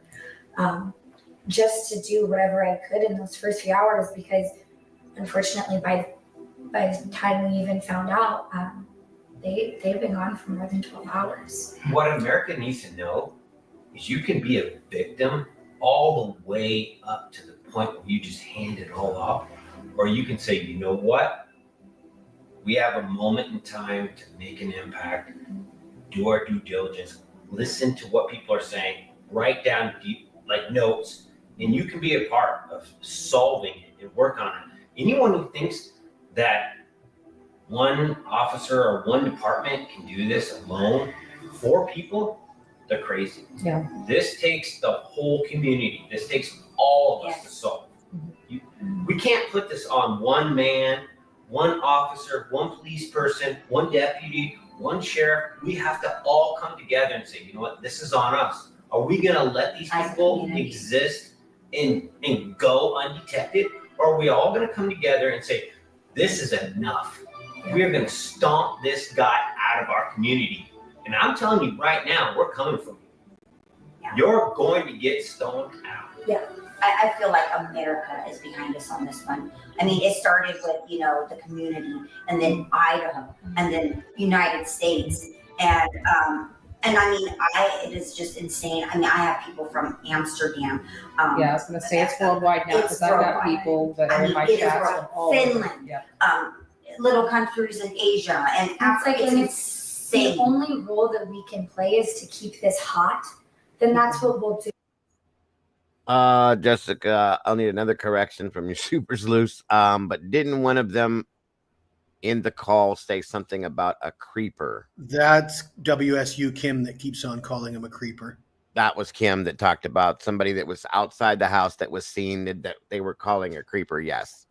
I don't know if that plays into this at this point because things have changed. We could find that out. She never really accurately explained what that meant either. She just kept on saying, I don't know. That's what they tell me. Creeper. Right. And I think she left it sort of up for interpretation. For all we know at this point, that could have been what they're referring to as when they're in the 911 call where you hear her referring to at 4 a.m. they saw a guy in their house. That could be the creeper. We don't know that yet. To me, this does sound like pre-arrest, don't you think? Yeah, it definitely does. They don't seem to know who is. They're not saying anything about a suspect at this point, so I'm going to gather it is. So this must have been recorded. This is put out January 13th. So I'm going to venture to say that, it was probably recorded pre-arrest, in my opinion. Unless they get to some point where they start saying his name. I don't know. We'll see real quick here. Yeah. You know, I'm not going to sit there and say I have the tech that the FBI does. I'm not going to say I'm smarter than these people or anything like that. But I'm saying our role as a family is it's ebbing, it's flowing, it's molding. It's this one day, it's this another day. And we are there for whatever that is. But it's never going to be for us to sit back and do just nothing. You know, if it's pushing, if it's letting off the gas, if it's, you know, going down to Moscow, going door to door, asking for cameras, asking for testimony, whatever it is, we're not going to stop. Jesse, do you remember Dave stating? I know Dave stated about somebody being in the Banfield across the field, kind of crouched down. Is that what you mean about a creeper? Yeah, I think I remember Dave making that statement. And that somebody went back over there to they dropped something or went pick it up. It's been so long, you guys. I'm trying to put this stuff back in place in my mind. I do believe that was what he stated. I don't remember hearing Dave saying anything about seeing somebody around the house itself. So that's another interview I'm going to be going over at some point too.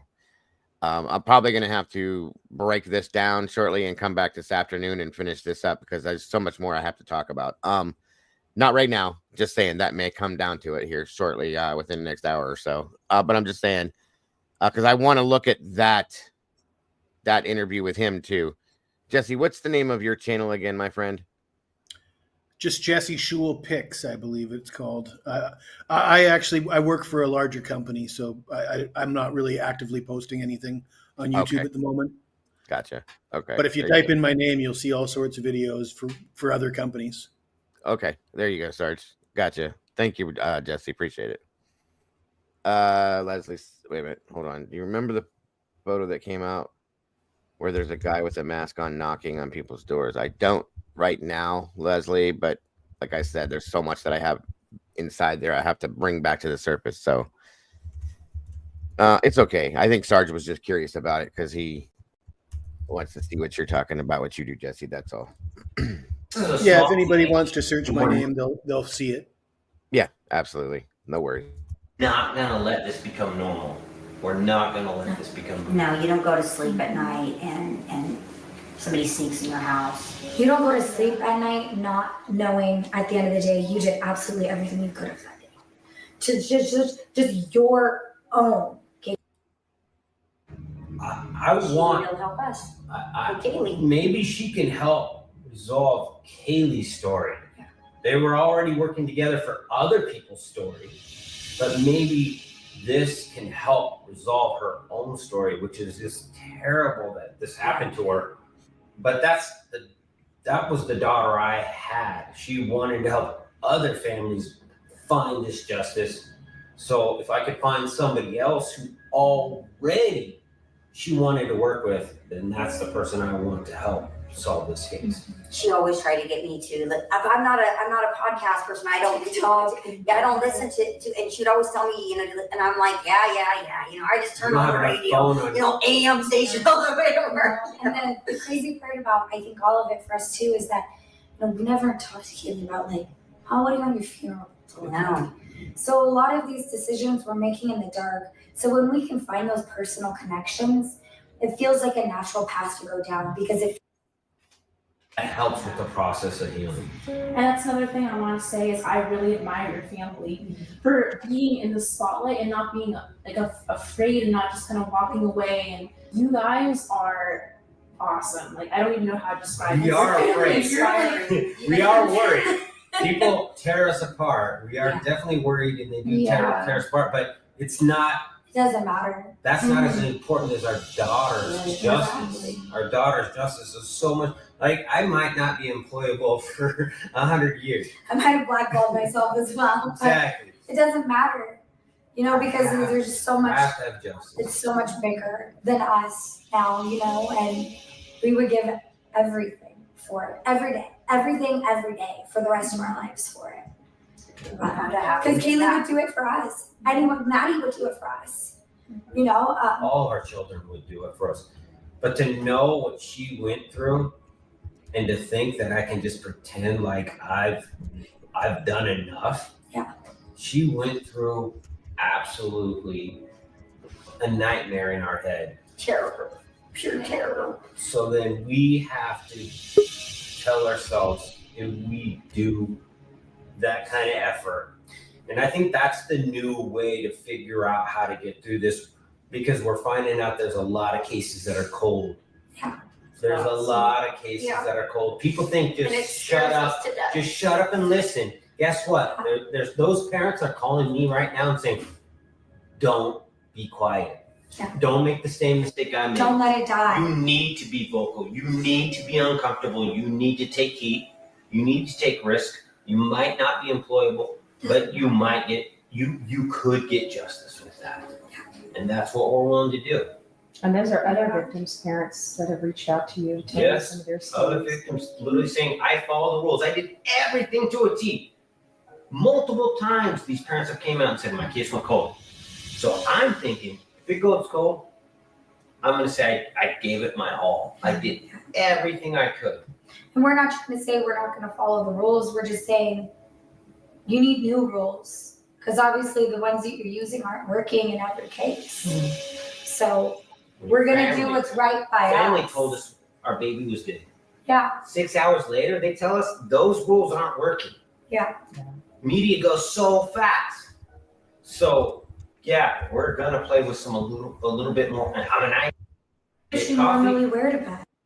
If you have Okay, so this we get that. We didn't get an exact time, but there's absolutely no mention of pranks there. That's brand new, guys. So that's a good point, Jesse. And there's no mention or any way to narrow down the time that they were notified by a student or a friend. Not unless we were to see those messages per se. But I'm telling you, if we take this with what they're saying, if we take some of what Kim said and you throw it out there, and knowing what we've seen in the text messages that they're on Instagram and all these social media platforms, in my mind, it brings me down to you're talking to somebody who in turn is talking to somebody else. That's how this information got out, obviously, in my opinion. What were you saying to those people? Which tells me you knew something, maybe not exactly what was going on, but you knew something. If Jeff H was still around, he'd be having a victory lap, because there's no conclusive time there, and I can't pretend that I can state that there's a time there, but I can suggest that you put it in perspective with a football game. A lot of people mention the game in Germany, and that does come to mind that there was an actual earlier game that day as well. And the fact that they're complaining pretty seriously about the very, several hours before they were notified. And you'd think if this cousin or niece or whoever was calling to notify them this post 911 call, the response would have sort of been in a reasonable time. You know what I mean? Like they made it seem like the amount of time that passed between that phone call and the time that they were notified at 4:30 was this absolutely unacceptable long stretch of time. I'm not sure if 3 or 4 hours meets that criteria. You know what I mean? Like I could see 6 or 7 hours being a lot more egregious in that way. Right. Absolutely, Jesse. I absolutely agree with you. Well, at noon, the police were involved. We could, round up. And they were told at 4:30, so that's 4.5 hours. The question has to come back to who knew before the police were involved and at what time, right? That's what we're trying to figure out, I assume. And that's why I keep going back to, now that we've seen these text messages, we've seen Snapchat, Instagram. Out of everything that they were on, Snapchat and Instagram, I'm going to say are the ones that may have put the information out there. Those are the most regularly used. Basically, Snapchat, if I'm right, Mama Bear, most of the kids these days use Snapchat for every bit of conversation, right or wrong. Snapchat, Instagram. Those are the main ones. That's what I and thought. Both Dave and WSU Kim were specifically referring to Snapchat. Yes, because I remember the big deal being that Kim said, because Snapchat messages go away in a period of time, there's no way to prove what she was talking about. Everybody wanted to see. So yeah, I have a hard time with that because of what they released to us and the behavior of the phones and then the interaction with the police that morning. Mm-hmm. there's no indication of anybody acting as if somebody has been deceased except Bethany. Bethany Yeah. is tore up, right? So Bethany, yeah, I'm Bethany not is sure that really- people that arrived at that house would have had knowledge of deceased victims within until after the police arrived. That's kind of how I'm seeing it at this point. No, I understand that, but at the same time, why is Bethany so upset as she's Well, talking to the line? that is a contradiction because, you know, and then the statement of unconscious has to be, how would they be so sure of that without having witnessed or known of something in the house? Well, Right. it doesn't seem like it's a logical conclusion to jump to with no information. There was, as far as we've been told, there's really no information to suggest that Xana was drinking. Like I said, this is a house where everybody's drinking all the time. Mhm. And, you know, I mean, the people that I drink with, I'm not worried about them passing out drunk. You know what I mean? It's just not something that is top of mind for me. They know how to drink. They drink a lot. They party a lot. I'd be more worried about, you know, overdosing or something like that. Sure. I'm not suggesting those are the kind of people I hang around with. I'm just saying that seems I more get it. logical than passing out drunk. So Yeah. the fact that they just jump to that, it doesn't. There's no real Yes, justification. and it's with absolutely no information based on the 911 call and what they've told us. That's based on absolutely no information precluding that they didn't have any idea, but you just guessed that she was passed out, or did you go in that room and look? Because if you Well, went in that room, and why are they mentioning that she was drinking? I mean that just doesn't. That sounds like a smokescreen. That sounds like adding information that doesn't need to be added. Your roommate's not answering. yeah, and Maybe then your roommate passed out. Everything Oh, she was Dylan does is to take the focus off of her. I can't remember. I thought it was a dream. I don't know if it was real. and I just tell you what happened. It sounds like a guy arguing that he didn't run the guy over when he was drunk. I mean, Right. to me, saying she was drinking last night would be saying like Sergeant Friday was eating steak last night. I did, by the way. That's a They're fact. they're always drinking, you know. So what? He's always eating steak. Yeah, That information seems out of place. right, Jesse. Right, it absolutely makes sense. So that and it, like I said, we hear it twice where she tries to refer to. Can I just tell you what happened real quick, please? I mean, it's an urge that she's wanting to put out there. So last night at 4 a.m. and they cut her off, and then she does it again, and she's doing it through somebody else. Can you tell them about the person that was in our house? It's referred to in that sense in a desperate sounding way, in my opinion, at least twice. So why? Okay. And again, it contradicts the whole drinking thing. Like, are we talking about somebody that was drinking? Or are we talking about somebody that was in the house at 4 a.m.? Because the two don't mix at all. And Nope. the neighbors that just showed up should not be accepting this as a narrative either and repeating it. When they're told that we're here because Xana was drinking last night, and then they're told, oh, and by the way, they just told me there was also a guy in the house. That should set off massive alarm bells to anybody with a and reasonable- it was, yeah, you're right, and it was presented that way too, because as she's saying, she's like, oh yeah, and you can hear in the background pushing it, yeah, there was a guy in their house too. So that tells us that they did not share, at least with the immediate people that came over, anything Well, it specific sounds to about me the like you condition of the use people. those people as a smokescreen, right? You use these people because they don't know anything about it, and That's a good point. Yeah, because and otherwise, then that's your cover story for the 911 call. You get two people, and that's why they're passing them the phone, right? Here, you take the phone, you talk to 911. it takes them away from the situation. Exactly. That's a good point, Jesse. I said that earlier with everything she said that the police put in the PCA. Everything she described, she started to describe herself and then switched to a guy in black. He's 5'10", but he's 5'10" or around, a little taller than me. Not muscular build, but athletic build. She's describing herself. She Can fits Ann within the Taylor realm just of that connect these description, and then she jumps from that to giving you information that you couldn't find a guy based on that description and anywhere in the universe. Nope. Everything she does deflects from herself. And here's the other thing. I wanted to say this. The September 2021, where a man invaded a home with a knife that was 5'4" or taller, okay? Yep. Is identified by two of the people that he never attacked because he got kicked in the gut. Mhm. When Dylan observed this man, no one has ever clarified where she saw him walking towards her from. Because if it's from the living room, then the man from September 21 fits the description Dylan gave the police of 5'10", because Good. that floor is 6 inches, 5 to 6 inches higher, going from the living area to the hallway of Bethany's bed or Dylan's bedroom.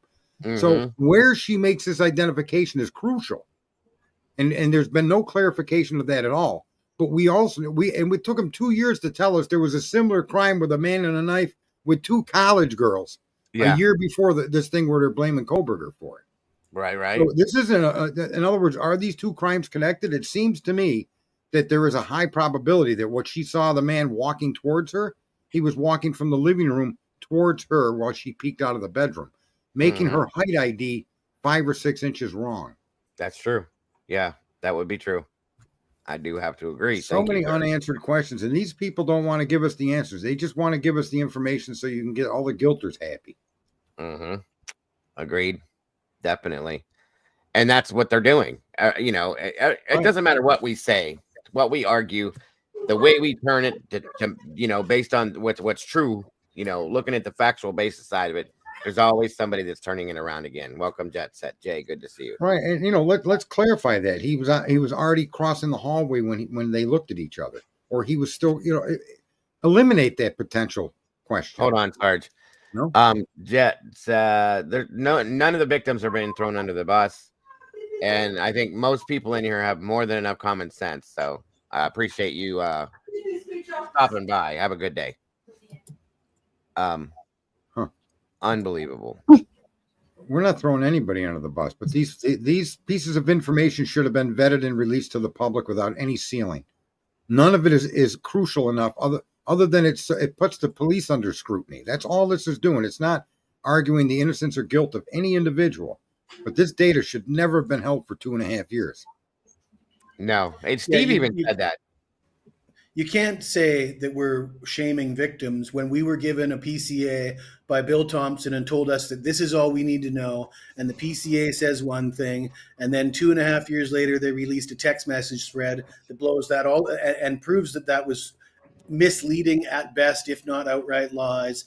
And not only that, the prosecution releasing their version of this late on a Friday, and then we find out a few days later when the defense adds their supplementary motions to it that there's that even that was out of context, and there's even more stuff starting at 7 in the morning. What about the single source of DNA? They made it sound like there was only Brian's Koberger DNA that they collected from the crime scene, and that's an outright lie. And they let that lie perpetuate, right? And so these people jumped onto the guilty train, many of them, because they never knew, like us, that there were 7 other DNA samples in that home, including Brian's, and then a potential 8th within gloves they never checked the interior of. So with all of these samples of DNA and you only focused on one, I don't care if that one produced my name. I want to know why you didn't look at the other 7 with the same scrutiny. It doesn't make any sense. It's not like they took blood off a washing machine in the basement. Gloves outside the door that you say he left from? Blood on a sheath that you say contained the weapon? Come on now. The fingernail. I mean, we all know. And that's what's infuriating when you're trying to have a discussion with some of the people that you see in the audience. Wow. Okay. Sorry. And if Steve G can get on national television and say that Brian Koberger is sticking his thumb out to snub it in the face of Idaho and all this speculation, the victims are due their grace, but they're putting off an awful lot of speculative information out there themselves, the G family, and I think that he's not immune to criticism of his own behavior. So far in this case, he's been a wealth of misinformation. And in fact, I found out. I actually watched it. I think Jules put a video out on it too, where the sister Olivia she's a admin in a Facebook group and listed as the group expert. She's a family member, so it makes perfect sense. And again, this is by no means for me to slam or abuse family members, but it's wrong. Okay. She goes in, and I read this word for word. It was written in Facebook. She claims that Brian Koberger, based on what she read and understood, should absolutely not be excluded from the fingernail DNA. That's misinformation at its best. Okay. Right. That is absolutely the opposite of what we're saying. So that shouldn't be happening. Not from a family member, at least. I think the majority of us, if not all of us on the panel, are sticking with innocent until proven guilty, and we're just seeking the piece of evidence that does provide the reasonable doubt to be comfortable with the Mr. Kohlberger being prosecuted. And the fact of the matter is that everything they allege the man did that night has been proven to be false. Everything they said Dylan did is false. Everything they said Bethany did is false. And that should throw red flags up for everybody. It's not means that you're shaming these victims. But when the police report that's issued for a warrant for a multiple homicide is issued and the statements within are false, the man should never have been arrested, even if he's the perpetrator. Right. That's how the justice system is supposed to work. And a gag order and a propaganda war. The mainstream media being fed certain things so they can regurgitate it and create a false narrative. I mean, this is what we've been being fed. We've been lied to. That's the way I feel. I feel like this is COVID all over again. We're being fed a story. Do you think the media personalities would have carried that narrative if they'd known in the beginning there were 7 DNA samples? No, I don't think the media personalities have any integrity whatsoever, Sarge. I think they'll go with whatever narrative the company they'll toe the company line, whatever they're told to say. I agree with that. I agree with that. But if there were 7 known samples that were publicly available to us, then they would have to confront that. If they would have known that the girl never went to sleep now, then. Well, because now they've already bought into a narrative. They're on the train that they're on. They're pot committed. Mm-hmm. Yeah. And I'm not excluding this man from perpetrating the crime. I think that's where people, they don't have the capacity to see, understand innocent until proven guilty. Now, here's the proof. Your innocence is gone, bro. Go to jail. That's how it works. And for Americans, that's our point of view, should be on anything alleged. Right? The sad part is a lot of people will think, oh, well, one guy, he doesn't look, I don't like the looks of him anyways. This is a one-off. And they don't really realize this could happen to you or a family member of yours. And this isn't a one-off. If you're following some of these cases, if you watch Delphi, if you're watching Judge Cannoni and the ruling she's coming down with in the Karen Reed trial and the corruption in Massachusetts in the legal system there, American citizens, I'm not American. Canada's got its own problems. I chose to leave North America and live in Thailand, which is a third world country that has its own problems. But you guys should be horrified by what's happening in the justice system, not just in this case, I am. in several other cases. And until people speak out and demand the truth, it's going to keep happening. And eventually it will be you or one of your friends or your family. Yeah. Well, you could make a better case. If you took my past and you splattered it all over the news and said I killed them 4 girls, there'd be people waiting outside the prison to shoot me.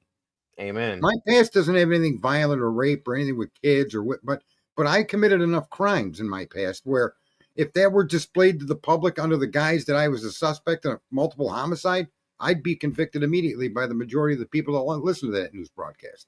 This guy, what do you got on this guy? I see just some regular guy that had some trouble and recovered from it and went on with his life. And now all of a sudden, I'm going to change the new word, bad luck. I'm going to call Brian Kohlberger as my short term for bad luck. Because it just doesn't make any sense. Why him? I mean, it could have been any one of 20,000 people, but it was him. And it makes no sense as to why. I don't get it. For Rick Potts, and I can't remember what it was. Welcome back, Annie. Thank you for rejoining us. If you can hear me. I think she said that she'd be right back. She wanted to show you something. Oh, okay. That's fine. Ooh, show and tell. Ooh. Yes. Oh, shit. I'm here. Sorry. Can you hear me? Yes, ma'am. Oh, shit. You just scared me. Yes, you're here. I'm sorry. Am I too loud? How's my audio? No, you're fine. It's just I was not expecting, and there you were. So, no, it's good. You're great. You sound awesome. Sorry. I'm here. Oh, good. What's up? What did you want to show us? I can share my screen with you, right? Because you're the host. Absolutely. Okay, cool. I'm gonna share this with you. We could take a little look-see. Look-see. Jesse got bounced again. Here, Jesse, hold on. Must have said something. Are you using a picture of my ex-wife for your avatar? I thought that was my ex-wife. Preacher. Mama. Can everybody see this? I can't. I can now. All right. Yes. Yes, Yeah. ma'am. Yes. Okay, cool. So this is the state's response to the defendant's motion in limine number 2 regarding vague, undisclosed expert testimony. I'm not going to go through the whole thing, but this is like my document that I've already downloaded and marked up, and just kind of for my own reference purposes, highlighted a few. So Eric Seat is the person I was mentioning earlier. Eric Seat is the one who had the mixed sample that the state disclosed. Go look at lab report 3 if you want to know who Eric Seat is. Okay. So it says here, the state filed an expert disclosure for Mr. Seat on December 18th, 2024. In accordance with the court's guidance on January 23rd, 2025, that's when they had the sealed hearing. The state filed an amended disclosure for Mr. Seat on March 3rd, 2025. That disclosure addresses the concerns, meaning the YSTR testing raised by the defendant in his motion. So if anybody wants to know where they're going to find like information about Eric Seat and stuff, it's in a lot of the motions. They've been talking about the mixed sample YSTR for a while. So that's only highlighted for me. I wanted to show you this. So Gilbertson is the gentleman who went with Payne out to Pennsylvania. Yes, ma'am. Darren Gilbertson. It says this. So this is the state's response. Remember, the state's response. The defendant disclosed expert opinions claiming that more than one assailant was necessary in order to accomplish the homicides in the suggested time frame offered by the state. The state filed a rebuttal expert disclosure for Detective Gilbertson that he would provide testimony that investigators conducted timed runs at 1122 King Road to gain an understanding of the approximate time needed to carry out the homicides. This was done to see if one person could have committed the 4 homicides in the approximately 13-minute time frame claimed by investigators. The result of these timed runs indicated that one assailant could have carried out the 4 homicides in the suggested time frame. So the reason I wanted to show you this is, number one, the defense has disclosed expert opinions that they're claiming that one or more assailant was necessary in order to accomplish the homicides. The defense has also said they're going to show you a pattern of life of the alternate perpetrators. And the state says, well, no, we had Darren Gilbertson here do these timed runs. And law enforcement was able to show, oh yeah, we could do this in 13 minutes or less. It's very interesting. They want to do these timed runs with trained professionals to show that these trained professionals could do this in 13 minutes or less. It's just my observation. I found it because you know me and my brain. My brain. Definitely a good Does it say the amount of time the professional required to accomplish this single-handedly? It says 13 minutes. Listen, did he do it in 8 minutes, 10 minutes, 13 minutes, 9 minutes? How long did it take the professional to reenact the state says that it was done in approximately 13 minutes. Okay, it says estimated by investigators, 13 minutes. All right, so that tells you the intensity amount of knife strikes that had to have occurred, because that crime could take much, much less than 13 minutes. So I think that really lays at the feet of the prosecution, the intensity of the crime, the amount of strikes that it would have taken for someone to do it. And it took him 13 minutes to get rid of 4 people. That's a lot of time. That's bordering on like you got really 2 things that struck me out of it. One, a trained law enforcement professional was able to show that they could do it in 13 minutes or less. Number 2, the defense has their own experts who are going to say there's no way, and you would have needed multiple assailants. And the defense is also claiming that they're going to use the devices of these alternate suspects to show a pattern of life for not only the alternate perpetrators, but the victims and Brian. Say this So again. it's just my opinion. My opinion is what the defense plans to do here is show that like his pattern of life doesn't interact with theirs. However, these alternate perpetrators, their pattern of life very much interacts with the victims. Okay, thanks. The summary. That was a great summary. Well, that's just my opinion of what I think the defense means when they say pattern of life. Yeah, we've all questioned whether one man could do it, and I've always been of the opinion I'm sure one man could have done this, and I think a skilled man could have been able to do it. But with the 13 minutes, that tells you the amount of time each victim or the pair of victims they must have had to interact to inflict the amount of wounds that they know and we don't. They know the number. We have no clue. So somebody said 54 on Kaylee. Just, however, we don't know the true number. I mean, I never the contributing factor for how long it takes. I never really paid attention to any of that because it hasn't come directly from like law enforcement. It's always like some MSM or some shit, that came from somewhere else. However, we do know that Steve did say that the points of damage don't match. And when the interviewer reiterated, like, you mean that like their causes of death don't match? He said, yeah, let's stop playing games, blah, blah, blah. So even back then, Steve's pointing out like their points of damage don't match. If you look at the PCA, Brett Payne almost describes each victim, his visual observation appears to be different for each victim. Two of them have visible stab wounds. One has sharp force injuries. One has injuries that came from an edged weapon.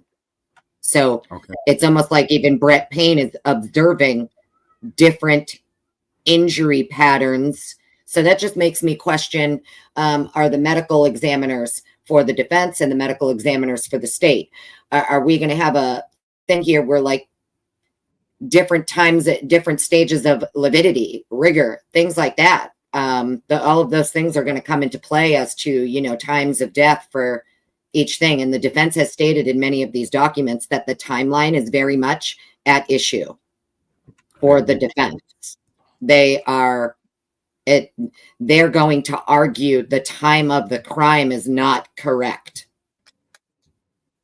Yeah, and I think they got a good argument for that.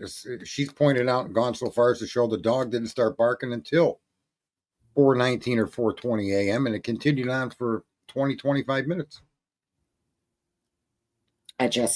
Something tells me, with some of the experts that they've hired and stuff, it's just my opinion based on some of the things I've read, that they're going in the direction of not only do they know who they're going to name as alternate perpetrators, they actually have the digital data they think is going to back it up.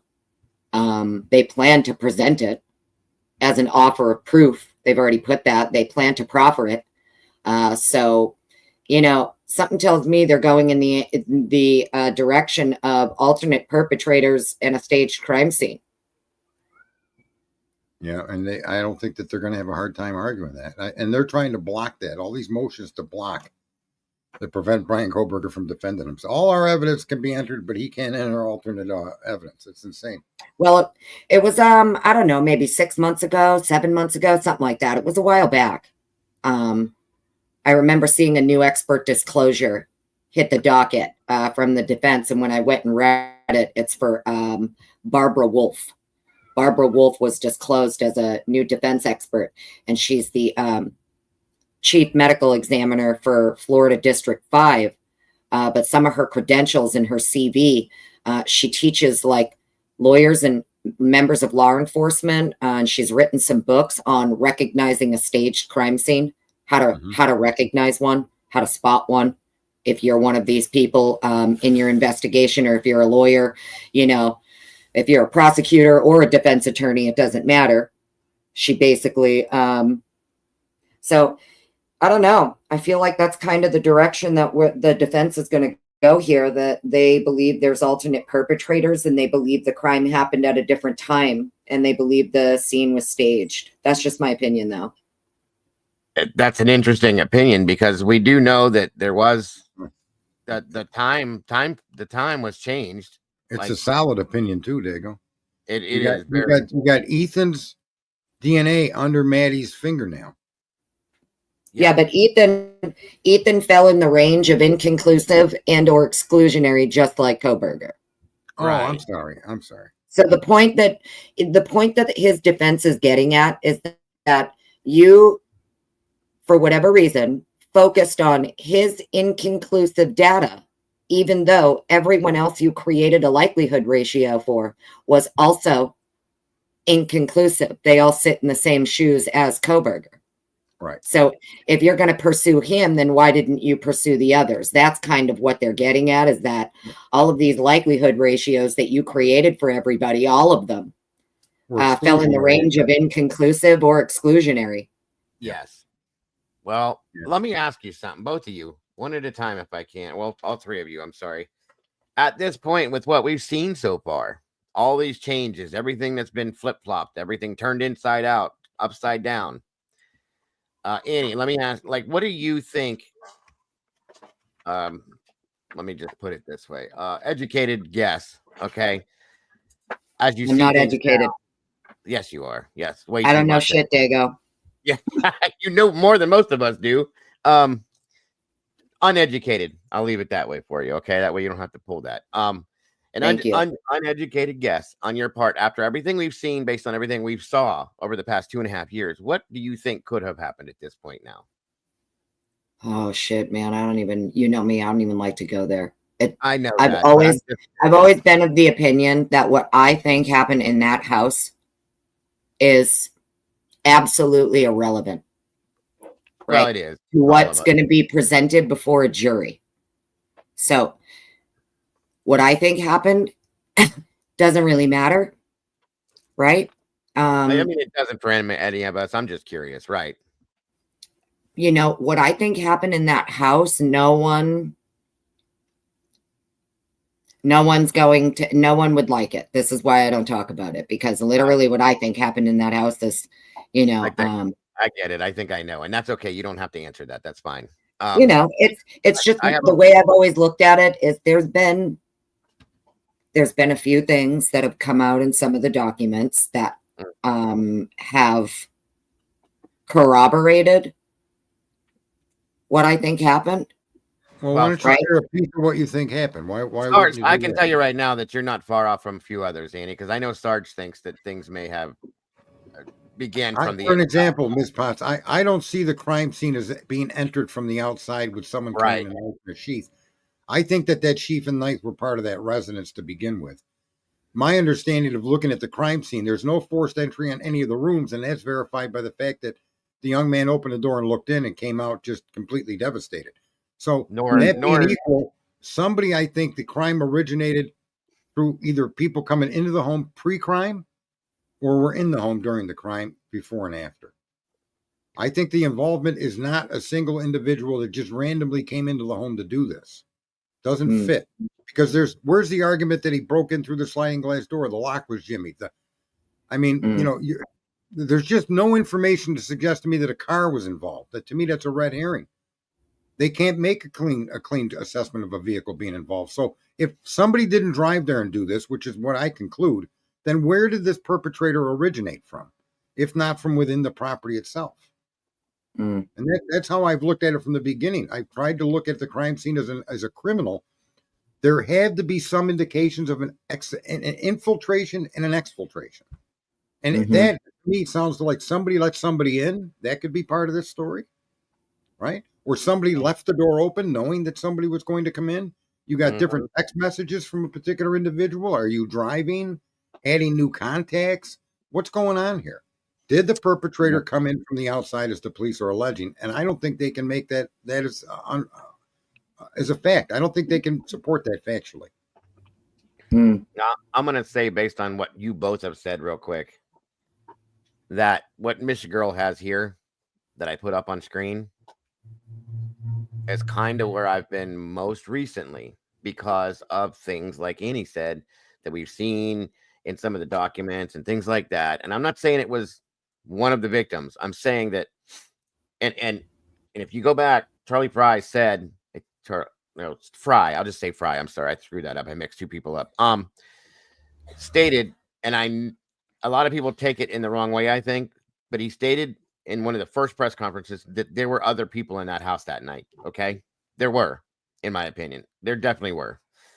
And I feel that what Mr. Girl said here is a very good possibility that there was something that went down within the home from people that were, again, I'm not saying these were the victims. I'm saying some people that were close to the victims, okay, within that circle. And that's where this started from, and it got carried away per se and turned into this. That's my opinion at this point now. That's all I'm saying. So that statement, that's why I grabbed that real quick. That's a big statement in my opinion. Mama Bear, I don't know if you have anything on this or what you feel, or I don't know. I don't know. I kind of figured that was going to be what you'd say.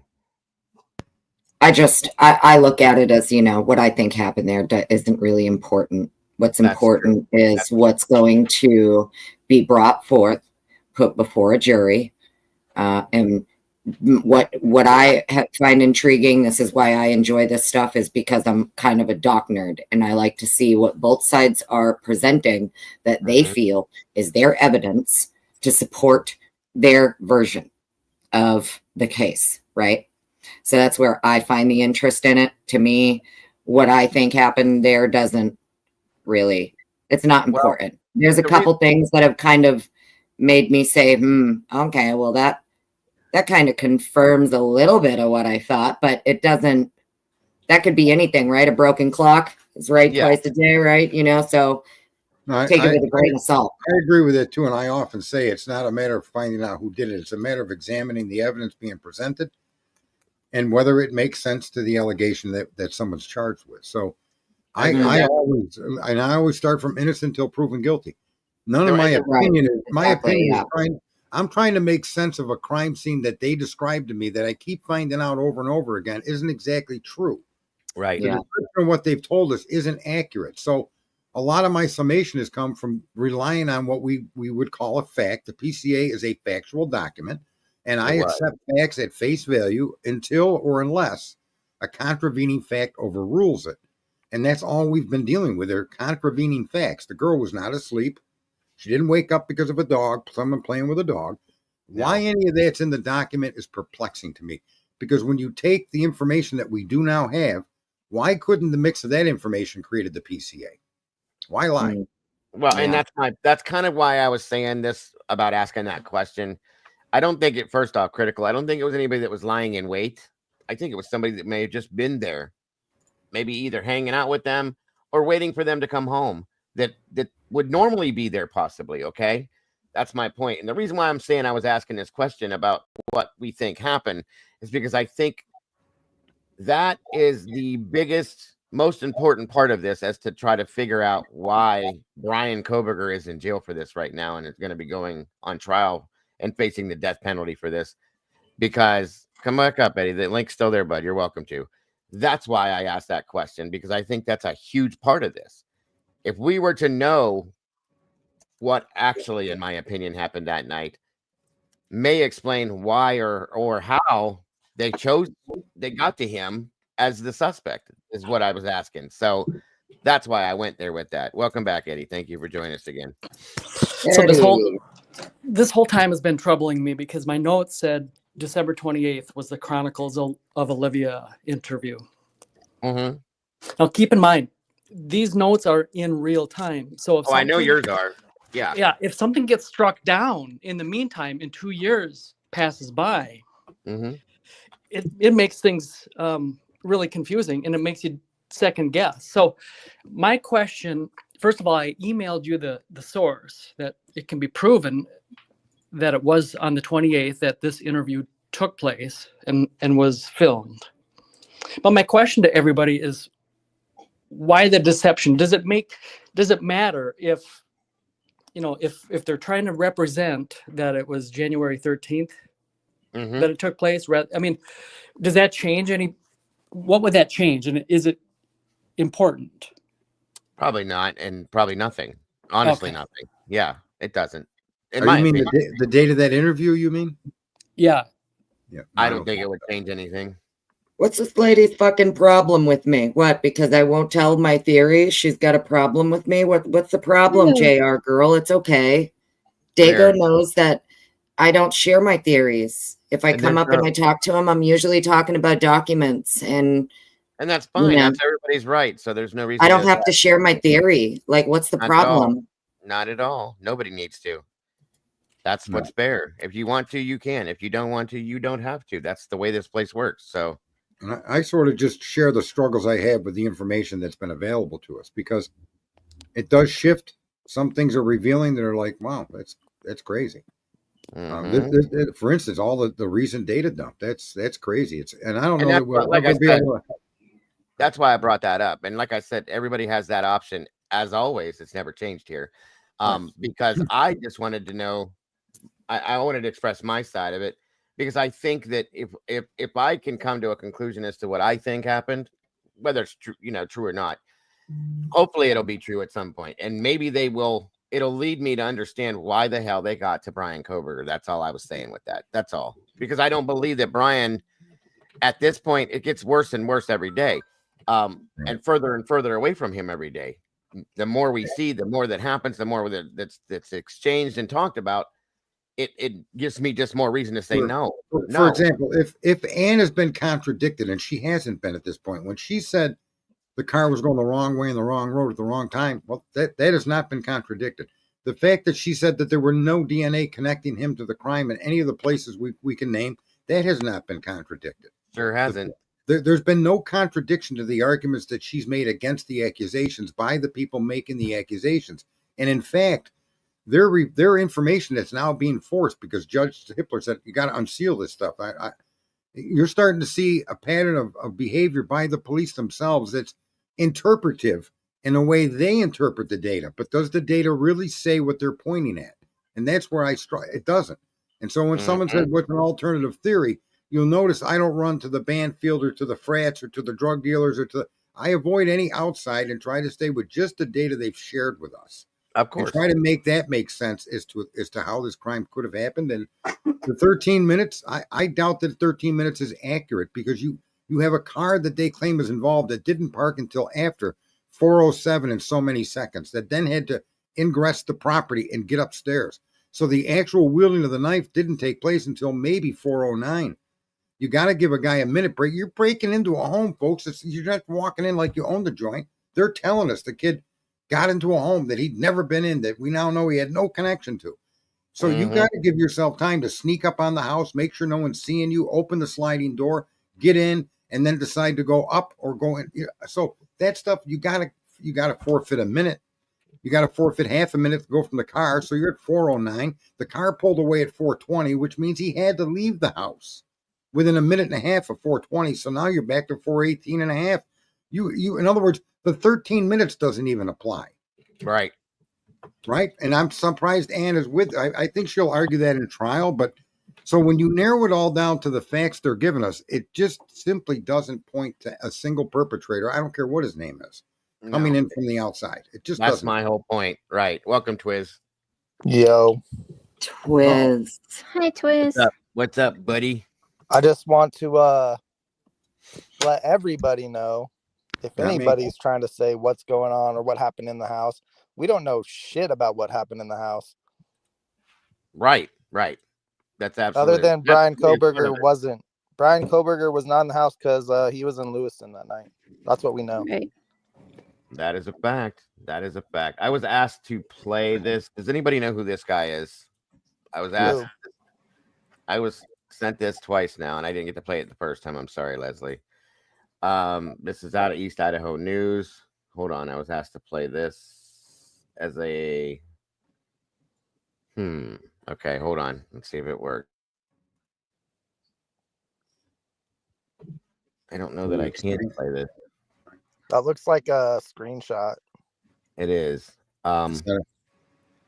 Listen to this article, and it's got this guy's face. Yeah, it won't let me play this, Leslie. But I'm guessing that this is somebody that, from what I was explained to me, is that is possibly another suspect. Is that right, Leslie, or no? I don't recognize him from anywhere. You might be able to like Google the headline off it and see what happens, but She said, "At Dago, please play video shows Brian taking down camera in Idaho with his car. Please check email." Huh? With car. That's new. Who said that? Leslie and Billy. That's what I just pulled up, I thought. Hold on, I'm looking again. Let's Is that on see. your channel there? Okay, this is one here. Neither one of these are playing, Leslie, as videos. Hold on, let me pull the other one up. Give me 1 minute, folks. Lord.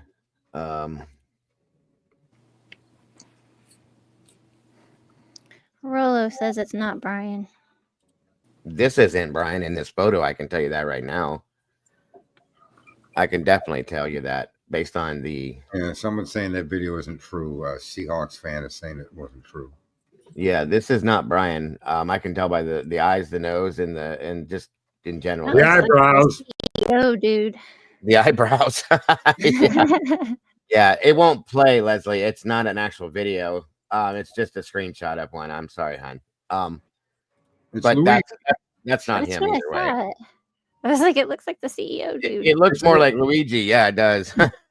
It's a false story, and media stories often are false or misleading, or intentionally, or just through sheer ignorance. There's a lot not of them really out there. applicable.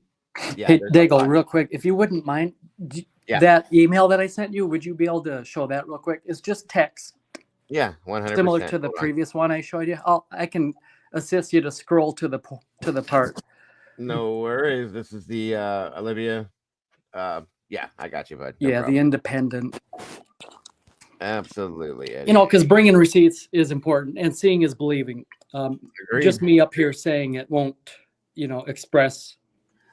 Yep. All right, here we go. So just scroll through. Okay, you probably Okay. can you see it well there? I can. Yeah, I don't know if you guys can, but I can. So I that's can like make it a little bigger. Hold on. It's the third Okay. paragraph. There we go. Okay.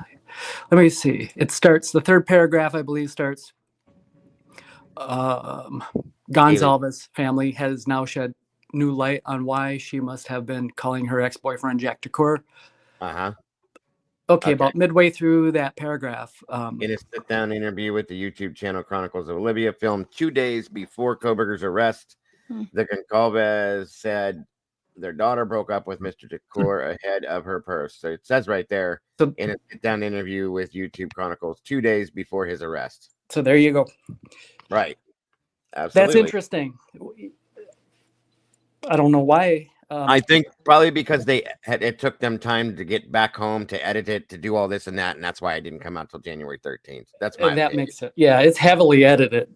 Oh, big time. Yes, you can tell, and you can see you can definitely see the cuts in the video throughout the whole thing. I said that a long time ago, but yeah, there's your proof and point right there, Eddie. I get it. If you're like me, these things will drive you insane until you figure out the answer to it. So I get it. Can I ask I appreciate you so much, Dago. You're so accommodating. Thank you.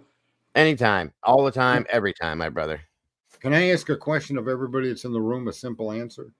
I can try. What part of this take out all DNA, and what part that's left shows beyond a reasonable doubt that Brian Koberger was involved in this crime? Absolutely Is there nothing. anything you've seen? And this goes for everyone in the chat room, even Eddie. He ran out of here though. None of it. My wife's in the background and said none of it. So none of it. What do you think, Miss Potts? Yep. There's an interesting thing. What'd you say? I saying was that looking for a document. What'd you say? I said, is there anything in this case, taking away all the DNA discussion, that would lead you to believe, beyond a reasonable doubt, or even consider that Mr. Koberger was at that property during the times listed? So far, no. Yep. Everybody else is answering to nothing, zero, not a dang thing. Now, like I said, my wife is in the background doing crafting and said, "Damn thing, not a damn thing." So, and that's what matters when you find a DNA sample, regardless if it's transfer or not.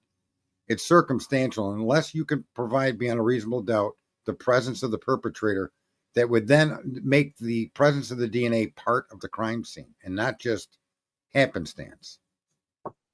Right. And you know something, Sarge, and Annie and Twiz and everybody else that has been part of this for 2.5 years now. There's so many of us that see this for what it is. Okay. And almost every one of us has been shut down at least once, if not many, many times, on what we think and feel and what we see and how we feel about what we see.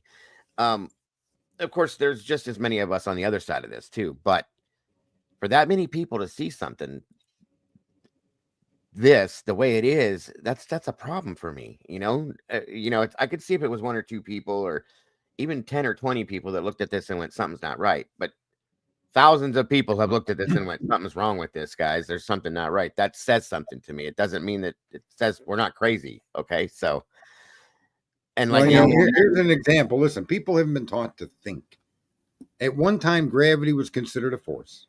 Then Einstein came along and said gravity is the distortion of space or the bending of space. But then when you ask them if space is empty, what's being bent, they can't answer the question. And people no longer pursue an answer to the question of what is gravity. That's why they call it a theory of gravity. They don't know. Okay. Right. So in a situation like that, that's an extraordinary example of people. They just surrender their thinking. They no longer pursue to try to understand what it could really be.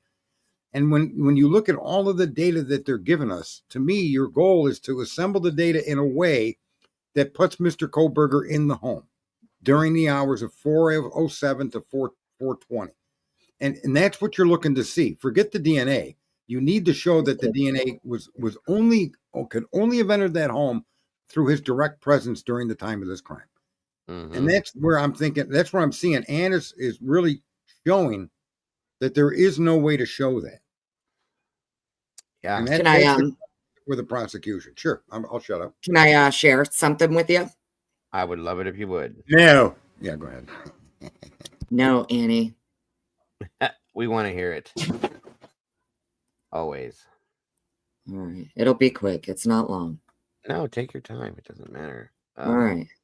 It's only a couple pages. So this is I'm sorry. So the building next door to me, they literally just released about 40, no less than 40 children from the building over there because it's really nice out. And they're all out here screaming like they're being murdered, but it's because they're having fun. So yeah, if you hear them, sorry about that. They're not mine. It's okay. All right. So this is going to be the right here. Defendants.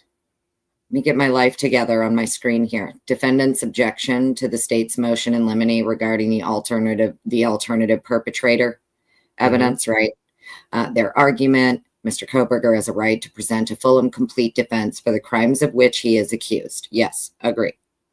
A lot of this is just the case law that they're citing. What I highlight is, it says here, when presenting a full and complete defense of the crimes charged, Mr. Koberger should be given an opportunity to proffer evidence of an alternative perpetrator so that such evidence can be properly evaluated for relevancy and admissibility under the Idaho Rules of Evidence. And then it gives you what to do when an offer of proof is not made clear, blah, blah, blah, etc. We don't need to go through all that. Here, okay. The state argues that literally thousands of tips regarding possible perpetrators were received by law enforcement during the course of the investigation, and that none of these tips were substantiated, with the exception of information regarding the defendant. The state is correct that over 45,000 tips have been disclosed, and tips continue to come in daily. This case is full of alternative perpetrators. The state has chosen to focus on Mr. Koberger at its own peril. Mr. Koberger will produce offers of proof related to many alternate perpetrators in this case that will meet the Idaho Rules of Evidence 401, 402, and 403. Many alternate perpetrators can be connected to the crime. Wow. That's deep. And I'm okay, that the last part where you said Mr. Koberger will provide I can't Want me to wait. read it again? Yep. Yeah, that one part. Go ahead, if you will. For anybody that didn't hear this, please listen to this. This is pretty big to me. Go ahead. And if you want the document too, if anybody wants to follow along, it's the defendant's objection to the state's motion in limine regarding alternative perpetrator evidence. That's what I wanted. Alternative perpetrator evidence. Thank you, Annie. So Miss Masseth here says this case is full of alternative perpetrators, and the state has chosen to focus on Mr. Koberger at its own peril. Right. Mr. Koberger will produce offers of proof related to the many alternate perpetrators in this case that will meet the Idaho Rules of Evidence 401, 402, and 403. Many alternate perpetrators can be connected to the crime. That is huge. That's powerful. You know, to me, they have to eliminate the other samples as being involved in this crime. And the only way to have done that would be to have identified them and then been provided an alibi from each and every one of those samples. If they've neglected to do that and can't present that argument as the prosecution, then you have 7, potentially 8 potential individuals that could have committed that crime. And therefore, you can't hang the whole crime around Koberger, even if he was involved. There's a lot of leeway in the idea that if multiple people are committing a crime, you can't all charge them with firing the gun. One person did that, right? And there's 6 people with him. So there's 7 people that are a party to the crime directly. And one person's going to get charged with murder, and the other 6 are going to get charged with parts of that, right? Their accompaniment, and this is where you get, when you're trying to nail this guy for being the doer of the crime, it doesn't exclude him from being a participant in the crime. But if you try to, in other words, it would be easier to get him as a participant. Yeah. And yet they chose to go with him being the only sole person to do that, and then turn up all this evidence of other DNA samples directly related to the crime scene. That's a big hill to climb. It is. And if you take that and go back to what she just read, to their own peril, right? They will provide many alternate perpetrators. Yeah. Guys, many possible. That's a lot of, many means more than 2, 3 or 4, 5, maybe 6, 8, 10. Who could be how many? In her closing argument, I promise you, she'll make this point in her closing argument. Oh, that's going to be, yeah. Well, I'm trying to find the document too, where they talk about how the they plan to show the what's the word they use for it? Pattern of life. Oh, okay. Yeah. Trying to find the document where they talk about they have the devices. They have like the devices and digital data and stuff of these alternate suspects, and they plan to show a pattern of life of not only Mr. Koberger, but these alternate suspects as well, using their devices to do so. Their pattern of life. In other words, the times at which each person became deceased?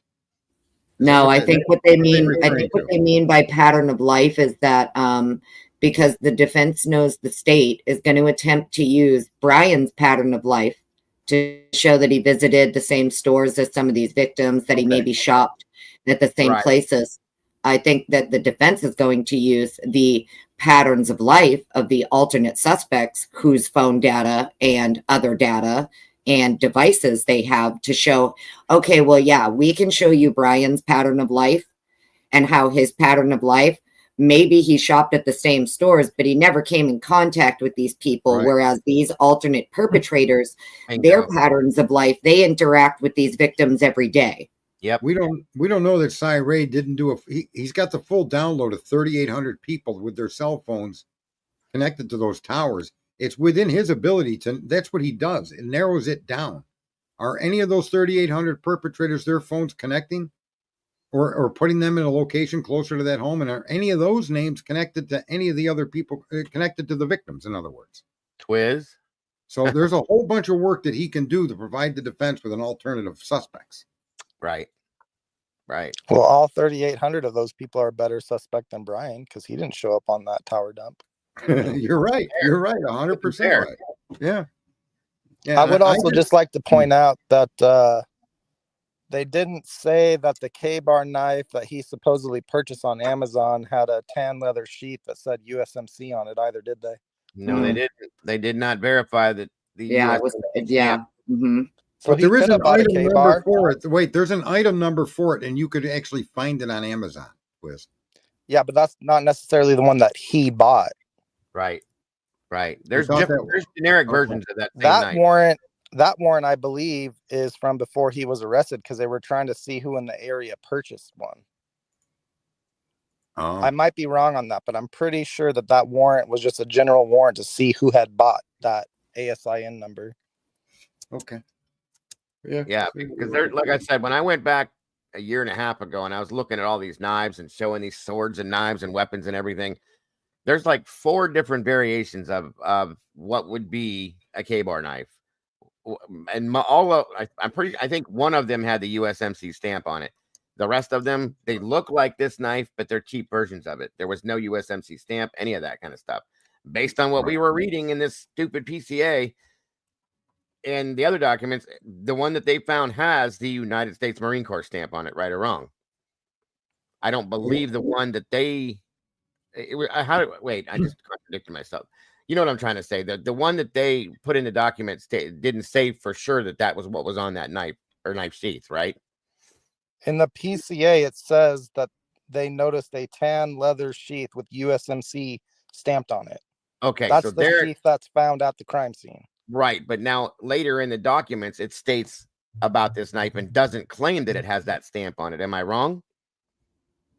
More recent documents, I believe. There's a more recent document where they're referring to this and it doesn't have that on there then. So I don't know if that's just misprint or whatever, but I remember they're trying to change their story, but that's what I'm saying. Is that a misprint or are we changing this again? Their story's been changed on every allegation in that PCA. You guys want to hear something crazy? No. Yes. Yeah. Of course. No. Always, Twiz. I know a person who bought a K-bar knife in Moscow about 6 weeks before the crime. Really? Turn yourself in. Come on, Twiz. Be a man. What do you mean? He's making a joke. But I didn't buy it. I didn't sell it. Uh-huh. Sure. But you know somebody that bought one, kept it, and they still have it, or what's the deal? I have not seen the knife, so I can't verify this story yet. Okay. But there's more to the story, but I'm going to keep that on the DL for a little bit. And that's fine. And please verify where you live right now, by the way, if you can. Pullman, Washington. Meg D. That way, anybody. I got to venture to say Twiz is probably better looking than BK. I'll give him that one. Don't make me laugh. That hurt. I don't think we've ever seen Twiz, have we? I have. And you watch some of the court hearings, you'll see him. Oh, okay. Yeah, he was sitting back there behind. There's a few shots, but limited, you know. Are you holding up a peace sign behind Kohlberger's head like rabbit ears? He's kind of like a Bigfoot. He's kind of like a Bigfoot. If you can't get a do that, Kohlberger, I don't believe you were in court. Maybe I'll do that on the 9th, but there you go. The cameras won't work for it. You only see him when he wants you to see him. Oh, Jesus, Terry. Uh-oh. You got a fan. I absolutely have a picture of me, Brian, Ann, Cy, and Bicca. All together? Yeah. Dang. They grabbed it from the hearing. Dang. How did they allow that? Well, it's from the YouTube. Like it's from their recording. It's zoomed in, so it's not like a clear picture. Gotcha. But real quick, I wanted to read this. Mama Bear put this in the back for us. That DCD, for those of you that didn't understand this is what he was diagnosed with, by the way, too. Is DCD is a neurodevelopmental condition that can co-occur with, but which is distinct from the ASDs, which is autism spectrum disorders. Also known as dyspraxia, DCD is characterized by impairments in the development of motor coordination, which is motor skills, movement, certain things like that, including, but not limited to, dexterity, limb speed, and that's a big one. Dexterity, limb speed, and gross and fine motor skills. Like the ASD's, dyspraxia has a high heritability on the order of 70%. A strong indication of a biological etiology. DCD is associated with structural and functional disruption of motor control and coordination networks with minimal modulation by psychological factors. I have something I want to say. Listen. Yes, sir. I suspect that the FBI used his entirety of even including his medical information in that sample. And that's how they associated Brian Koberger right there. Yep. And this is a childhood disease, folks. That's a guess, folks. Not something new. This was a childhood thing, okay? It is noteworthy that Brian continues to show evidence of significant motor and coordination. Coordination's a big one. Issues as revealed through formal testing by doctor order. Okay. Do you know what I was told the other night? Of course we don't until you tell us. Okay, well, we all know that what I'm saying is that Brian drove from Willowwhite Park through Lewiston back up to Pullman, right? Mm-hmm. I was told that the fact that he could make that drive means he's the murderer. What? Are you serious? Well, he's coordinated enough to drive windy roads. Of course he could kill people. Oh my gosh. Put it in the bucket with all the other dumb shit, Twix. That's all you gotta do. Boxing trained him to be a stabber. Have you guys heard that one? No. It's not even the same movement. Filleting fish that he was incapable of doing, which does lend to this illness, folks. It does, but if he's having issues too with motor function and hand-eye coordination, then it would make sense that maybe he'd want to take some boxing courses to help with that. Correct. Or, I mean, in the middle of the night when it's dark, you have the ability with no hand-eye coordination to stab people in the dark. Well, I think this explains why he was fired from the fish company.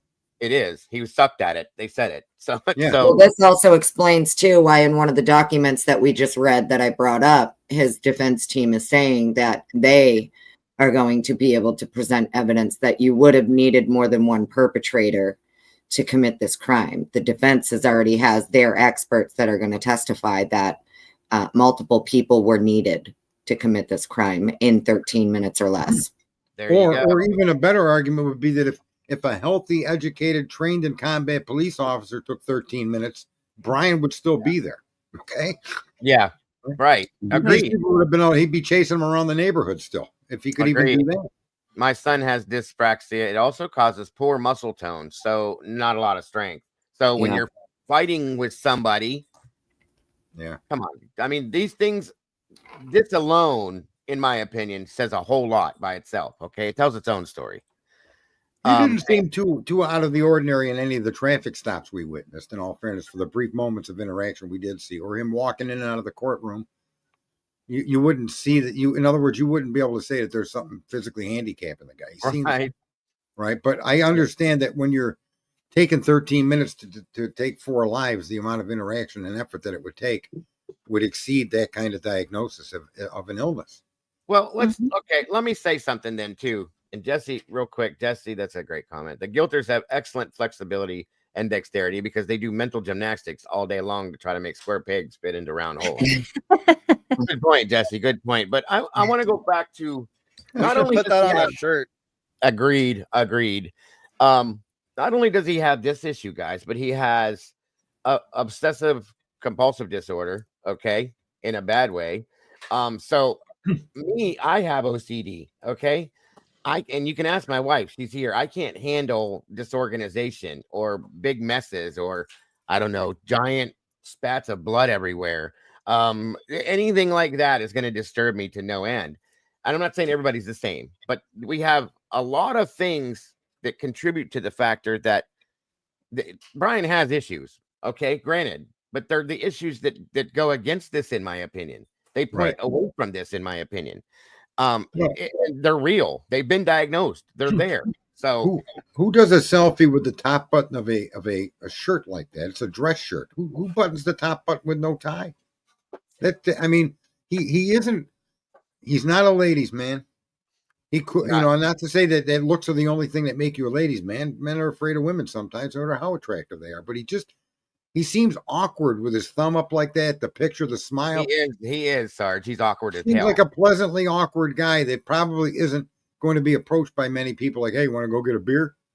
He just doesn't come off as that kind of a guy. In that No, photo, agreed. does Agreed. There's too much. There's just too much that say to me, like I can't see him being comfortable being in that situation alone. he? I know. Okay, not to mention everything else that goes along with it. It just doesn't make sense. And then you add this to it with the poor motor skills and the hand-eye coordination issues and the dexterity issues and speed. Come on, it's Well, too much. Brian, I will say Brian considered himself the way he wrote about himself in his raps. He called himself the gentle giant. So Yep. don't know what that's worth, but he definitely referred to himself as the gentle giant in his raps. If that gives an idea of what he thought about himself, right? Yeah, Wasn't he hanging out with an Asian girl, and Asian women generally tend to be very short in stature, very small. Yeah. Oh yeah. I believe he had I think she was Korean or something. They brought up. Yes. Yeah. And I then heard her that eyes he was and in like Clarkston with her that day. I Yep. don't know. Yeah, I Don't think- know if that's true or not. No, but it's out there. If anybody's curious, I still think he listened to "I Just Had Sex" by Lonely Island and sent that picture to his mom. You're just a mess. Yvonne, yeah. See, I'm with Yvonne. Yvonne's hitting the nail right on the head, right? So if you struggle with dexterity, especially your fingers, your hands have problems, you know, and it would make sense that maybe if he is sending that picture to his mom, he's like giving her the thumbs up that like I could button my shirt. Yep, I got you. That's a good point, Yvonne. It makes a lot of sense. Absolutely. I mean, guys, if you look at his hands, okay, that fist that he's making, I mean, it's like he's really, if you look at his knuckles, how white they are, it's like he's really trying hard to get his hand closed. You see what I'm saying? It's not that hard to make a fist, and it doesn't white knuckle. But when you're squeezing hard to keep it like that, in my opinion, that's going to make your knuckles whiten up that bad because they're really, really bad. Okay.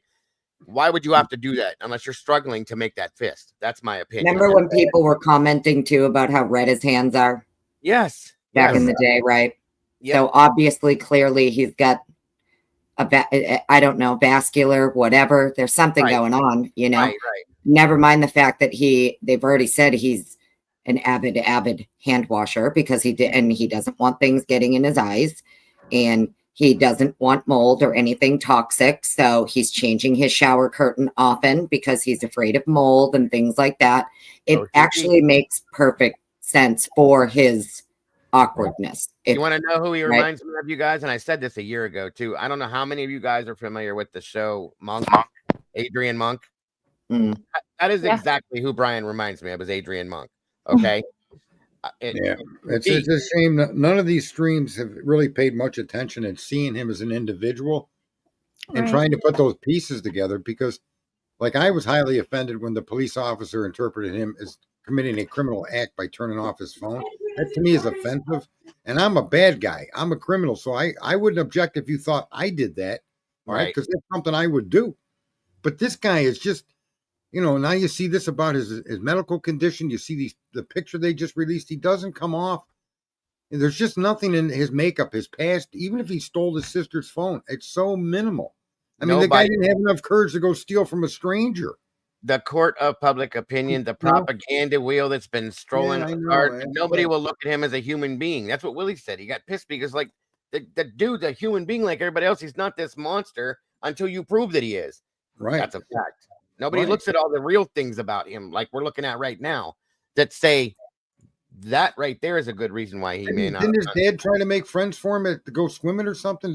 He talked to the guy that was going to go to the pool party, the neighbor with him, and said, "Hey, why don't you try to hook him up with some people to get him out there and doing things?" Yeah. So he just doesn't have the characteristics. Now, could someone like that all of a sudden snap and become the boogeyman? Yeah, but of course, look at him in court, and he's so prone to being respectful and doing what he's told, and sit there silent and even even that going back to it always pissed me off.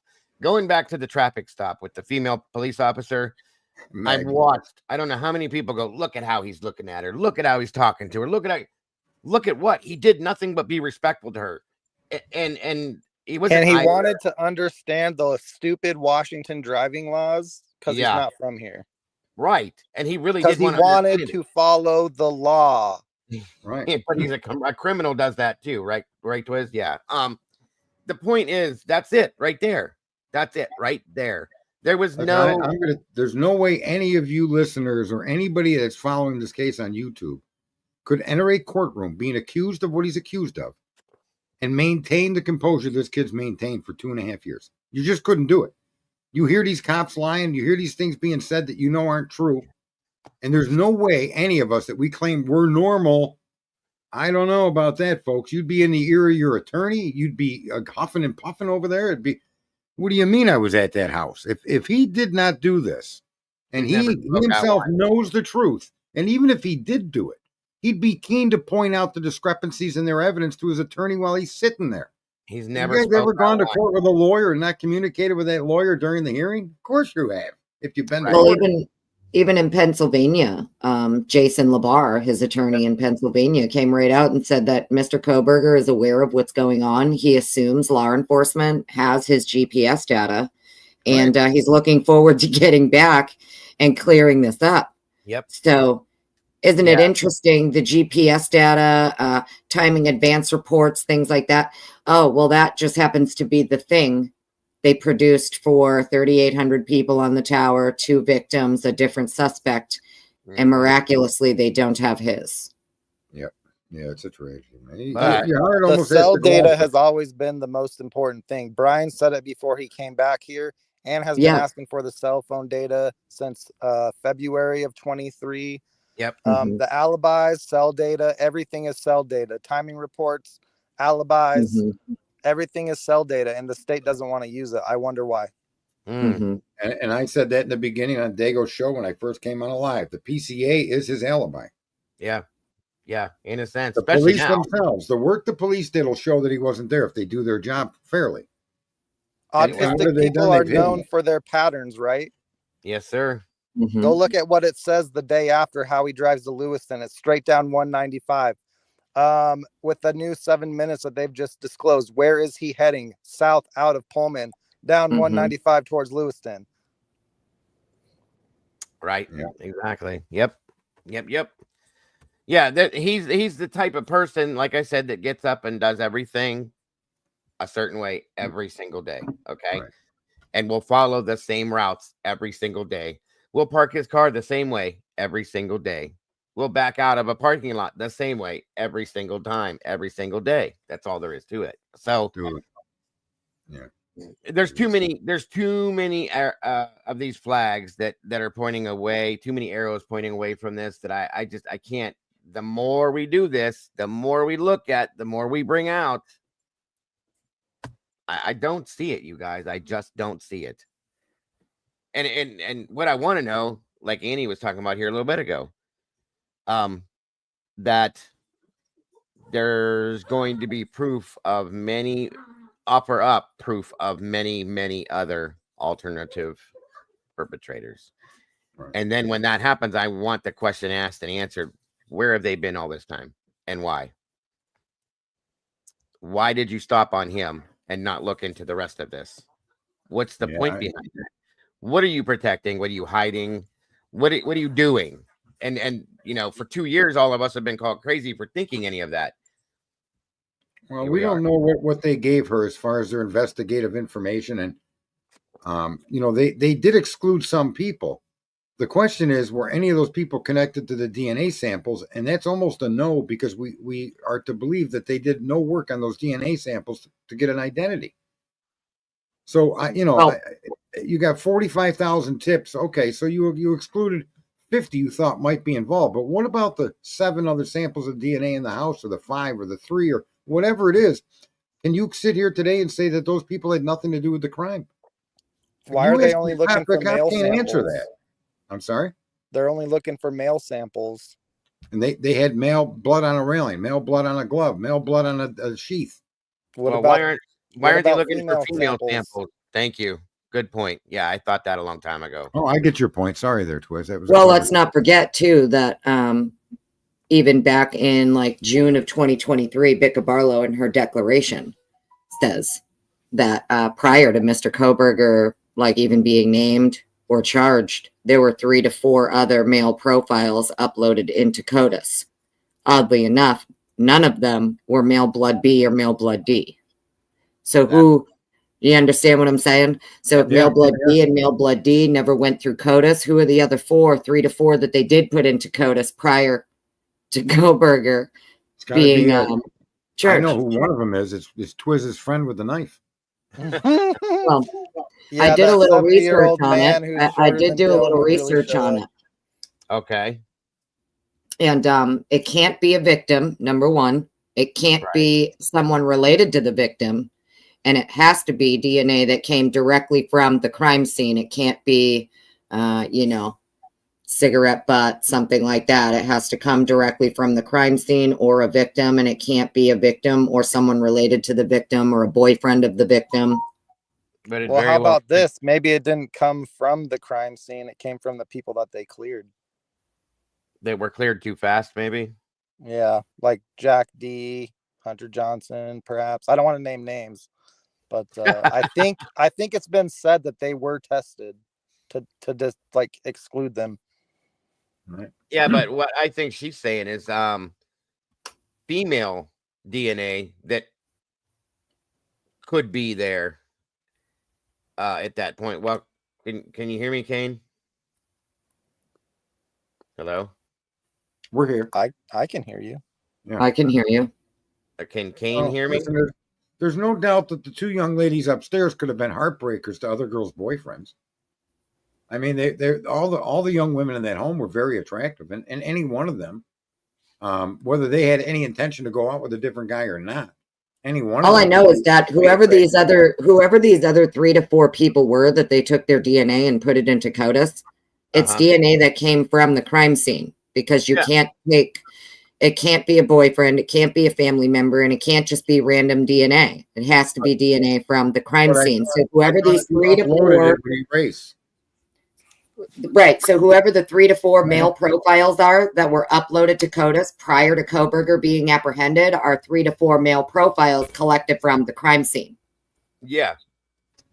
Meaning it could be somebody else that was in that house. Would be somebody else that was in that house, possibly.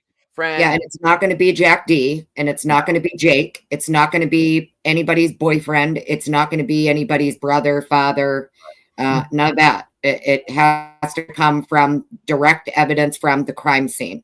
Yes. Well, I'm going to jump down, but I want to just say this for the guilters that we come across is that when all of this other DNA evidence was made public, they had every excuse in the book that mimicked the same excuses being made for the transfer DNA's presence.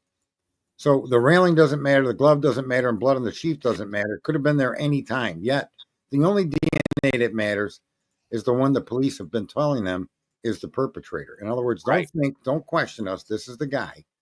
And you guilters will, like Jesse said, square pegs and round holes. Follow the narrative. That's all they want. Follow the narrative. But I appreciate you having me up here. It's been awesome. Oh, I didn't take a steak out of the freezer. I've been here all day. Go eat your steak, Sarge. We'll see you again soon. All right, we'll talk to all of you. It's good seeing all of you. Miss Bye, Pie. Welcome, Kane. Thank you for joining us. How hey, are Diego, you? thanks for having me. How's my Hi, audio? Kane. Absolutely. Sound good, brother. Awesome. Hi, Miss Potts. What's up, Twiz? I wanted to get up here and support my boy Twiz. I don't know if it's one thing you guys mentioned about his ADS or whatever it is, ASD, is the coordination, and nobody seems to be focusing on that issue that he has.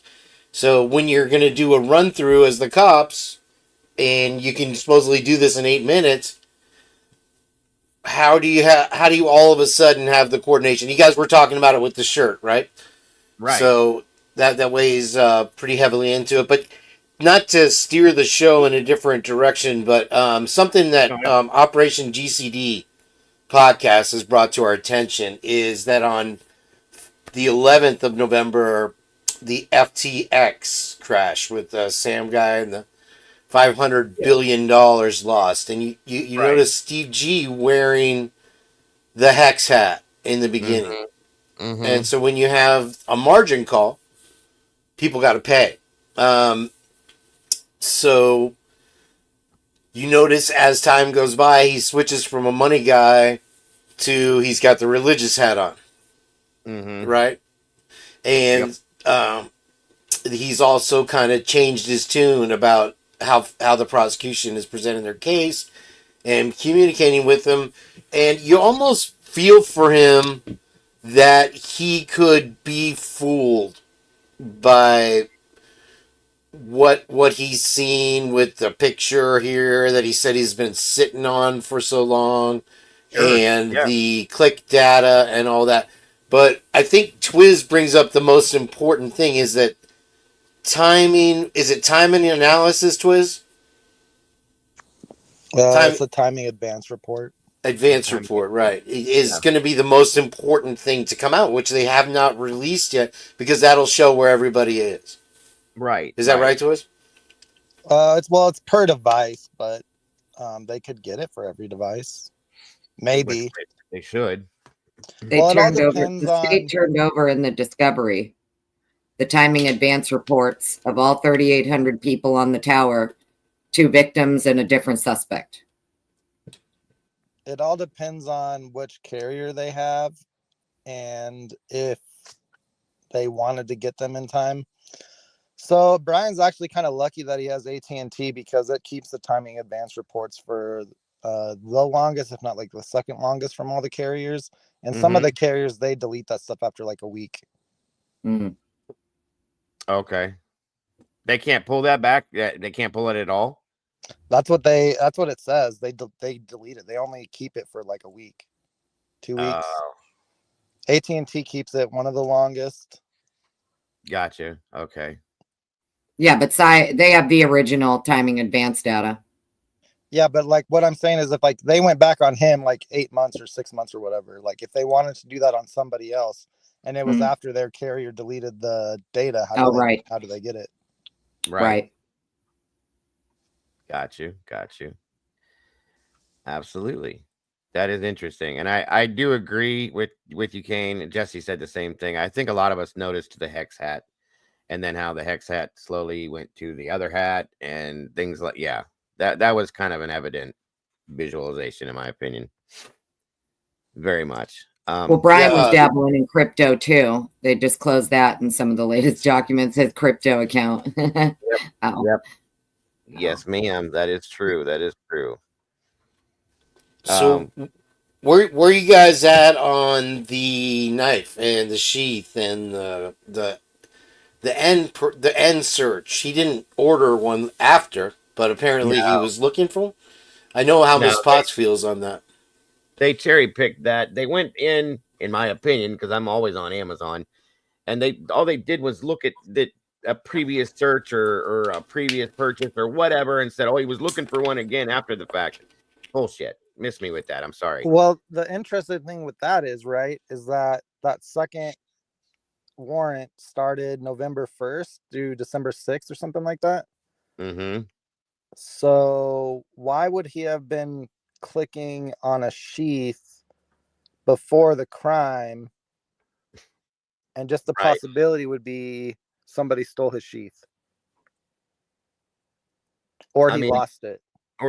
Yeah. No, I get it. I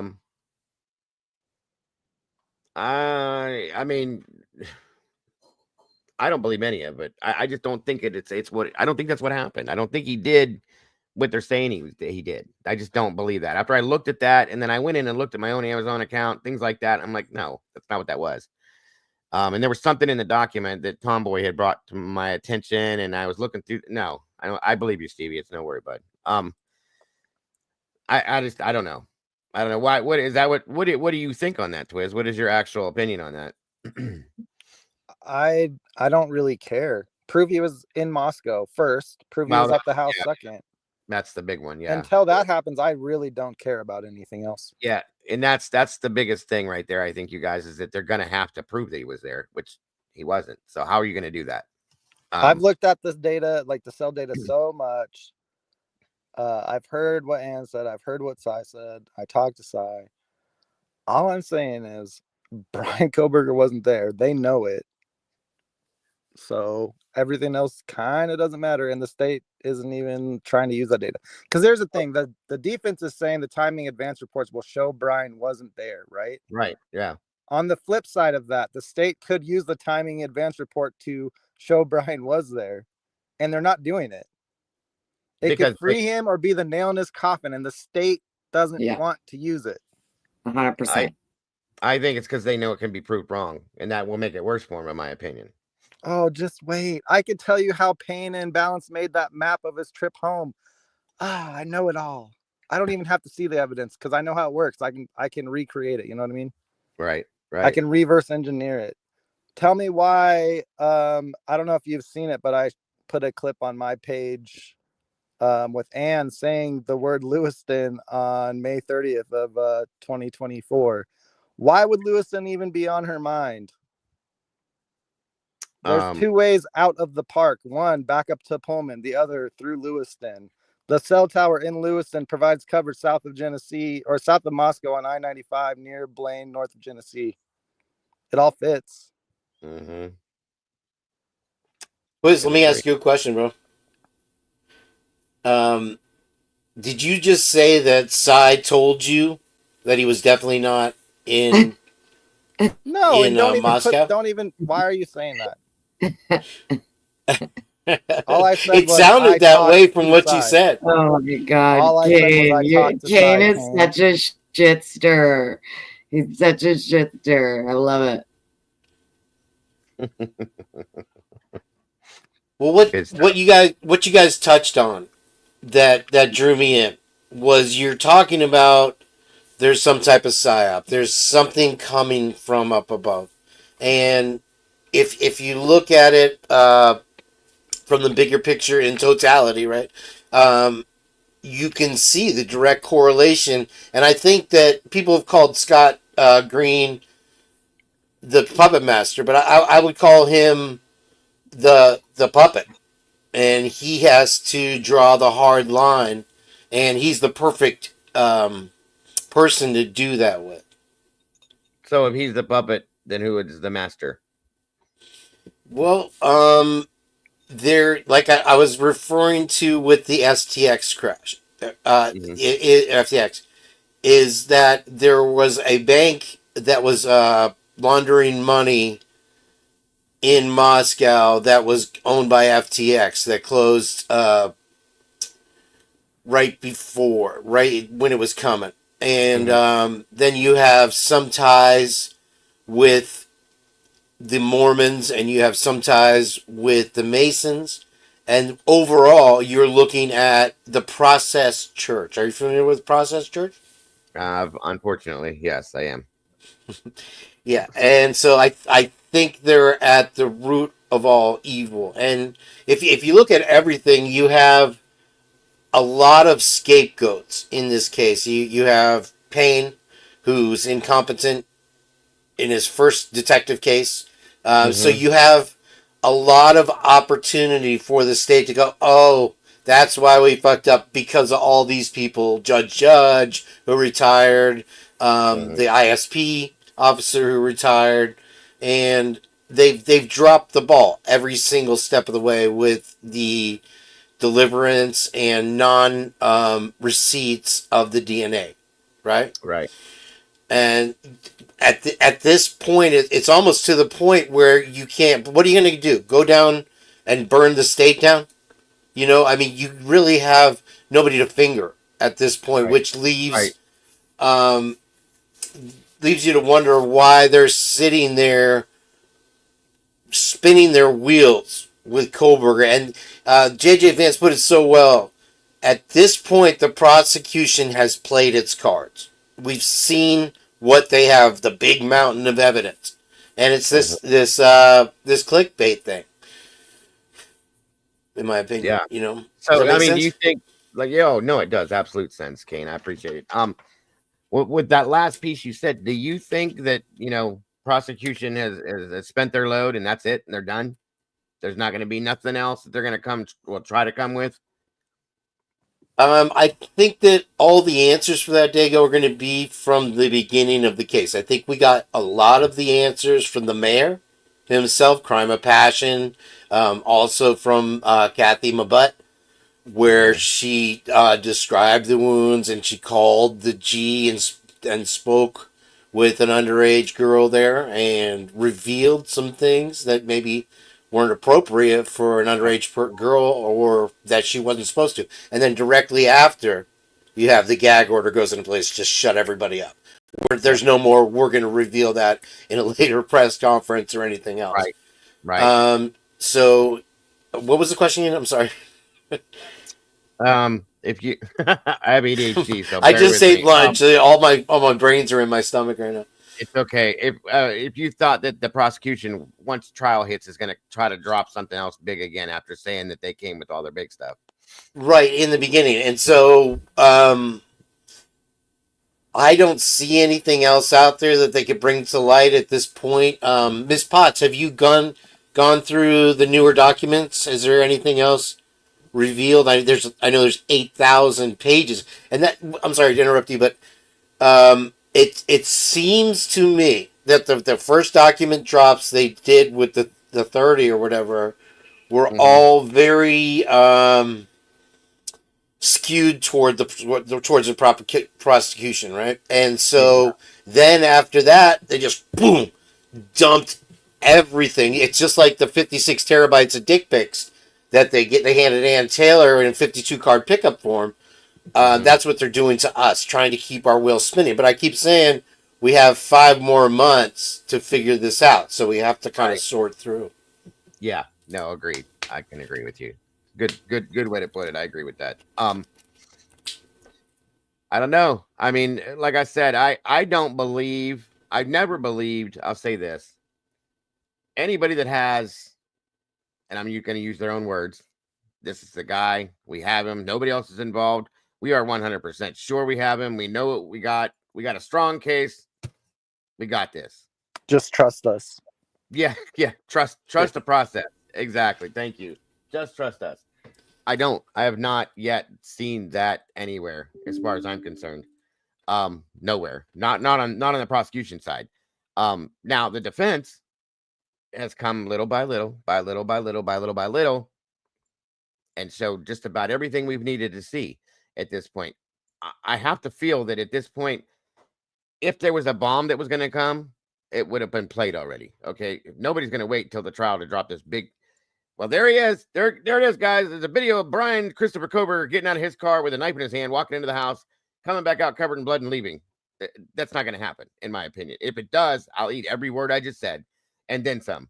But I don't see that coming. So what else could they possibly have? I think the biggest thing they had that they shoved down all of our throats was that he bought a knife from Amazon. Okay. And then what? Did he keep it?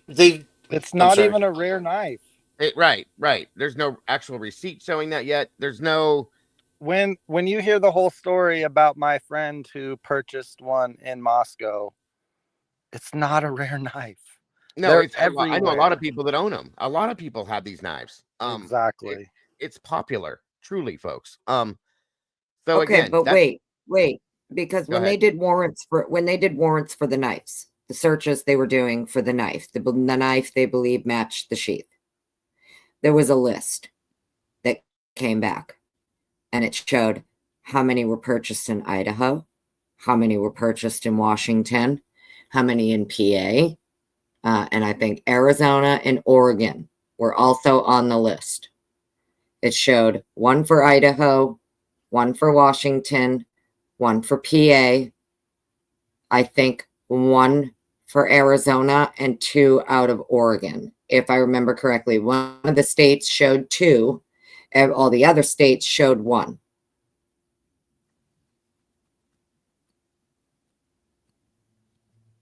And well, I'll add something. I think Miss Potts and Jules of True Crime Reactions have both pointed out, and I think Lana as well, is why didn't they mention the Marine Corps logo on his purchase? Because that's a specific knife that, from what I understand, I've heard anyway, that you cannot purchase on an eBay or on an Amazon. Oh, you can. We brought that up a little bit ago. Yeah. You can buy that knife on Amazon. That's the one Jeff H has. With the Marine Corps logo? On it? Yep. Okay. Excellent. All right. Well, then I'm misinformed on that. But it's odd that they don't mention that. They do cherry pick everything. And you have to wonder with shedding back to Steve G is what did his private investigator? Because I find that private investigators typically unveil more than the PD does. They have alternate sources, or they have alternate sources within the PD, or they reveal more than the PD is showing. And so, what did he tell Steve G? But I think that the prosecution laid all their cards out in the beginning, and they twisted it to make it fit this narrative, and that's what we're seeing now. It's everything that we heard in the very beginning is now coming to light, and you see the interviews with Dylan. You see the activities. How were they sleeping? It's bullshit. How were they? They weren't. They proved that now with the text messages, right? There's not a thing that one feels that, they say, trust us, we're the only true source. They're everything but. Yeah, no, they absolutely were not. Now that's been proven with the text messages, period. I mean, there's no two ways to look at it. You know what I just think is interesting, though? I think it's interesting that there are people out there that will try to convince you that the K-bar knife is more significant than the huge ass bushcraft knife they literally used to slice whole watermelons in midair that they were in possession of. Yep. When you have the coroner coming out saying it was a very large knife that was used. A 7-inch K-bar is not a very large knife at all. I don't know why people think it is. It's not, compared to the knives that they were actually in possession of, and we can see them on their social media with them. That is absolute fact. More than once. The video of them slashing the watermelon, the video of Dylan holding whatever the hell that thing was. I mean, machetes, folks. Okay. And no. Dylan holding it. That's important. In my opinion. I know. Yes, I know. Yeah, but I think if I remember correctly, that picture of Dylan was photoshopped of her holding that cleaver looking thing up. I think that was a Photoshop look. Well, wasn't that a video? I thought there was a video attached to that somewhere. The video was the watermelon thing for sure. I saw that, but it could have been. I only got a still shot of that, but I don't know. I just know there was a lot of social media posts from a lot of different people in and around that house, whether it pertained to knives, blood, horror, whatever. It is true that they did play pranks on each other. That's not a new thing. I know a lot of people think it's a new thing because Steve just said it and everybody's running with it. But really even with your social media, if back in the day you were anybody who went through their social media and dug through it, you saw that they played pranks on each other all the time. And for whatever reason, a lot of it is like horror stuff, which is fine, whatever. Creepy stuff. But, yeah. I just look at it as like, okay, so at like 7-inch K-bar, when you have the coroner saying it was a very large knife that was used, the sheet that's found is to like a 7-inch knife, and where you have statements that would appear to be different wound patterns as well. Know what I mean? And then we have their own social media showing them with these big, huge, like bushcraft knives, Yes. Absolutely. That's my idea of a very large knife. The 7-inch K-bar is not my idea of a very large knife. It's really not. And to do the damage that was done to all four of them with one little, listen, guys, our bodies have bones in them too. Okay. There's a lot. Those blades aren't as strong as you think they are either. Okay. K-bars are notorious for the tips. They break all the time. Right. So Mr. Corner, whatever, show me just the tip. Where's it at? Yeah, that's the thing, Twiz. If the tip did break off inside one of the victims, that could be one of their aces in the hole. And when you talk about are they still holding some cards, that would actually be akin to a murder weapon, which they haven't recovered, right? And Echo 444, thanks for the gifted memberships for Dago. That's very nice. Yeah, I was just getting ready to say, Echo, thank you. Real quick, sorry to interrupt everybody. Gifted 5 memberships. Very much appreciated. Carrie Pastula, Harlet Oscara, Stevie Irwin, El Bariqua. 1, 2, 3, 4. One more. I can't find it. Where'd it go? What the hell? Where's the fifth one at? Wait a minute. Did I miscount it? Did Circus? What the hell? Oh, wait a minute. 1, 2, 3, 4. Okay. I can't see the fifth one. Anyway, congrats. Welcome to the sauce. 5 new meatballs in the sauce, guys. I appreciate that so much. Echo, God bless. That's very generous of you. All right, guys. Yeah, that would be huge if they did have a piece, but they are, like he said, they're notorious for breaking. Okay. 4 different victims. You went through 4 people and this thing stayed intact. There's ribs, there's bones every which way. There's a lot of wounds. Okay. I don't know. I struggled with that. I still do kind of. I'll just be honest with you. I don't know, Echo. I don't know where it went. Are you still following up? Sorry, Diego.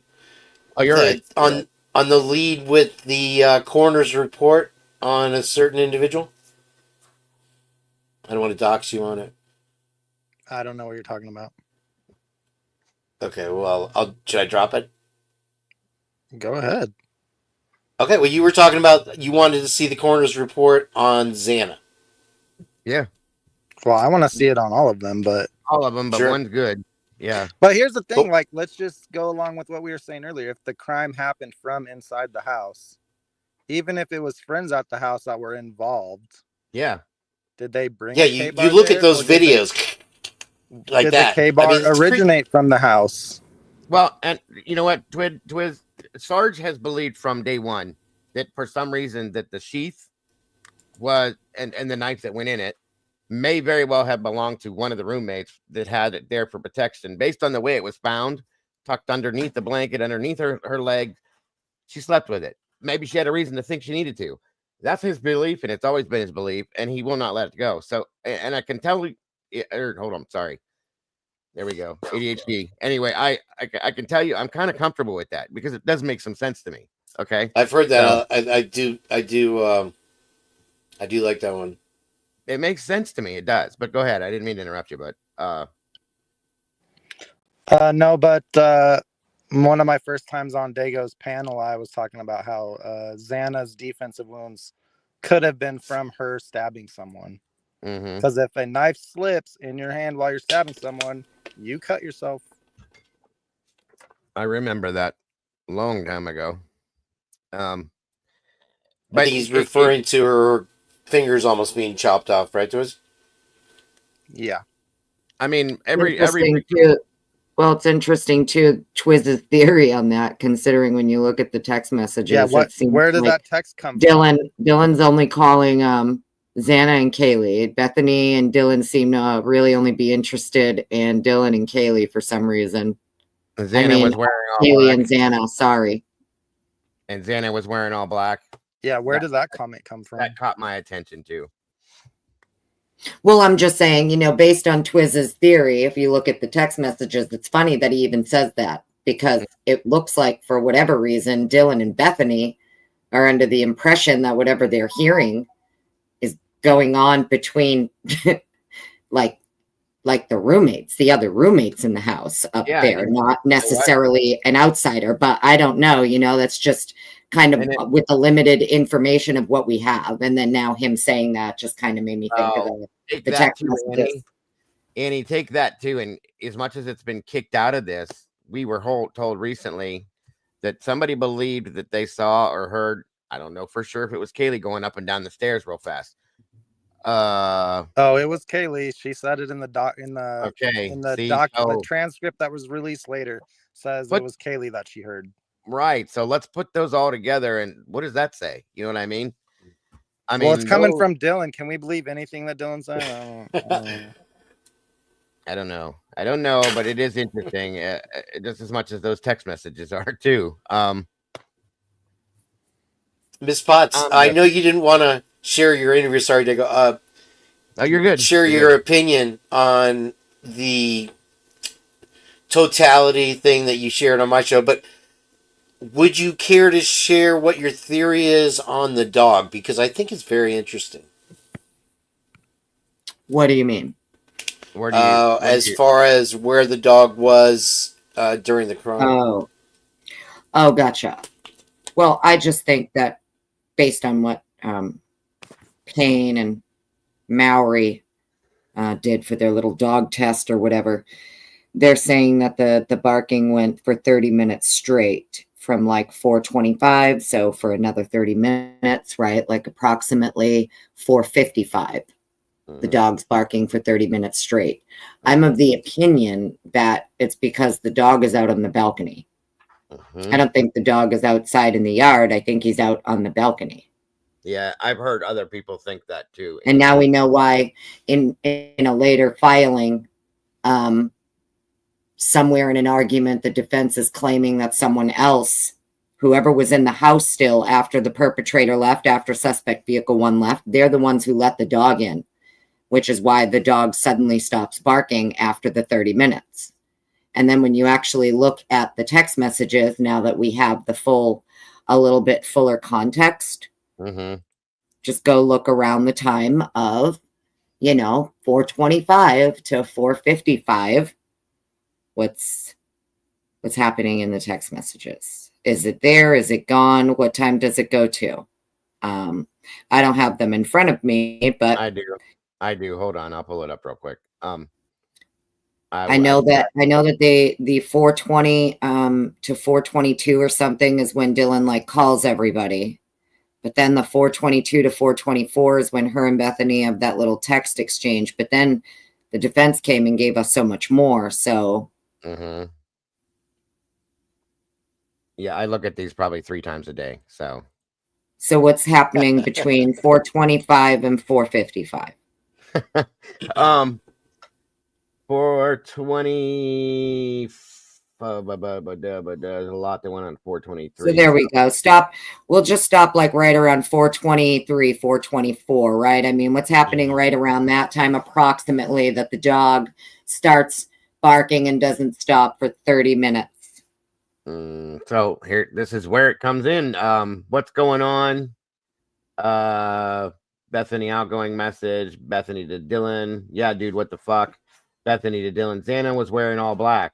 Dylan to Bethany. I'm freaking out right now. Dylan to Bethany. No, it's like a ski mask almost. Bethany back to Dylan. Shut the F up. Bethany to Dylan. Actually, Dylan back to Bethany. Like he had something over his head and I can't read that clearly, over and mouth maybe. Okay, like a tactical mask is what it was. Bethany, I'm not kidding, I'm so freaked out. Bethany back to her. Yes, so am I. My phone's gonna die. Fuck, come to my room and run down here.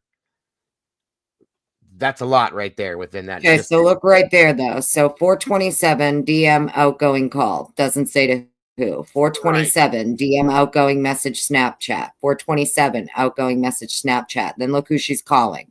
DM she's is calling Kaylee. She's calling Xana. Yeah, right. Bethany is calling Maddie and Kaylee. Yep. Right. And then Bethany calls.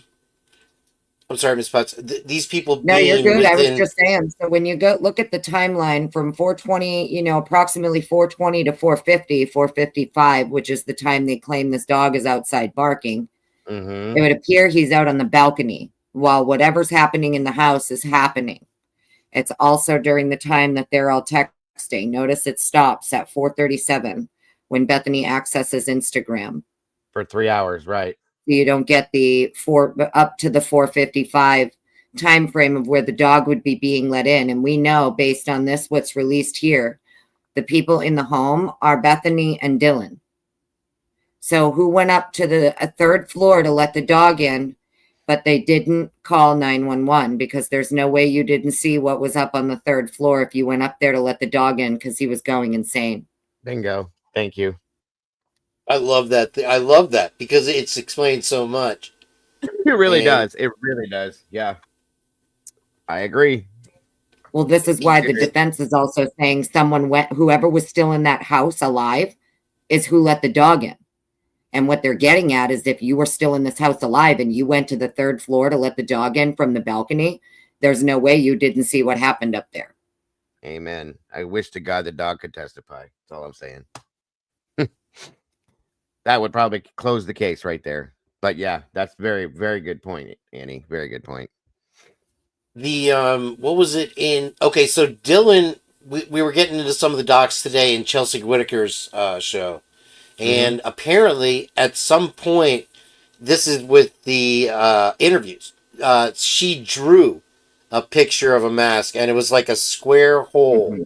She couldn't make out the nose, and all she could make out, it was heavy eyebrows. She doesn't know if it was one eyebrow or two, and she couldn't make out the color of his eyes. And she doesn't recognize him getting off the plane when he's arrested. Maybe So- her description is complete bullshit because she's trying to push it away from someone she knows. That's interesting. I like that, Twiz. We all know she lies. That's that's I really was check this out. Check I this was out. asleep at approximately 3:20 a.m. I was suddenly woken up around 4 before 4:17 or whatever when the black dressed man was walking through my house killing everybody. Yeah. Yet I added a contact to my phone at 3:51. There's a lie in there somewhere. I don't know where it is. Let me pull up my Gmail real quick. Right. This is what I believe. If this is true, this is what I believe was seen, which is a tactical mask, of course. Okay, it wasn't the balaclava I used to wear when I was on the fire department, because that's your whole face. This is and this, there's bigger versions of these where you can open it up more, where you can see the eyebrows, and it just goes this and this. Okay, so this is mask wise. If anybody's curious, this is what I think was seen, if it was seen. So, this one's actually a little. It's probably more like this one here. I'm sorry. Yeah, That would look more like the map they originally sent Ann Taylor. yeah. That's just so everybody gets that. Anyway, How was the original timeline of the crime from 3 to 4 when they had Dylan's and Bethany's phones day one? that's a good question. Where did that come from? Does anybody remember where that timeline came or why it was changed? From the police, right? Right. Why did it change? They had their phones the entire time. The only true source. They had the time of the crime really before police even showed up on the freaking scene, because how many times during that phone call they said 4 o'clock there was a man in the house? Yeah, right. They're whispering in the background to the neighbor was lady who has drinking. no idea what's going on. She They were tried. breakdance fighting. Yeah, Do any of their text messages on this list, does it show what they were doing from like 3 to 4? Or where does it start? I forget. Dylan's contact. Right here. Oh, right. The contact at 3:51, but and calling Eric okay, so Howard. it kind of starts. It kind of starts at like 3:51, huh? Okay. Well, I'm guessing- 2:53 for Maddie. Okay. That's interesting. 3:51. She puts whoever that new contact. So wait, it just so happens to be that the original time of the crime is what's missing Mm-hmm. from here. and that's what it Is seems. it easy to text? I'm not gonna throw names, and this isn't meant to point fingers at anybody, but let's just think about this for a second. Is it easy to text or Snapchat or anything while you're stabbing someone? No. I mean, not that I can imagine. No. Not that I can imagine. It is Maybe very they- interesting, though, that the original time of the crime that they said, which was approximately between 3 and 4, happens to be the exact data times that are missing. Yeah. Interesting. True. All we have is 2:53. Maddie tries to call Bethany. That's it. It stops right there. Right. Approximately 3 and then to approximately 4. Nothing. And if you think about that, before that, what times? You guys remember what times that Maddie and Kaylee were trying to get a hold of Jack from? It was like 2:26 to 2:50 something, I think, ongoing, and then it stops for whatever reason, and then we see a phone call at 2:53 from her to Bethany for some reason. That just made me wonder, like, if that had any correlation there. I'm sorry. But yeah, that whole thing's missing, Annie. I don't understand why they wouldn't throw that in there too, but Well, it is actually quite interesting now to go back and look at it and see, okay, so the original time of the crime was approximately between 3 and 4 a.m. And that just happens to be the exact time frame of data missing from these text messages. Huh. And Twiz, do you remember where? I know one time you told me a bunch of times in this. Do you remember Brian's timeline from the time he left Pullman and headed where he headed? Yeah. According to the PCA, which I saw something in one of the filings recently that makes me believe that's not even Brian's car on campus at 243 and then 253, 240, 244, 253, something like that. Yeah, okay. They said that his phone stopped reporting the network at 247 when it was in fact 254. Yeah. But that all just means that's a phone call right there. 250, 247 to 254 is going to be a phone call. All that means is that his phone call ended. So it was on a 7-minute phone call and then it ended, right? Yeah, but he was traveling either south in Pullman or south from Pullman. Hippler's response said both, so I don't know which one is true. Okay. But Interesting. I just want to know, like you said, now you got me thinking about this, why the timeline changed from 3 to 4 to 4 to 420 or whatever the hell it is. What caused that to happen? What was why do they have the crime listed from 4 something to 425 when they know that the car that they're saying did it left at 420? That's good. Is there enough hot sauce in it? Yeah. No. No. Wait, say that again, Twiz. I'm sorry, my wife was talking to me. The state is claiming the crime ended at like 425, but they know the car that they're claiming did the crime left at 420. How does that make sense? It doesn't. It never has. That's the whole point right there. And then if you look at these text messages, okay.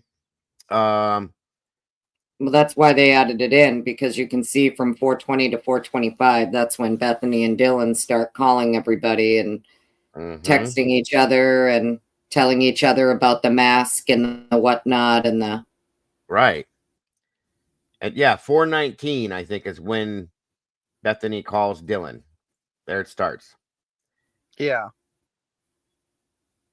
And they're saying, what'd you say? It goes to 425. Brian wasn't even in the house, according to them, at 425. So exactly, he was on the road already, halfway gone at 421 or 422, whatever, 420. So yeah, but I think the reason that Payne extends it to the 425 time frame is because up until approximately 425 is where the girls are texting each other back and forth about this person in the house with all black and a ski mask. Right. Okay.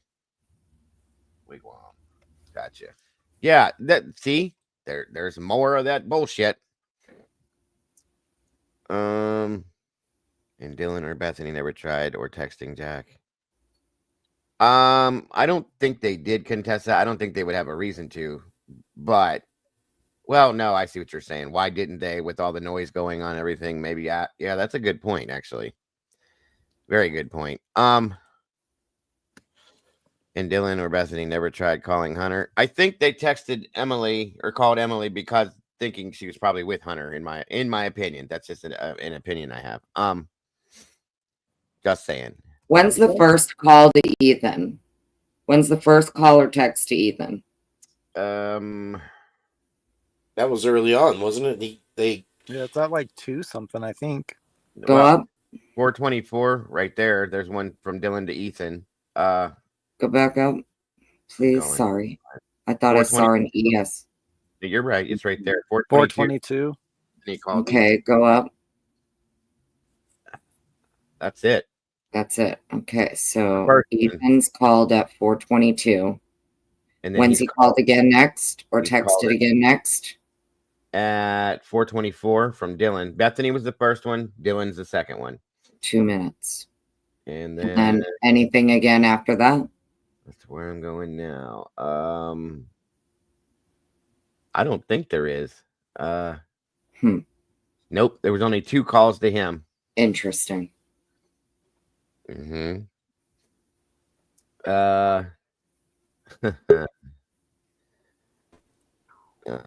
Welcome back, buddy. Thanks. That's just why That's very interesting. I've been looking at these like 3 times a day, trying to figure something out. If there's a pattern in these for some reason, I don't know why I do that, but I do it. I'll give you the pattern. Dylan lied. That's the I know pattern. that. We know that. Yes, I know that. That'll never be let go. I know that. She wholeheartedly. And why? Why? That's what I want to know is why. She's covering for something, and it ain't Brian Koberger. No. Why is it does seem to be there's pressure on her from somewhere. And so let me throw a whole new twist if I can remember here real quick. Okay. In the past, and I'm going to read in a second right from the email from Operation GCD podcast. But in the past, there has been a history in frats and sororities of drug dealing, right? Yep. And one of the places that had the biggest bust was over at the Wazoo campus. Yeah. And I'll get to that in a second. But it's been suggested that where Dylan wasn't even a student, just like a fake sorority member, a fake student, and was just in charge of the dealing operation. So let me read what he sent me. I have more to this. I just want to read a piece of it to get you guys on the same page. So go ahead. So do what you need to do, brother. Okay, so Alpha Kappa Lambda chapter of Wazoo was suspended for 5 years for coke trafficking and fake frat member and fake college student. Their national chapter revoked their license for 5 years. So for 5 years, the Wazoo chapter did not exist. Fast forward to current day, the Alpha Kappa Lambda chapter of U of I, that was the frat that Caden Young was the frat president of 22-23 school year and died of a hotshot overdose March 2023. Also a 5th year senior in the U of I chapter of the same frat as Caden Young, none other than Steven Gonzalez. Boom. Is that a little did that make sense? Okay, so in the same chapter of did you lose me? In the same chapter of Alpha Kappa Lambda chapter of U of I is Steve Gonzalez. The same chapter where the 5th year senior. And so this is junior though. Junior. Yeah. Junior, yes, sir. Brother. Steve brother. Junior. Right. Correct. So fake sorority members and possibly even a fake college student is in that history. And that's what you had at Alpha Kappa Lambda chapter of U of I. Caden Young. Oh, okay. Yeah. Okay. So it's not unprecedented. And a lot of things lead me to believe that is a correct assessment. Other than that, so we'll talk about that. I'm going to have that JJ Vance on the show tomorrow to discuss that more. He's got a whole package wrapped up with that. But they were definitely dealing right there. So it's a common. It's not maybe a common thing, but it happens that these sororities and fraternities are in the dealing side of things. Yeah, of course. Yeah, absolutely. Welcome, Country Brat. Yeah, that's Taylor keeps bringing up fraternities and sororities for a reason. Eddie just sent this to me in regards to one of the timestamps on here. I'm going to play this real quick, guys. Just bear with me for a quick second. Hold on. We got a huge doc dump today, and I'm sure a lot of you are wondering about the identity of this JM person that Dylan and Bethany were texting right before the 911 call. Now, this is all speculative, but this is who I think JM could be. Allegedly, this guy is Bethany's fiancé.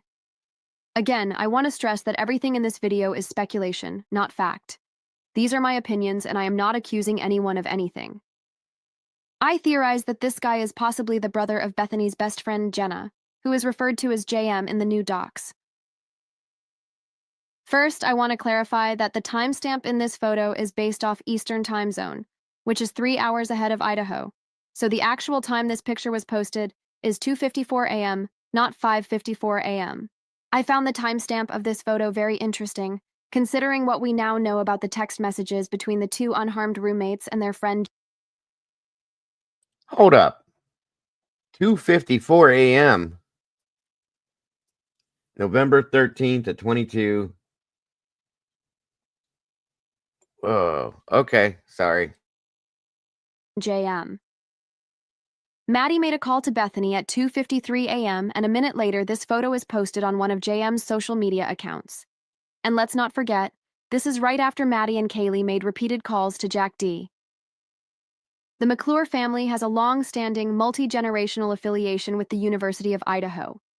There is also a link to Givens Persley, the registered agent on the property records for 1122 King when it was donated to the Board of Regents for the University of Idaho. Coincidentally, Judge Hippler used to work at the same law firm. University of Idaho has a building named after members of the McClure family. It's called the James and Louise McClure Center for Public Policy Research. I would like to reiterate, I'm just connecting some dots. I have not looked into any direct relation with Bethany and Dylan's friend JM, but it's a hell of a coincidence. Remember, I'm just speculating, so please do not take my theories for facts. I'm not accusing anyone of any crime. I am just using my creative thinking and pointing out scenarios that may or may not be possible. Yeah, hey, look, I got the... Okay, so this takes me back to when Fry said there were other people in the house that night. When did these other people supposedly leave? Did they stay in the house? Do you know what I'm saying? That picture was 2:54, she said. And then if we go back to the, you guys still with me? Hold on. Yeah. Sorry.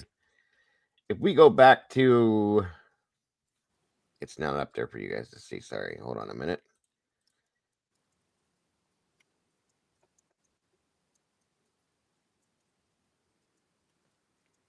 $210. Dylan contacts the driver. 213. EG text to DM confirming that he was driving. 253. Maddie calls Bethany. 253. So if we're to go by that timeline, these people are all in the house at this time, right? Those girls and everything. That looks like a minute, 2 minutes in difference. Well, I mean, that's just when the picture was posted. Oh yeah, okay. I was thinking they took that picture that night. I'm sorry. All right. It could have been. We don't know, but it was just posted then. Yeah, well, yeah, the timestamp at the bottom said the 13th and blah blah blah. So that's why I just thought they took it and posted it at the same time. My apologies. Wasn't thinking, I guess, hard critically on that. My apologies. The one with them all in the black dresses, though, if I remember correctly, there's also pictures of Dylan with Kaylee in the black dress. Maddie's in the black dress. It was a black tie event. It was what she got the +1 for. Whatever. Yeah.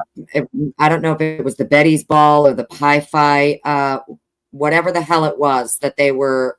It was the night before, I think. It's from the 12th.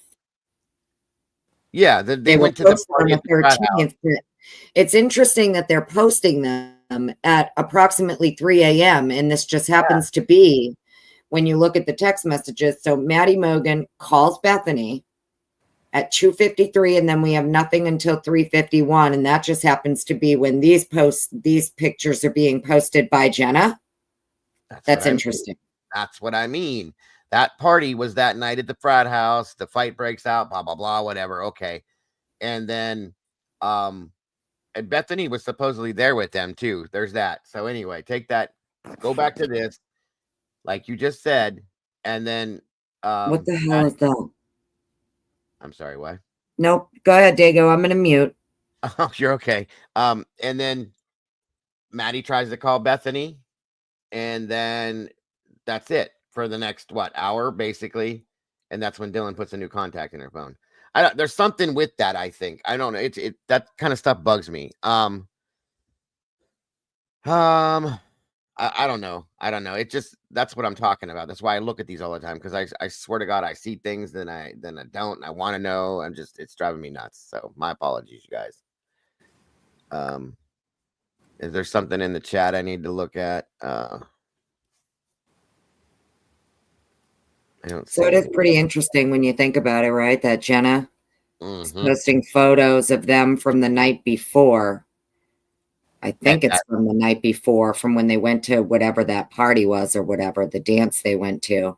Well, Terry And then said it just happens to coincide with like the time frame that we have about an hour here where it appears no activity, huh?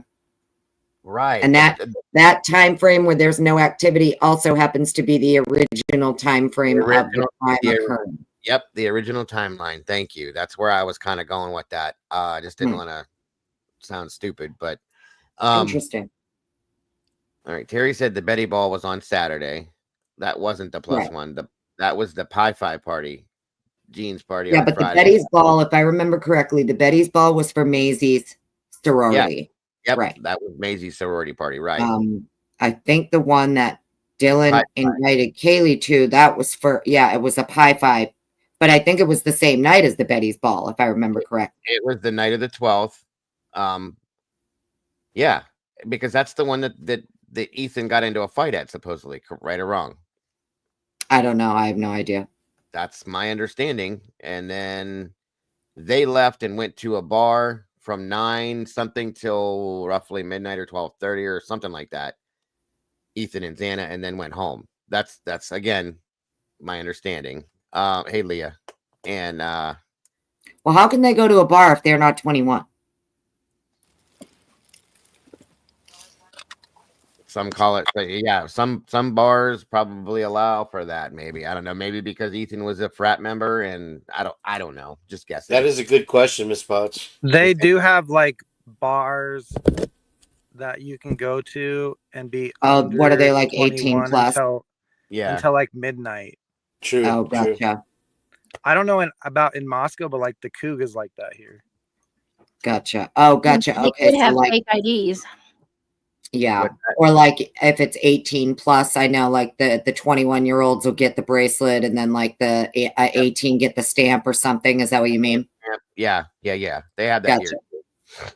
here. Or fake ID. I mean, I could see that, but I was trying to give them some grace and not sit here and imply they're using fake IDs or something, Hey Kelly, I'm good. Yeah, so that is quite interesting about if that picture was taken and posted that night, and then we have an hour. That's what I'm saying. That got me starting to think again. That's what I'm saying. These messages are really drilling me. They really are. Oh boy. You get an X on your hand if you're underage. That hasn't changed because that was here too. The fight must have happened before 12. Xana's dad knew about it when he spoke to her around midnight 12. That's true, because that's when she supposedly said, we're ordering pizza and watching movies. We're in for the night. That was what Jeff had said. So,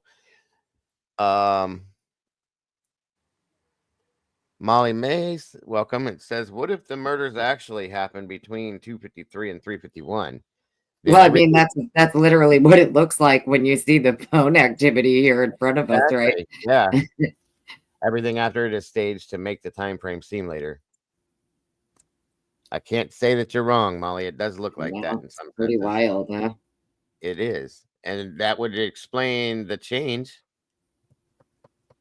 It could, but why? There's still a why, motive, and as to why that was changed, who knows? Well, I mean, yeah, there's more questions, and there's so many more questions, and I'm sure there's going to be more stuff dropped. So is that Kane? Kane, did you seriously did you create a Mr. Annie Potts? Is that you, Kane, who did that? Negative, Annie. Negative. I just noticed that, and I was like, what is going on? Kane pleads the fifth. I honestly, that's not me. I'm just me today.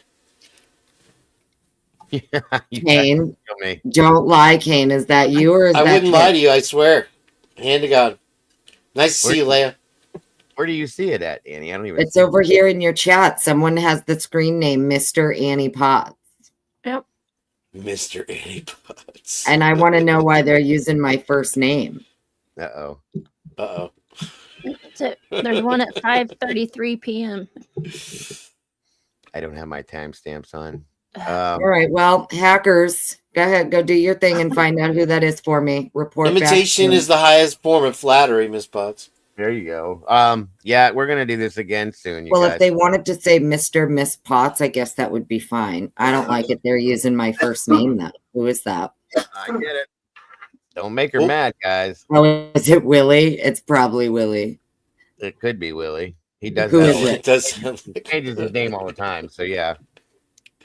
Before you shut it down, Dago, one more queer thing about it, I think you might have talked about it in the beginning, was the text to Eric Gower. Yeah, oh yeah. That's questionable too, big time.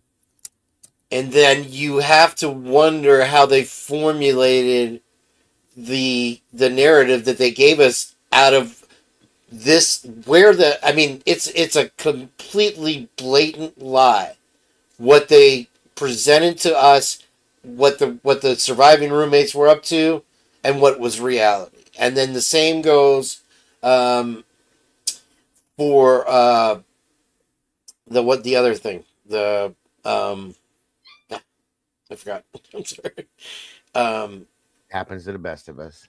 Sorry, but this is created, and it's how do you explain? And then so the only things consistent in Dylan's interviews, which they say, oh, she's a trusted witness because she's consistent. The only thing consistent is that she doesn't remember shit. Or that she's lied about so much stuff. Yeah.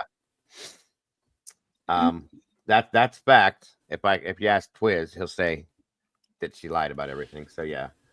I'm not saying everything. I'm just saying there's a lot of lies. Well, they did too. That's the important thing. They did. They completely fabricated all that shit. They sure did. As far as I'm concerned, the entire PCA is a lie. So, that's my opinion. Nobody has to agree, of course, but that's how I feel. So, yeah. Interesting. And I do have a big issue. Well, not a big issue. I'm just really curious.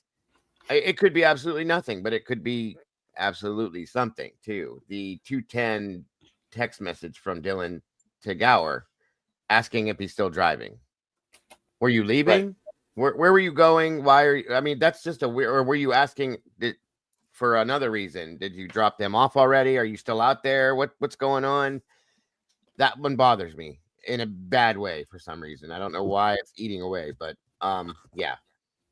And then because allegedly he had just left the house. He's like, basically, yes, I'm driving. I just left your house, idiot. You know, it's like 156, I believe it was, if I'm right. That the girls were dropped off, went in, got the dog, brought him out for a walk, according to Kaylee's sister. So yeah, it's literally not even 20 minutes that he was just there. So I want to know why. I'm just saying, I want to know why. It could be nothing. Or 14 minutes. Thank you, LR. Why? And how did she know him? Because my understanding was, unless I read that wrong, as that Gower was a very close friend to Kaylee. Or was he just, did he do this for everybody? You know what I mean? I didn't know if that was the way it was or if it wasn't. If it was, okay, that makes sense. If it wasn't, how did Dylan get his number and things like that? That's all I was wondering. So all I know is I have a daughter this age, and I got to tell you, I wouldn't be comfortable at all. I don't give a shit, family friend or not. I'm not going to be comfortable with some 30-plus-year-old man who's married with, a kid or two, escorting my kid around at, 2-3 o'clock in the morning. It's strange. I don't even understand why 19-year-old Dylan at the time has this man's number. That's what I was wondering. In her phone. Right. Why is a 30-plus-year-old man? What's he doing? So just out of the kindness of his heart, he drives drunk girls around early in the morning for free because allegedly because his daughter was killed by a drunk driver. That was the story I got. He's set up through the school to drive for the school. Gower's daughter supposedly passed on from a drunk driver. and that's Right. why he started doing the rideshare stuff. Where did that come from? Well, Somebody it was I knew him in a chat one day. it was a The story that came absolute out. bullshit. It's absolute bullshit. Okay, because I also had a woman that called into here shortly after he came out. His name came out. Said she was a very close family friend of theirs, and she told that whole story to me too. But I'm not saying you're wrong, Annie. I trust you. I promise. I mean, I'm just saying. Well, the at the original time Eric that this Gower was happened, like 60. That's who this one was. The one that I talked to, they told me he was what, Mama Bear, like 55 or 60. okay, then that's Yeah, he was that's definitely not the same person. So Wow. it's not the rideshare driver is not that man? No. Because I know initially we were told that it was a younger guy. They said that's not true. It's this older gentleman, and so on and so forth. So here we are again. More misinformation. Nope. That's All right, interesting. Makes me Dago, wonder Rolo's been hollering at me this whole 7 hours to get For your what? attention. Okay, hold what am I looking at here with Rolo? I looked at some of what he said. Nope, that was a fake caller when I exposed him in Dagos. Okay. Yeah, it's my understanding the private driver here at the time that this crime occurred, he was I want to say 31-ish, right around that age. That's who we looked at first. Yeah, I remember With that. right, with a toddler and a baby on the way. That's the correct person. That is the driver. He is also tied in with the church that the girls attended. That is the right. Okay. So no, it's definitely yeah. I don't know why. I don't think Eric Gower would have had a teenage daughter if he's only 31 years old, unless he had a kid at like 14, 15. Did he have, Right. No, that makes sense then. Yeah, I had a woman called in, said she was very close family friends to them, and told this whole story. I said, they can call me, they can talk to me, Gower and his wife, whatever, whoever. And she said they weren't comfortable doing that because of the investigation at the time, so on and so forth. I never heard from anybody again after that. So yeah, no, that unfortunately that's the problem with, that's why I tend not to do panels a lot, even on when I go live. Like I'll come over here and talk to you guys, but like I don't even know, because I ain't gonna have somebody coming up saying a bunch of bullshit. You know what I mean? Like the fact of the matter is, even when the first Pennsylvania PCA came out and they forgot to unredact his name, right? We heard it two different ways: Gower and Grower. Yeah, right. Yeah. So, Absolutely. Steve is confirming that this is someone who had been driving them for a while, since they were going there and stuff. You know what I mean? Because the younger guy, the younger one, he's the one who volunteered. He did this for the university, apparently. I don't think he got paid for it. It was part of like a, driving drunk kids home so that they wouldn't walk by themselves. I just don't know. My whole point to even bringing it up was just, I have kids their age, and I have daughters that age, and I would not want my daughter in the back seat, possibly inebriated, of some 30-something-year-old man's car. And I don't understand why this 30-plus-year-old man wants to be out in the middle of the night, early hours of the morning, driving young, drunk girls around. I don't understand that. It makes sense. I know. I get what you're saying. Absolutely. Can I throw another bone out there for you guys? Absolutely. Jen from Criminal Confidential is one of my partners on The Verge, and she's coming in here in a minute.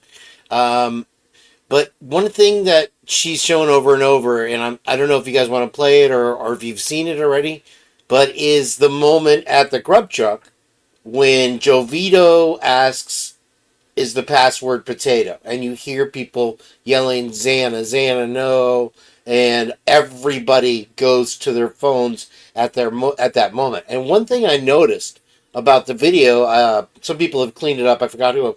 Sorry to not give credit, but you can see Joe Vito's phone for just a split second, and it looks as if he is at a login screen when he's asking if the password is potato, right? Go back now to this exchange of texts. between Dylan and Bethany, and you see Yik Yak. Yeah. And so I've like, have we finally made a connection between what everybody was watching? Because you have to remember, if these people were watching, they're coppable, right? They're No, of course. coppable. Especially if they said nothing about it, right? Yes. At this point, you might as well have stabbed them yourselves. So that I keep wondering now, what if anybody has Yik Yak. Yik Yak, if you're not familiar, is a local thing, and it's advertised as a college, get to know everybody, and it's within a 10-mile radius. And so this is a very closed, it's anonymous, keyword there, anonymous Yik Yak, that you can log into these chat rooms or whatever, and you can have you can vote, and you can interact with. So that this is my suspicion with the Yik Yak moment there, as far as this document goes. That's interesting. That's very interesting. Yeah, I don't. What do you know the timestamp on when that went down? That's interesting. That's a great question. When Jen gets here, she can answer that. I think she was just getting in from the store. She'll be here in just a moment. And kudos to you, Dago. You're the only one that can keep up with me and Twiz on the long hour drives here. You're a hard driver. Oh, I'm I love used it. to this. We used to run 6, 8, 9, 10-hour streams, guys. I'm used to it. I'm gonna be closing this one down here soon because I got to do a couple other things. But yeah, I'm doing these, especially when it comes to this, because there's so much to catch up on. You know, you know what I mean. There's so much to talk about, so much to break down. So I don't mind doing it. And I have a passion for this case. I always have since it started. So it's an enjoyable thing for me. I appreciate that. I do very much. Yeah, I remember hearing something because I covered the grub truck because people would not let it go for a long time. I covered it way more than I wanted to, way more than I needed to, way more than I should have. And I remember at some point somebody bringing something to my attention about everybody flipping out, going to their phones and looking, seeing something, and I never could find it. And like prove or verify any of that. You know, I never could. But that's interesting what you said. Very interesting, especially now that we have these numbers and these not numbers, but these texts and everything like that. I gotta wonder something. So I even said something about that yesterday, especially when we're getting somebody's taking pictures at a certain time and things like that. That was interesting to me. So I can go along with what you're talking about there a little bit, for sure. No, that was a really good question as far as do the timestamps match with the 420 or whatever. But can I share a link with you in the private chat or anything? Yeah, absolutely. Anything you need, sir. Anything. Let me give me a moment here. I'm gonna pull up that video that I'm talking about exactly. Absolutely. Thank you, CZ. Epic stream, listening while cleaning, putting away groceries, and working in my yard. Thank you so much. It's been an all-day thing. So yes, absolutely. Appreciate you guys. My husband just asked, are you still listening to the same Yeah, we've been here all day. We've been here all day. I know. I apologize. There's just been too many great things, great people, words from, Annie and Sarge and Jesse, Twiz, Kane now, Annie. Too many things to talk about, and I absolutely, and Eddie, I absolutely enjoy it. Did you send me another email, Eddie? Let me see here. Hold on. I keep doing that. 1 second. Wait, what?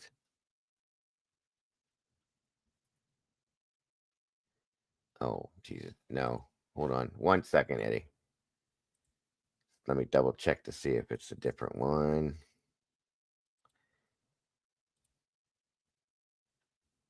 And yeah, you can drop a link in the back chat anytime you want to, Kane. I've got it now. No, okay. I already got that email, Mama Bear. Thank you. And thank you, There Eddie, it for is. that picture too. Okay, hold on here.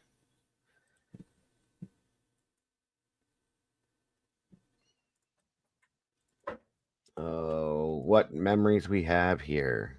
God, I spent so much time here.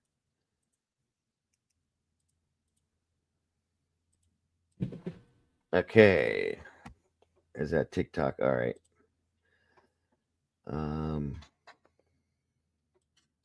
You got it. That's it.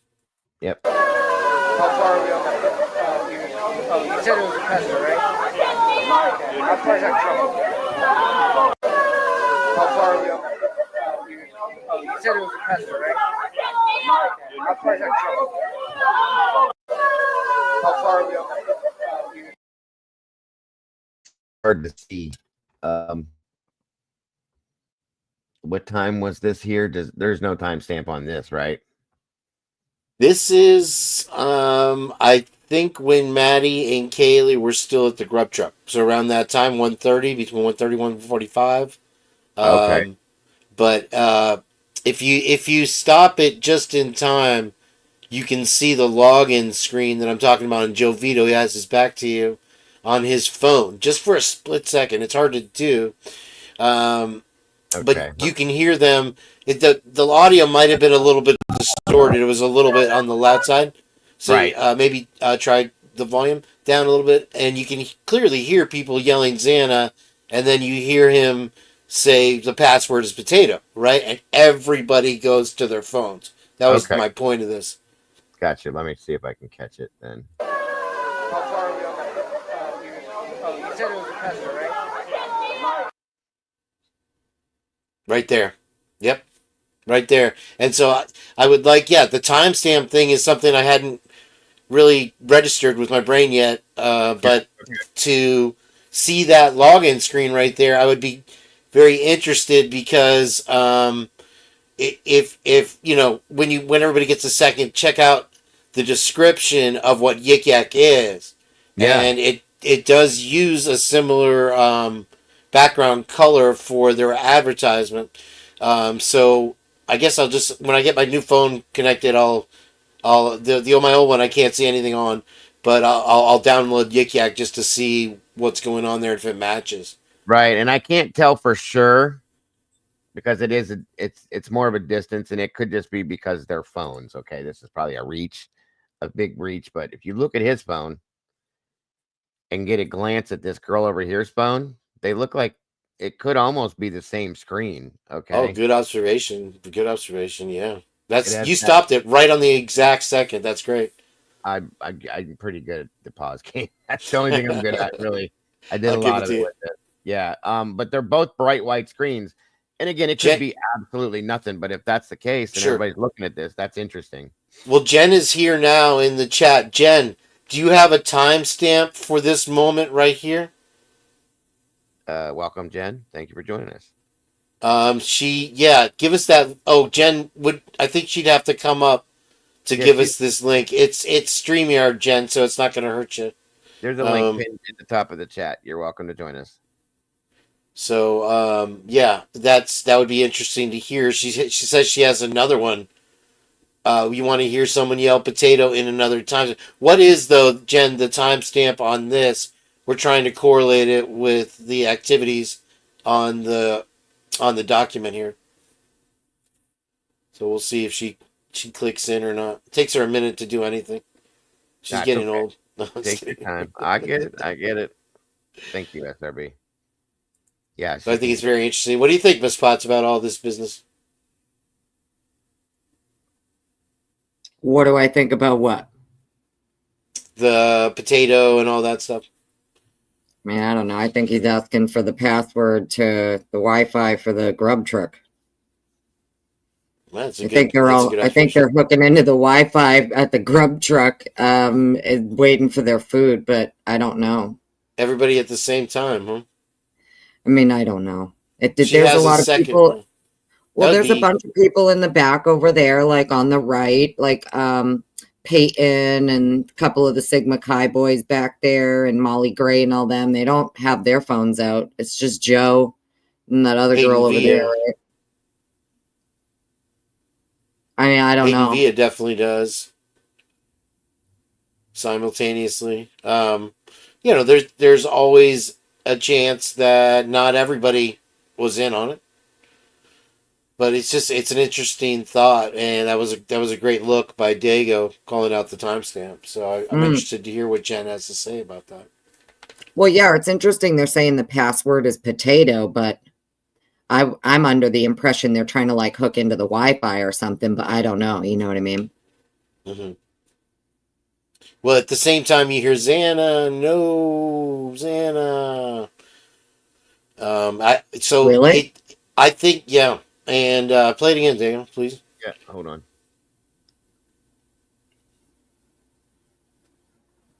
How far are we on that? Unit? How far are we on that? Unit? Oh, you said it was a pester, right?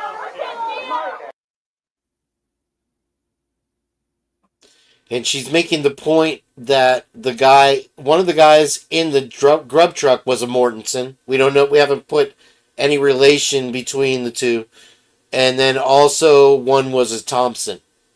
And again, it's unverified as far as whether there's any relation to Bill. All I could really hear was what sounded like someone yelling the word no really loud. Really, right when it comes in, you hear Xana. It's pretty clear to me. Perhaps the audio is maybe I still a feel little like I can louder. hear a girl yelling like no, but Yeah, they say no. They say Oh. Xana, no. Oh, gotcha. I've heard it enough times now on the show. Thanks, Diego. How far are we on that? Unit?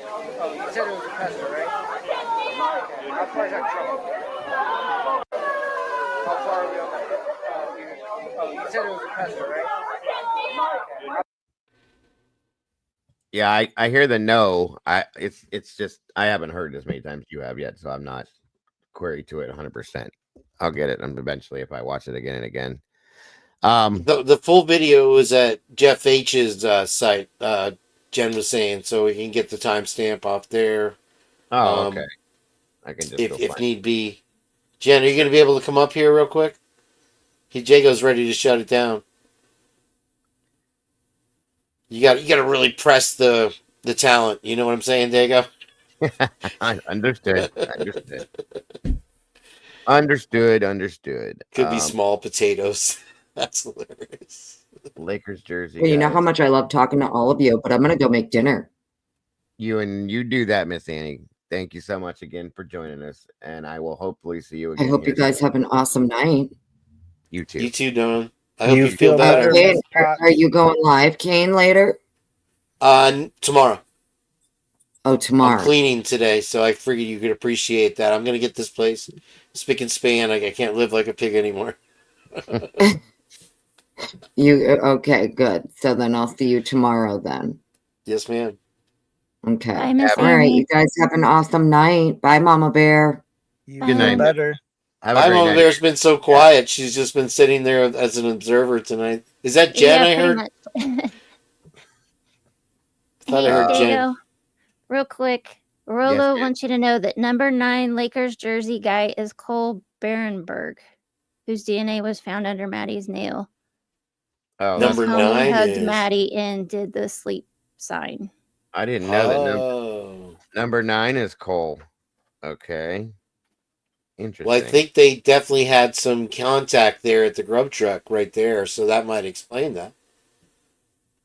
Was that what you wanted, Rolo? Sorry. Yeah, It's been thank hard you, to get Rolo. a word in edgewise. While we wait for Jen, one more thing. Twiz, you got anything to say, bro? About what? About any of this mess? Grub truck? I don't hear it. I think the grub truck's a nothing burger.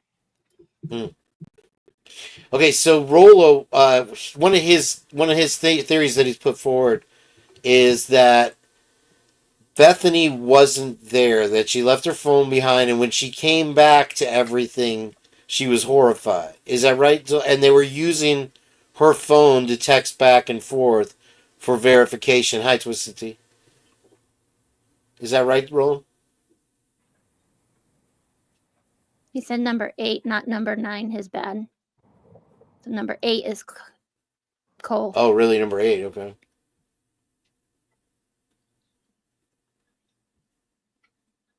It won't show any of your information, Jen. You can just log in. You'll be safe.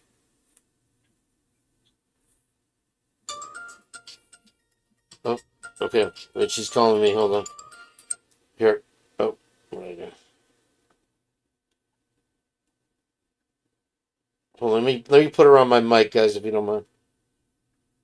Yeah. Here she is. Hey, Jen. Wait, still ringing. I just heard you say that it's not going to show me email address. Hello? Hey. Hey, I'm doing it now. Oh, you're logging in? Yeah, 'cause it says I have to connect my YouTube account. Yeah, so. it won't dox you. It's not a big deal. Yeah, I just didn't want my email address that's on there, like on the fucking screen. No. Hold on, I'm doing it now. Once you do it, then you can always just click right in. It's much easier on. I wish I had the StreamYard thing. I can't get it to work on mine unless it's real jaggedy. So maybe. Let me hang up because I can do two-step verification. Yep. I'll call her. Let me hang up so I can do the two-step verification. Sounds good. Okay, Rolo, you've said it 2 different times. Is it number 8 or number 9? Because now you're saying it's number 9 again. I was pretty sure with all the coverage we had on it, the number 9 was Jack Katovich. My understanding was that it was Jack Katovich. From how many months did we run this grub truck shit? He said, I showed them attacking the girls in Banfield, number 8 and number 9. Huh? I don't know. Cole has connection. He's done an analysis of the 4 guys on the Banfield video. You do see shapes moving in the background, and I Yeah, think the that's 4 what he's guys that referring go to. running past, or the 4 people running past. Oh, And that listen, guys, we've done, and I mean we've done. You can ask Mama Bear. I have broke down. Rolo knows the Banfield. I mean, I've spent days and weeks and months on this stuff. So yeah, I know all about it all. And I think I remember Rolo showing me some of that stuff. Yeah, I do remember that. Welcome back, Alicia. So yeah, we put a lot of time into this stuff too. Jesus, I can't even give you the hours that we've spent in this. It goes above and beyond probably any other case I've ever looked at. So, and it's all been worth it in my opinion to be able to debunk things, break things down. But now, honestly, with everything that we've seen just in the past month now, it kind of reverses a lot of the shit that we've already looked at. So I don't know. I will always look at something somebody wants to show me on this. Absolutely. Only because things change so often with this and so much with this. And now how many lies were told from law enforcement, from other people, how many things have been, turned inside out now with this. So looking at it again, seems like from the beginning, it's crazy, but it's worth it. So. Okay, he said number 9 is Colby Pugh or something like that. Peugh hugged her. Number 8 Lakers jersey is who DNA is under nails. Cole Brandenburg. Yeah. Okay. I appreciate that, Rolo. I just started looking into Cole again because that just now came up again. And I remember Bear, if I'm right, I don't think you were here yet, Twiz, but in the very beginning, the first week of the case, we went through a whole deep dive on Cole, didn't we, Bear? Most likely.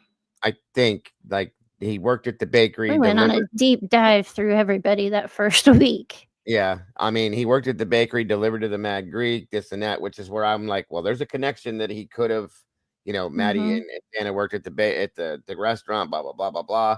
He was in the army, so on and so forth. He's a hunter. He's this. He's that. So yeah, I mean, we hit all of that stuff. But this is where I would need Molly. Yeah, and then he just disappeared because they got Brian. They didn't need anybody else. And I just wondered, where the hell's this guy been? I'd really like to look into him again. So, shoot. Give me 1 second, Mama Bear. I'll be right back, okay? Okay. What else you got, Twiz? Oh, Brian was in Lewiston. I don't know. Not much beyond that. Beyond that, you've been sharing a lot of other stuff in your posts the last couple of days. Anything else you want to share on that? What was the hold thing all about? Oh, it was for Mrs. P. Keeping back the army? No, ever since like the K-bar thing came out, people were messaging her and being like, I think Brian did it now, and she's getting all upset. So I was just telling her to hold the line. I mean, technically, we've known they had something along those lines all along, right? Yeah. So it's not such a shocker that, it's just that now, as opposed to the stalker narrative, the mainstream media has something else to get debunked later that they're pushing out there, don't you think? Yeah, they got the white car. Amazon clicks, purchases, perhaps. Still doesn't prove he was there. Welcome, Criminal Confidential. Oh, yeah, I did There's it. Jen. I'm so proud of Appreciate you myself. doing it. Nice to meet you. Hi. How are you? Thank you for joining us today. Good. Hello. Hi. What can we do for you?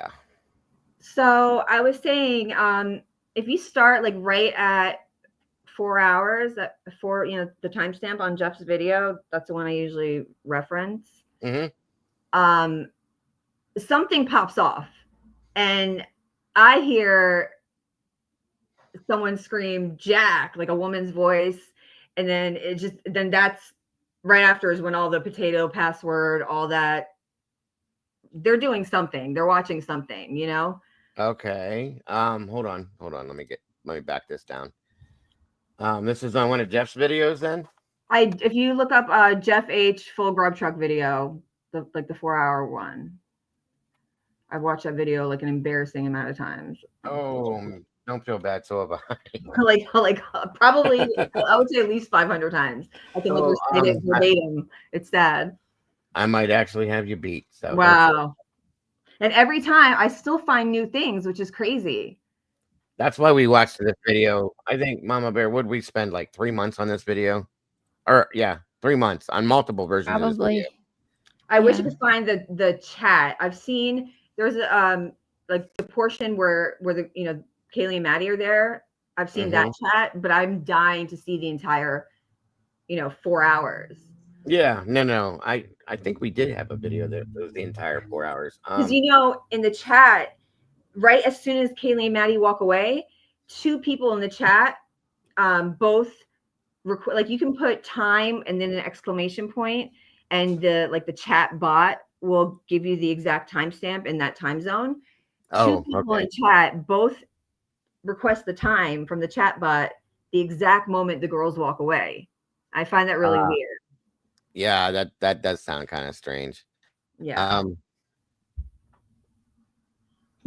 Like simultaneously at the very exact time, like not just one person, 2 people. It just stuck out to me. I don't know. No, absolutely. See, those are the things that you got to look at all those little things to make things make sense sometimes. So I appreciate and respect that. Yeah. 100%. All right. So you said right around the 4-hour mark. Yeah, just do 4 even, right? 40000. Yep, we're there, right there. Okay. And hold on. Okay.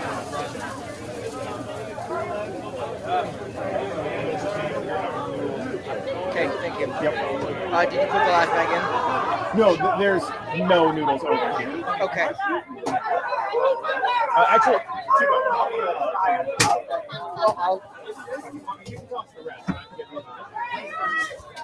yeah! You're here! Let's go!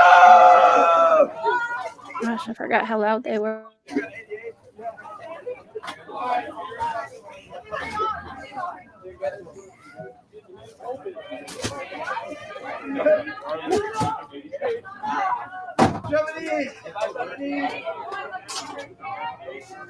all right, guys, we're back in. Mike Lobb, let somebody else answer the question. So I'm still behind. We're looking at 4 people working. We got 4. We got Hans responding to that. Man, I'm bad at reading stuff in order, aren't I? Finally ran out of something. I know. They would also need more injuries and robots to compete, though. We don't want to compete, guys. We don't want to compete. You heard him? He said more injuries and something to compete. Like, what is he talking about? Injuries. Say that again, hun. I'm sorry. Did you hear him? Joe, he said something about we need more injuries, something to compete. Okay. Yeah. I did hear a piece of that. I was trying to listen to the other side of this too, so I must not. There's so much going on. It's a gift that keeps on giving. Right, and they're so loud. I forgot that. I know. I'm just trying to like close this out, open that up, but I'll go back and listen to what Joe's saying real quick. Yeah. Yes, sir. Would you like chicken or pork? No. Got it. Grumpy or happy? $9.50 for Polar opposites, no in between, man. Thank you. Oh, thank you. I got one chicken taco right here for you. And then really ordered 94. No, that's too damn bad. Thank you.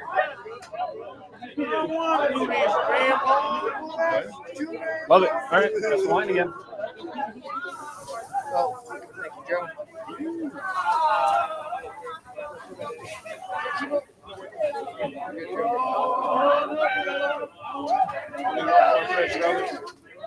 Okay. How far are we on that? You said it was a professor, right? Was it for a second? Like a quarter left. Yeah, I know. Fucking working.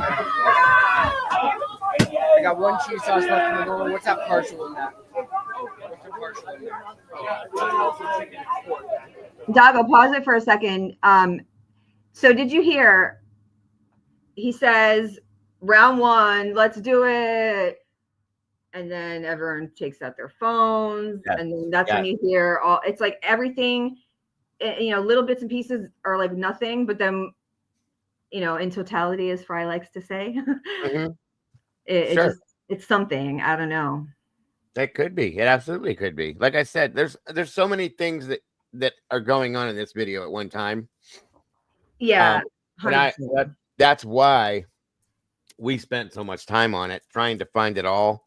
You'll never find it all. Obviously, but see, that's new to me. I don't remember that from watching. Yeah, I think a lot of people were paying more attention to the crowd, but for reasons it's too much to get into right now, but there's reasons why I've kind of focused more on the workers. Okay. So listening to their conversations, it sounds like they're talking in code a lot, and there's just a lot of stuff that just doesn't make any sense, Sure. But what I'm really starting to think is some of, if not the entire 4 hours, definitely portions of it are like from other times stitched together. I mean, think about it, how easy it would be to do that, because you have the 4 quadrants. And instead of it being code per se, it's not code. It's just not making sense because it's not from the same time. Am I making sense? Yeah, I know what you're saying. You are, but hold on, Jen. And Dago, we're not law enforcement, but is it possible that there are individual full frame isolated audios of each one of these quadrants? Does anybody know that? Not that I know. There could be. I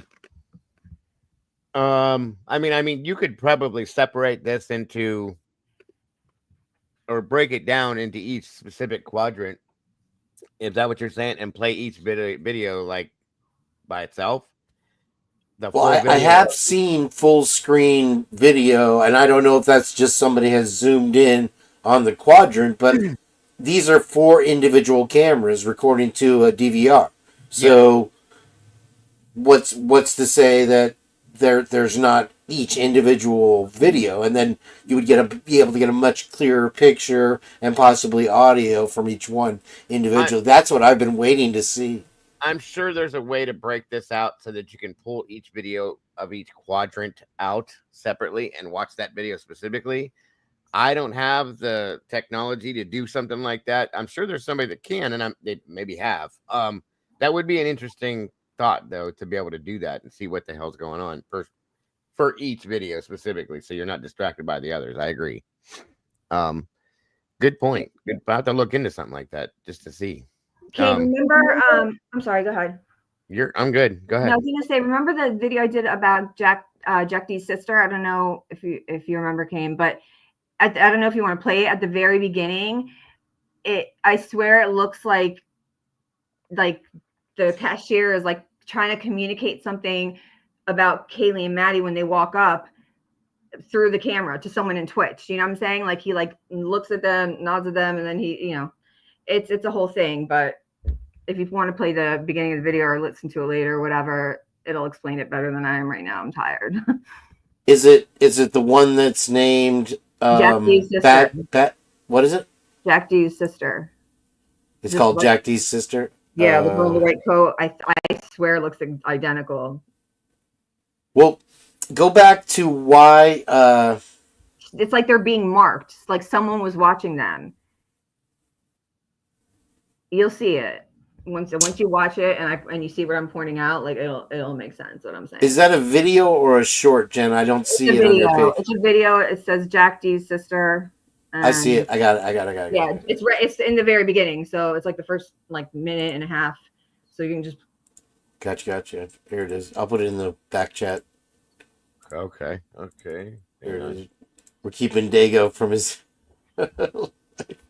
Sorry, Dago. There it is. Yep. Using though. It's fun to watch other people miserable. Yeah. Have a good night. Bye. Hello. Hi. Welcome back. Thanks. I would like the carbonara.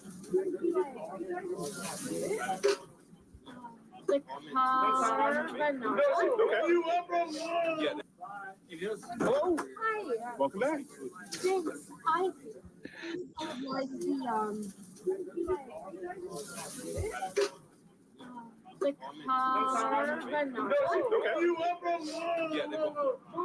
You hear me? Said yeah, they're both here. Hold on 1 second. That was Tebow, the guy that got arrested. Oh, yep. So what you want to do is we'll actually do this.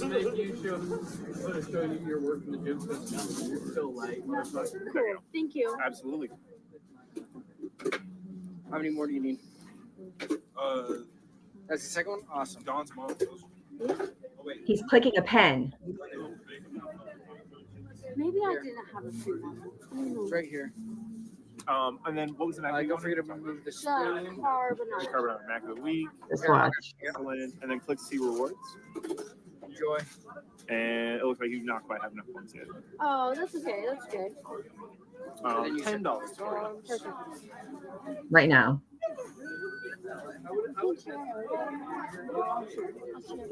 I do have a big burrito pork. A big burrito pork here for you. You have a big burrito pork here for you.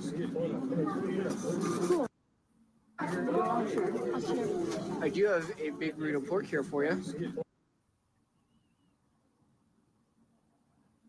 While she's ordering, he's clicking his pen, and then he does that, nodding with his head. And then as soon as she walks away, and so after she pays, he's like, "Where is my pen, guys? I lost my pen." And you can barely hear the pen clicking, but I swear they're being marked or like pointed out between him and then Joe V's, Coke can behind his back, which try to hold a soda can behind your back like he was doing. It's very awkward. That's not like a natural position. I swear they're being pointed out to someone on the Twitch stream. I remember that right being, here. I remember that being pointed out a while, like long time ago. Yeah. So yes, I remember that. 1 second here.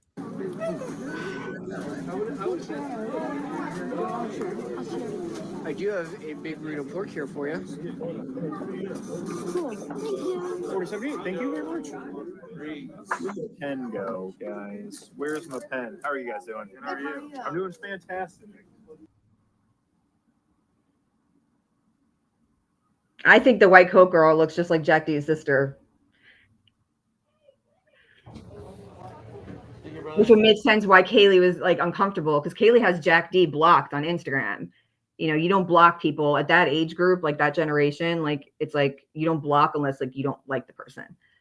So Yeah. I feel like maybe that would, because Kaylee looked like almost like like she was like just like aware of, I don't know, it was a vibe. There was like a lot of tension, I feel like. And as soon as they walked up, Hayden and Joe and the girl were like kind of like, holding their hand up to their mouth and like almost like they were like talking shit. I mean, talking smack. I'm sorry. I know, it's okay. What's we're Cole's told. last name again? Brandenburg. There you go, Rach. Brandenburg. I think that's how you say it. Yes, she does look a lot like. Are they from this area? Barenberg, sorry, not Brandenburg. Barenberg. Thank you, Leah. Barenberg. Thank you. I thought Jack was from Coeur d'Alene, right? Yeah, I mean, I don't know if she went. I don't know if she went to school there. I don't know. I mean, it was, who knows? That's interesting. I mean, Jack D follows Olivia, but not Kaylee. And Kaylee has Olivia blocked too. And when I say, I don't know for a fact, obviously, but considering that neither Jack or Olivia is following Kaylee posthumously, it's safe to assume like there's either an issue, which is an issue, or they're blocked. The whole G family swears up and down that they were going to get back together. They all love Jack, blah, blah, blah, and all that, So, but we don't know. We don't know anything for real. We don't know anything. All I know is when I was that age, I would if I was happy in a happy relationship and I love my man, I would not be moving to another state. Like I don't see any woman, especially young, woman who's in love and happy, blocking her boyfriend, her future husband, and moving. Like, no way. Right. Hang on a minute, hon. Twiz, did you fall out the window or fall out the panel, Twiz? Is he not? I've fallen asleep. Are you there, Twiz? Yo. Oh, he's there twice. Two of you up here. That's You why split in half, dude. It kicked me. I don't know what happened. There you are. Okay, we're good. Yeah, that's, I mean, I see you guys are the second generation of us now, pulling all these things up here that like I never even noticed this before. This is all new stuff to me. So I can see what you're saying. It's very interesting. I'm gonna have to go in and when I have some time and to completely analyze this video now. I didn't even know Jeff put this one out. I had another version of this that I was watching, but this is interesting.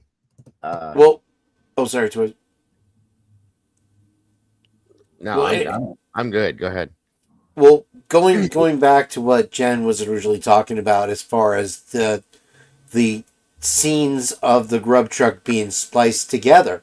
One of her videos shows examples of one guy who he first appears in an FBI hat, orders some type of mac and cheese, and then like 15 minutes later, he's in the line again and orders and is wearing a completely different outfit, and then a third time during the night. Is that correct, Jen? Twice with two separate people throughout the night. Hey, wait. It happens twice. Happens twice. The guy has different clothes on? Yes. Yes. And show that video, Jen, because that one's really amazing. I don't know how to do that. Can you find the link, Kane? It's a short. You can just post it in the private chat. You know, it's in this video. The video we're watching. Just fast forward. Or I think it is. Maybe not. I don't know. Maybe. Hold on. Let me look. If not, I have a short. It's in the shorts. Let me look in your shorts. Sorry, my wife was talking to me. How far ahead is it? Do you know? No, right there. You just had it. Go back.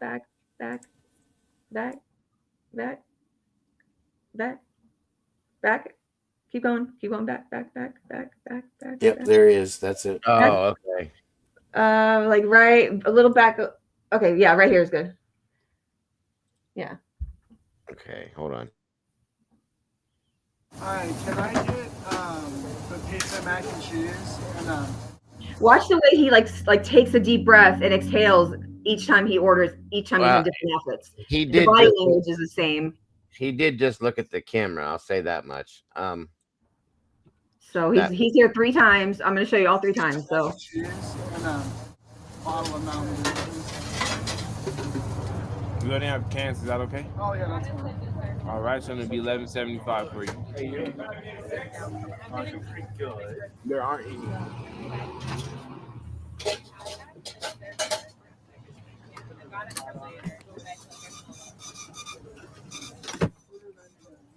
There you go, man. Thank you. Have a nice night. I'll bring Bye. you guys some chicken tacos. Cool. Thank you. Thank you, man. You see how he stops and like takes a deep breath? Like he's like, he does the same thing. This body language is the same too. Do you think this is the same guy as the one we just saw? Okay. Yeah, hold on. we'll just watch. You're gonna see he like stops and like, exhales kind of at the same way. Okay. Hold on. Let me check something real quick.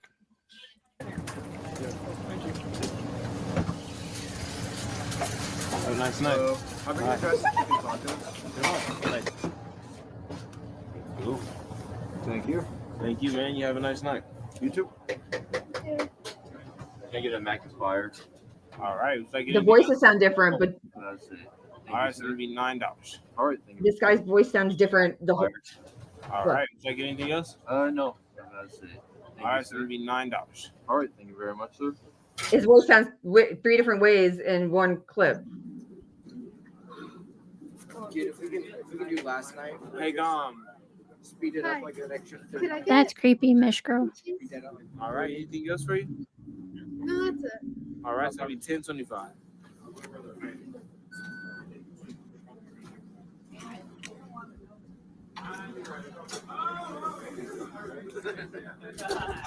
I think honestly, my shoes are breathable.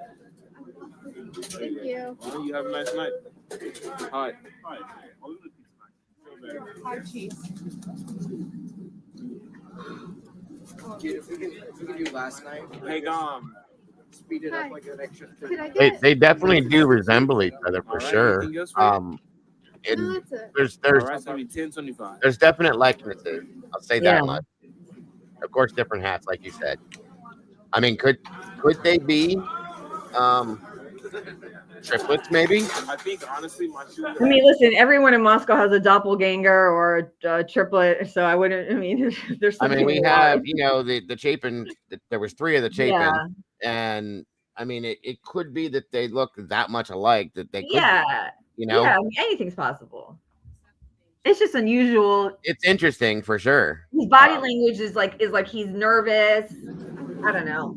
Well, and again, I'll say this much: I know it was cold, and a grub truck like this, and not in the they do look a whole lot alike. I'll say, well, see, this one looks smaller and younger to me, but these two do look the same as far as like the nose and Yeah, the nose is very chin. distinctive.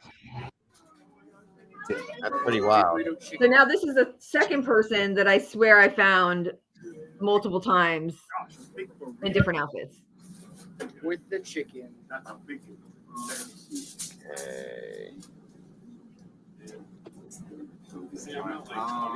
Okay. I don't see how these kids could do this. Like stand outside in the freezing weather, eating food. Like, no, never understood that. You've opened up a whole nother can of worms there, Dago, as far as the alpha from the fight, right, Jen? Yep. I was biting my tongue. What's that? So yeah, the guy who comes in a tank top. Yeah, that guy. I remember. Okay, so there is allegedly a house right next to 1122, right, Jen, called Shark Tank? Yeah. Well, there's a picture that's captioned that says roof of the Shark Tank, and it's a picture of Xana and you know, their friends, whatever. And That's where she's sitting on the roof. It's on the roof of 1118. So what's a Shark Tank, Jen? A Shark Tank is like a training exercise and like boxing or like Muay Thai, that kind of thing. It's like a sparring where one fighter will fight multiple people in succession. Like it's meant to like build endurance. Right.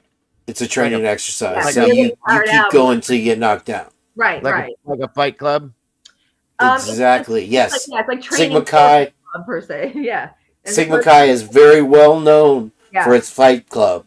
And we there's- have a video of a guy who died in Vegas fighting in the Sigma, and they had a boxing ring, the whole 9. And we've shown over and over the Sigma Chi recruitment video where is it David Loach comes out in the boxing gloves. There's a bunch of them. The immediate Yes. friends of you know, Ethan that you see in all these photos, like those, you know, core guys boxing gloves, lacing up boxing gloves. Okay. Training, you know, when the guy holds up the pads and the guy punches the pads, like doing that type of thing.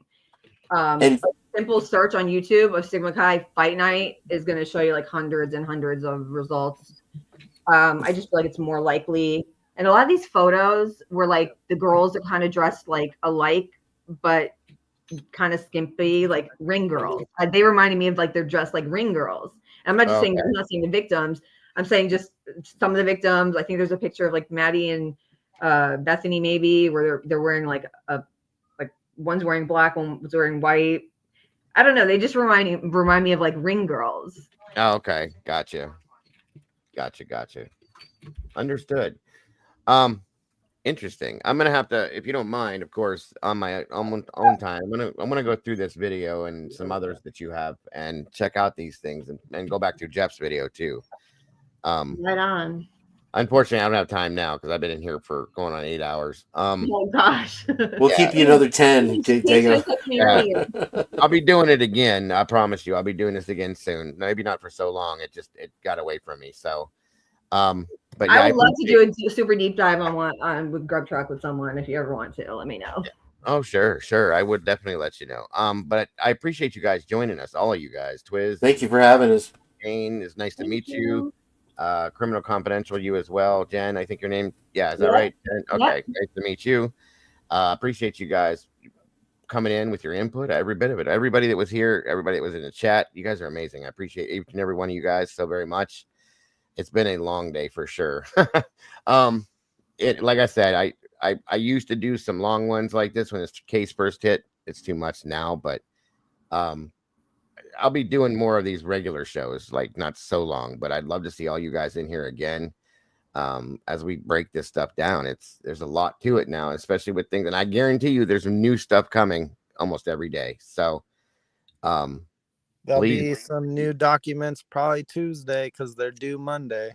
Oh yeah, absolutely. I agree with that, and I look for them every time they drop. And we've been doing these every couple days. So feel free to join us, please, and thank you. I appreciate it because I love everybody's input, everybody's thoughts, feelings, opinions, and I think I said feelings already. And again, on this, so bring it, guys. Let's talk about it. That's what it's all about. So thank you guys very much. Again, Kane, Twiz, Jen, Mama Bear is probably exhausted. Annie, she's already sleeping. Yeah, yes. Annie and Jesse and everybody, I really appreciate it. It was a really great show, really long day, but you guys, I hope you have a great day. Don't forget, folks, to love yourselves, love each other. Don't change nothing. You guys are beautiful people, and I will see you guys very soon. Bye-bye. Later, chat. Bye.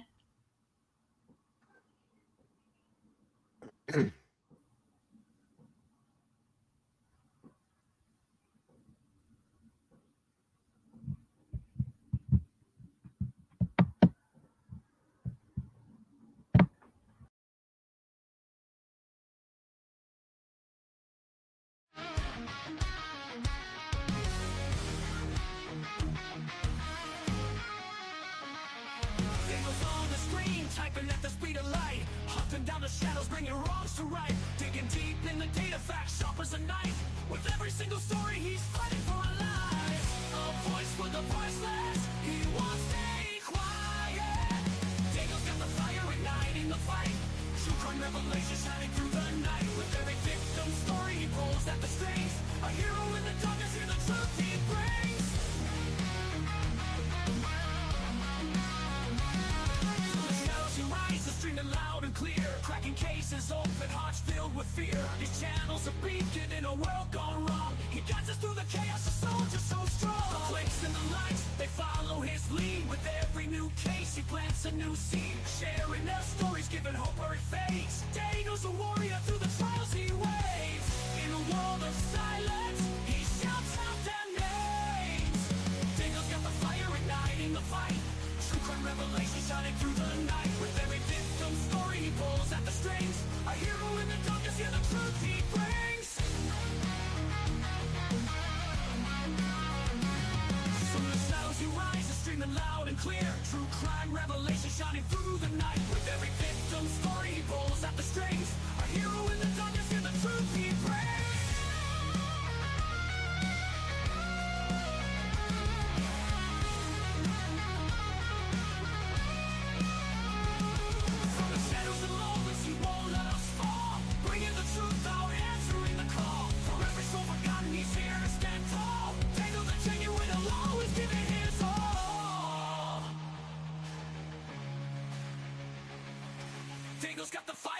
fighting the fight.